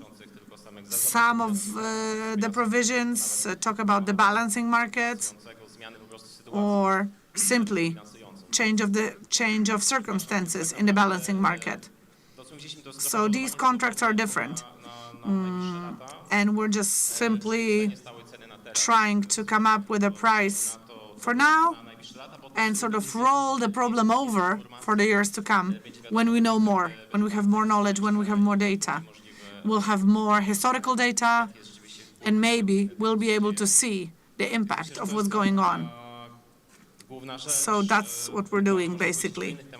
I can also, for example, when we're talking about virtual contracts, there is no POB, there is no physical delivery. The risks are different, but of course they are there. The generator, the recipient, they also bear some risk. For example, of average price going too high or too low. Sort of generator paying more or the recipient paying back to the generator. So there are caps and floors introduced so that the generator or the recipient don't have to sort of repay the other party. This can be secured. This can be hedged quite more easily than, for example, changes and surprises in balancing costs. So, question to Mr. Jabłoński. The auction system is going to be rolled over for the next 5 years. And what would be the impact of this renewal on the CPPAs? Do you think that the companies will really take the opportunity to sort of spread the risk between the auctions and the CPPAs? And when can we expect the CPPAs like a basis for the investment in the new generation sources, when the main driver would be CPPA and not the auction? I think that when you look at the auction system today, you have to say right away that there will be no volumes because there are no wind projects. And it would be hard to deliver volumes with PV. with photovoltaics. So we've seen that already. Supply is less than what was expected for the auction. So in the auction system, wiatr, myślę, że będzie startował w bardzo I think that wind will be very limited, provided that there are any projects, and if the reference price is at 250 zlotys, because it's simply, it makes no sense. In terms of the risk spreading, I agree. It's much easier to find an off-taker for 5 or 7 years than for 15 years. And we are under no obligation to sell the same volume of electricity through the auction every year. As respect energy, we optimize the volumes from year to year for our customers. And we advise when to sell through the auction to make it an optimum revenue setup. Because the first years of the projects can be actually secured in the market at the very high prices, much higher than potentially achievable through the CPPAs. And going further into the future, where alternative could be the price that is actually lower than CPPA, then we actually have it with the auction secured, and then kick-in of the auction price is in year 7 or year 8. And then the compound inflation rate contributes to the price of sale price of electricity. Alternatively, we may distribute the volume based on percentages, and we may declare the lower volume through the time when we are in the auction system. And what we do on top of it is that entities that have already won auctions and are during the process of construction, or they will be coming operational soon, we either suggest an alternative solution, like the reshuffling of volumes between years, to take advantage of the high market prices at the early days of the project. And if this is financially reasonable, we advise them to exit the auction and to replace the auction contract with the market contract with the loss of the security deposit of 60,000 zlotys per megawatt. And with the current prices that are so high for at the wholesale level, then it makes financial sense. So if you are starting a generation very soon, come to us and talk to us. And I think that the return would be above 20% if the market sustains. Krzysztof Miller. A lot of changes that we can see in the market. During the next 5 or 6 years, we should have electricity from the offshore wind power. Is it going to have an impact on the development of the market? I think that in 2026 or 2027, when offshore wind power will become part of the system, I don't know individual project level. I don't know how it was distributed or allocated by the regulator, but 319 doesn't seem to be very exciting. The question is whether we are going to continue to enjoy a single-digit inflation, or perhaps the inflation will be expressed with 2-digit numbers. When I started my journey into the world of energy, the minimum IRR was 30%, and the interest rate was 20%, as far as I remember well. At the time of the very first projects pursued by Polenergia and at that time Polish energy partners. So I believe that every year we will have an exciting topic to talk about on the panel. I think that by definition, offshore projects that are deployed by integrated power companies should not be a natural source of volume for corporate PPAs. Michał Michalski would like to sell his offshore power to Jarek, or whether Michał will say that he would rather sell it to the final off-taker. And the question is, once the coal units are sold, is it going to be a believable partner for Baltica? And today, electricity generated by PGE mills is actually distributed within the group. So I think that looking at offshore, we need to look at the cost of wind. The productivity of offshore is higher than the onshore, but we need to remember about the wind function. The difference between the wind offshore and onshore is not very big. It's just a few hours difference. But there are times with greater winds, nighttime and wintertime. And this is the same for the onshore and offshore. So there will be some cannibalization, and the offshore wind will put pressure on the wholesale price during such periods.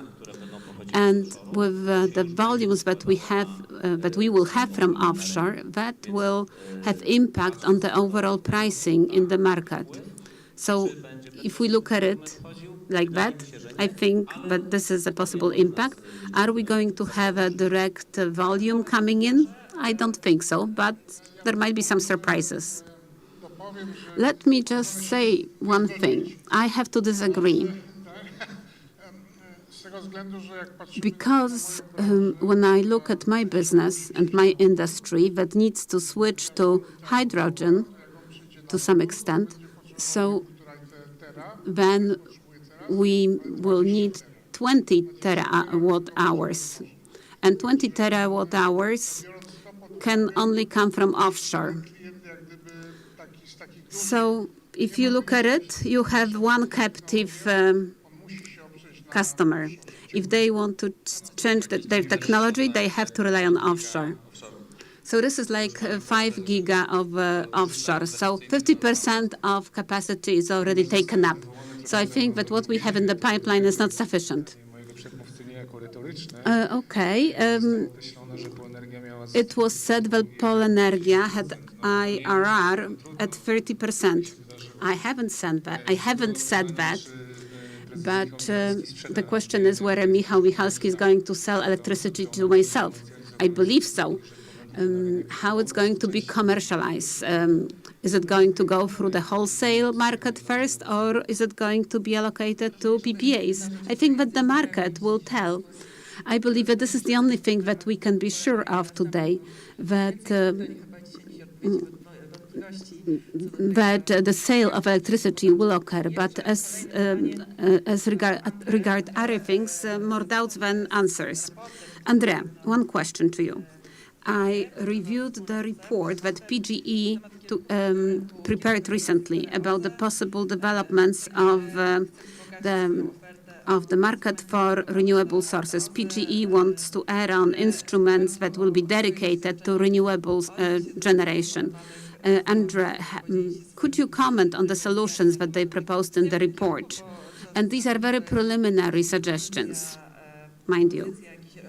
This is a certain proposal that will be broadly discussed in the market. Everyone is invited to take part in this discussion. So I'm curious, what would you say from the perspective of the mature market? Yes, I think, first of all, I have to say it's a very interesting report. If there's a few points that I could highlight, for example, this issue about transparency on the details of PPAs, to in a way have a way of posting the information on the executed PPAs.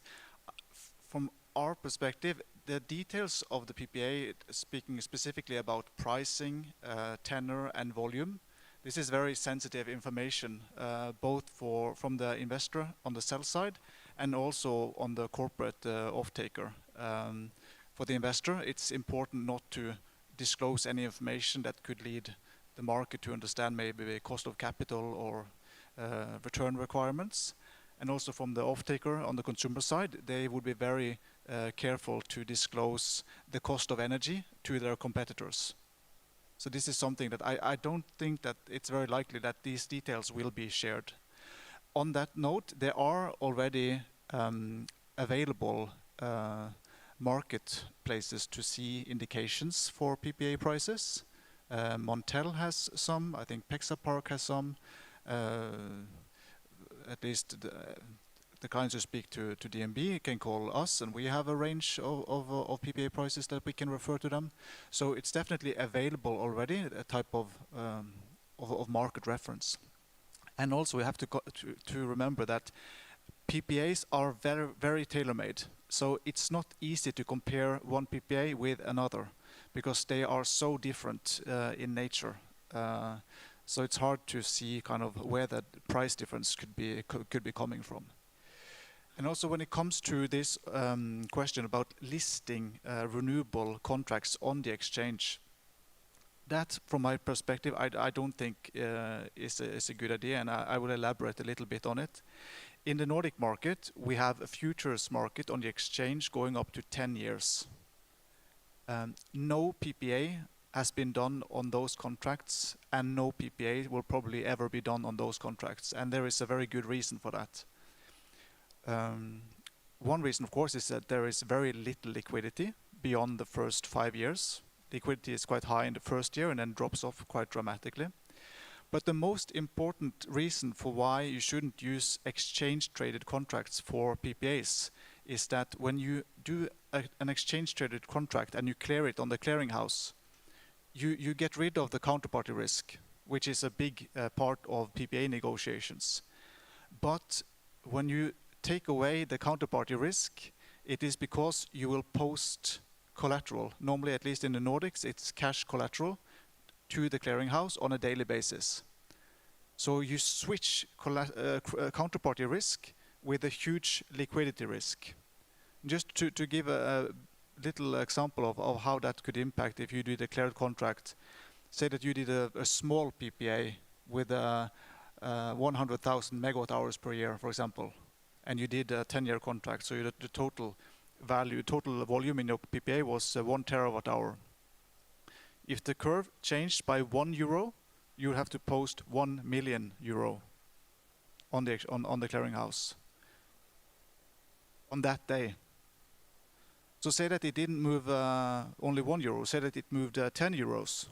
That would mean you would have to post 10 million euros on the exchange. And this is for a small PPA. So imagine it was for a medium-sized PPA. It was like 1 terawatt hour. It was 5 terawatt hours. So it's not 10 million euros. You have to post 50 million euros. And say that you had 2 of those. I could continue. If normally, for example, a wind farm who is organized as a SPV, it's impossible to handle that type of liquidity risk. And I think for many corporates, it could also be a challenge unless you are a very big corporate with very deep pockets. So I think that from the exchange's perspective, and maybe for the Wind Association also, the perspective I think should be to increase the liquidity on the exchange-traded market as we have it today. You have 3 years. Try to find ways to motivate the liquidity in those contracts, and possibly extending the curve to 5 years. But if you don't have liquidity for 3 years, it doesn't make sense to add another few years. So that is really the key. So that anyone, for example, originators who take in a PPA without having an immediate offset, who needs to do some hedging in the financial market, their risk premium goes down if they have a liquid futures market that they can use for hedging part of their exposure. So this is important. But to list specific contracts for renewable sources, I don't think it's a good idea, or not necessarily the route you should continue. But I think also in terms of, if I might add, what could be interesting to focus on is this. We see that when a corporate sits down to negotiate a PPA with a renewable project, you know, there are a lot of resources and time is being used on negotiations. So there's a lot of negotiation risk and legal risk, documentation risk. So I think what could probably facilitate that dialogue and maybe speed up some of those processes that could take more than a year for some corporates, if you have sort of a standard agreement, which I understand you might have something like that already, but a standard document that might not be the final contract, but at least something that the corporate could look at to compare whatever contract the seller is bringing. For example, if you have a utility or originator bringing a standard document, at least you have something that you can compare, for example, on default clauses or force majeure or collateral requirements, these type of things, like a reference that could help them in the process. That could be, I think, quite valuable. Dziękuję bardzo. And if I might add, I couldn't add the comment on the advantages of the renewable sourcing on the green energy. I think that one big advantage for corporates that they should think about is that I think for quite a few years, being green and sourcing green power was quite looked at as a nice way, of course, to meet the obligations, but also to make the annual reports a bit greener. But I think that especially for companies that are facing capital markets, it's important to now look at what is happening with this EU taxonomy. Because with the EU taxonomy, investors in the capital markets are required to report on the climate or carbon footprint in their investments. And of course that will again lead them to question the carbon footprint of the companies that they are investing in. So this was kind of nice to have before. I think now it's going to be much more serious. It will have much more real implications for companies, especially those who are active in the capital markets, in equity or debt markets. So definitely, it's not a day too early to start looking at this. Dziękuję bardzo. Proszę Państwa, to jest czas na pytania od Państwa. Thank you. Now it's time for questions from the audience. So I open the floor for volunteers who would like to ask first questions. We have someone.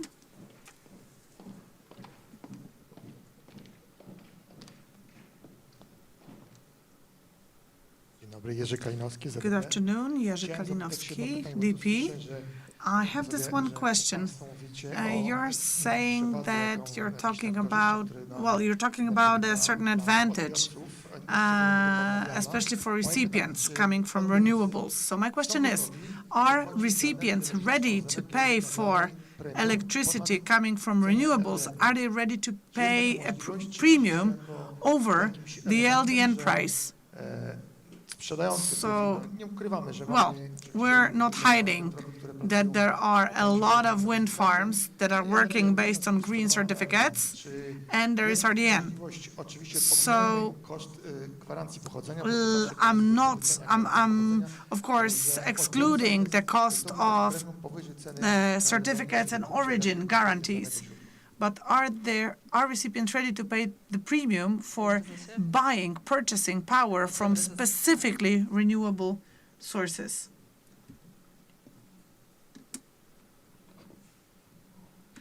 Well, I would say that when there is one product in business, it has a price. That's why we have origin certificates. And these origin certificates reflect the premium for green energy. So when we're looking at trends, prices of such certificates in the European markets have gone up for these guarantees of origin. So to me, guarantees of origin are the very answer to the premium, right? Whether someone is ready to pay the premium or not. And of course, smaller companies for whom power, who don't treat sourcing of power as a question of image, they may buy 100% of power just for their consumption and not worry about where it comes from. But in my case, if I were to pay for a GO 100% for my need of my company's needs, it would be a lot of money. None of the big players, I'm talking globally, in Europe, I'm talking about the States, none of the big players, especially in the power-intensive or energy-intensive industry, when they talk about their objectives, they talk about 30% of renewables by 2030. They're not talking about 100%.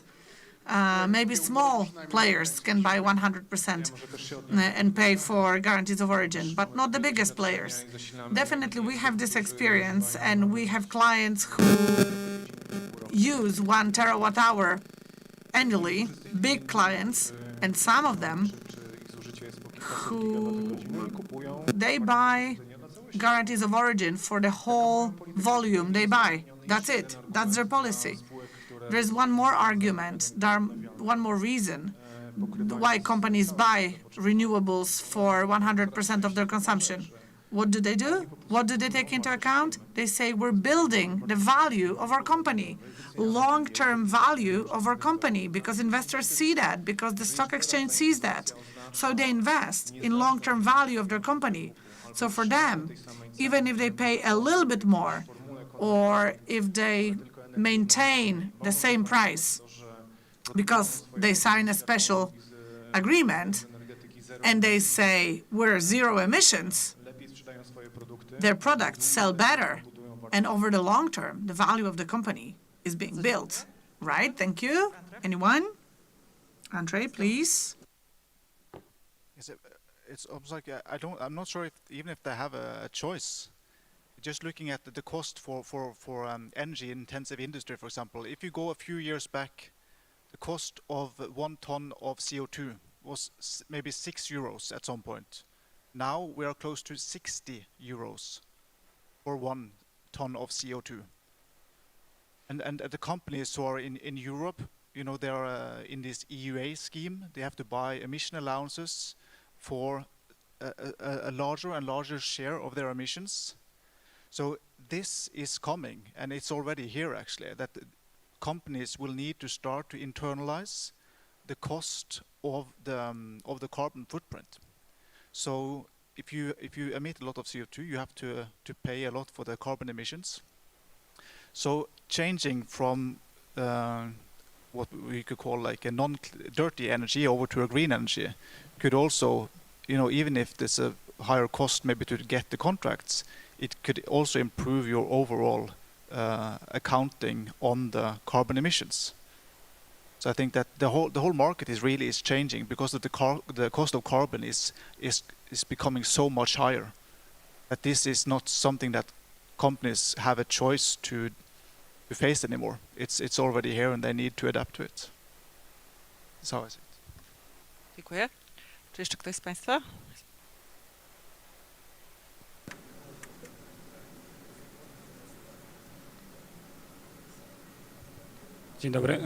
Good afternoon, Dawid Hakowski. I represent a recipient.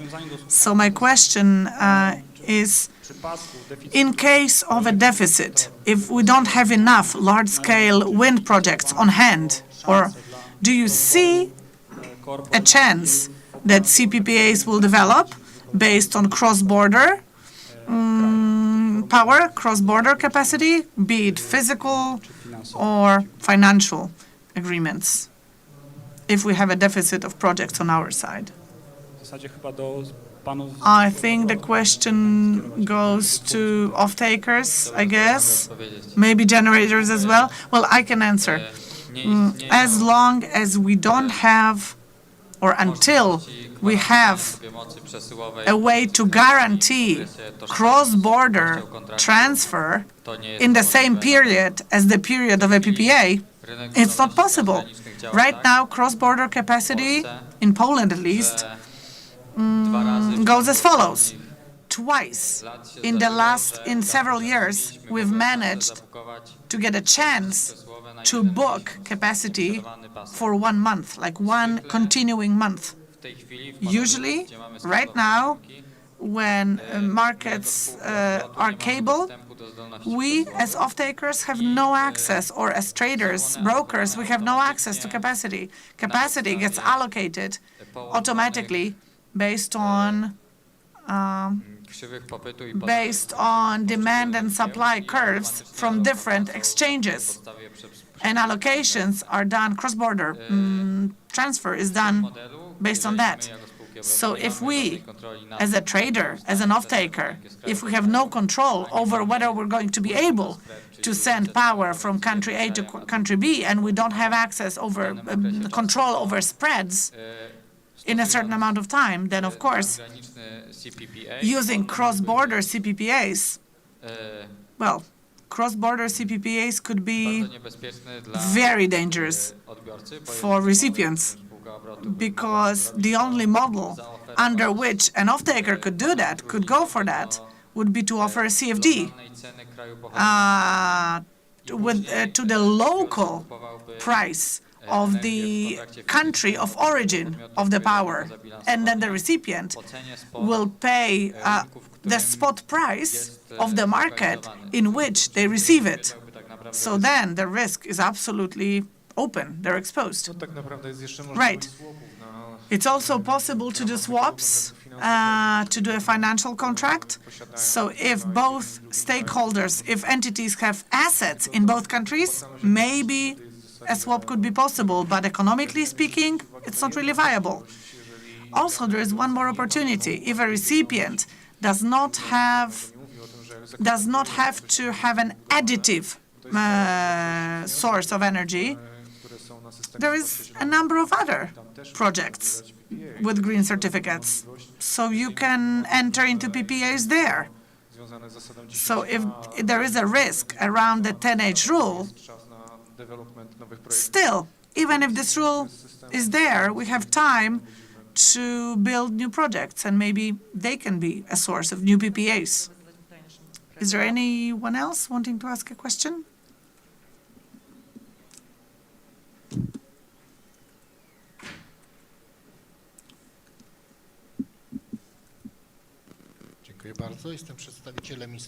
Right, I represent a financial institution, and my question goes as follows. I want to really understand it well.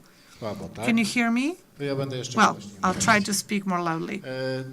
So, I just want to understand one thing. If you were to enter into a 3-year PPA today, this PPA would have a lower price than the next day price or not? Would there be a discount or a surplus? A 3-year PPA? Yep. It would be the market price. Market price. We have no motivation to sell it more cheaply, nor the customer has any motivation to buy more expensively. And then, of course, additionally, we would put a price on GOs. So using prices that are different than the market price makes only sense when we cannot hedge out there in the market. So power coming from existing sources, if a source doesn't have to contract for more than 5 years, this energy will never be cheaper than the market price. And we're talking about the commodities stock exchange in Poland. And the motivation for the generator to sell cheaper than the market is only when they want to secure funding for their investment. So it will not be available on the spot, nor tomorrow, nor the next month. It will only be available when someone decides to do a project and runs with the whole investment, right, with the whole project. So if we're talking about a PV plant, if we're optimistic with a big client, 1.5 years, and for wind, assuming that this 10H deregulation plan is very uncertain, it's been promised continuously, but it's uncertain, but maybe when it's done, when it's finished, the first turbines available from this, it's 2025, the earliest. So that's the perspective we're talking about. And that's how price can be hedged. So this is the only condition where we can have a lower price, a price lower than the market. And when we talk about PPA price compared to the day-ahead price, right now prices are 400 zlotys per megawatt hour. It's not the right way to hedge, right, for the recipient. They are exposed, especially given spot prices. There's a risk around spot prices. I comment to that also. I think, speaking of market prices, at least in my world, the market for PPAs is not that efficient.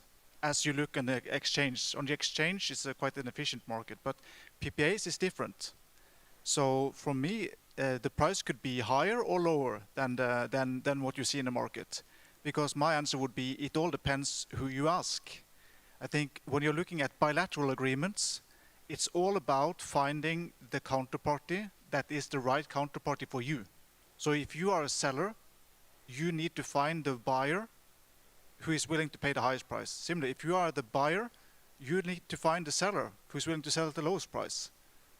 And the PPAs market is not as efficient as the exchange-traded contracts. So I think it could be higher or lower depending on who you ask, in my world.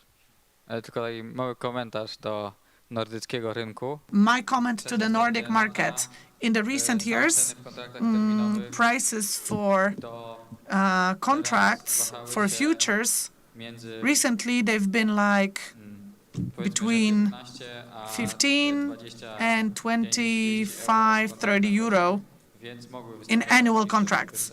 So there could be higher price or a lower price than the market. It was possible. But for us, in CPPAs, in the foreseeable future, it would be very difficult for us to get higher prices than in futures, because it's like 370 zlotys or something. So the situation is simply different than in the Nordics. Right. So this is where we have to finish our discussion. Our time is up. I would like to thank all the speakers. I would like to thank all of you. And of course, please follow the developments on the CPPA market. Hopefully, soon we will see more CPPAs than the recent 12 that have been announced. But as we can see, there's a lot of questions, and all stakeholders, all parties who want to sign a contract like this, they have to answer a lot of these questions. But let's be optimistic, at least about things that we can control. Things that we cannot control, like regulation. So this is what we do. At PSEW, as Resource Poland Hub, we try to follow what's going on the regulation side, and hopefully there will be more PPAs around the new wind capacity that's being built. Thank you so much.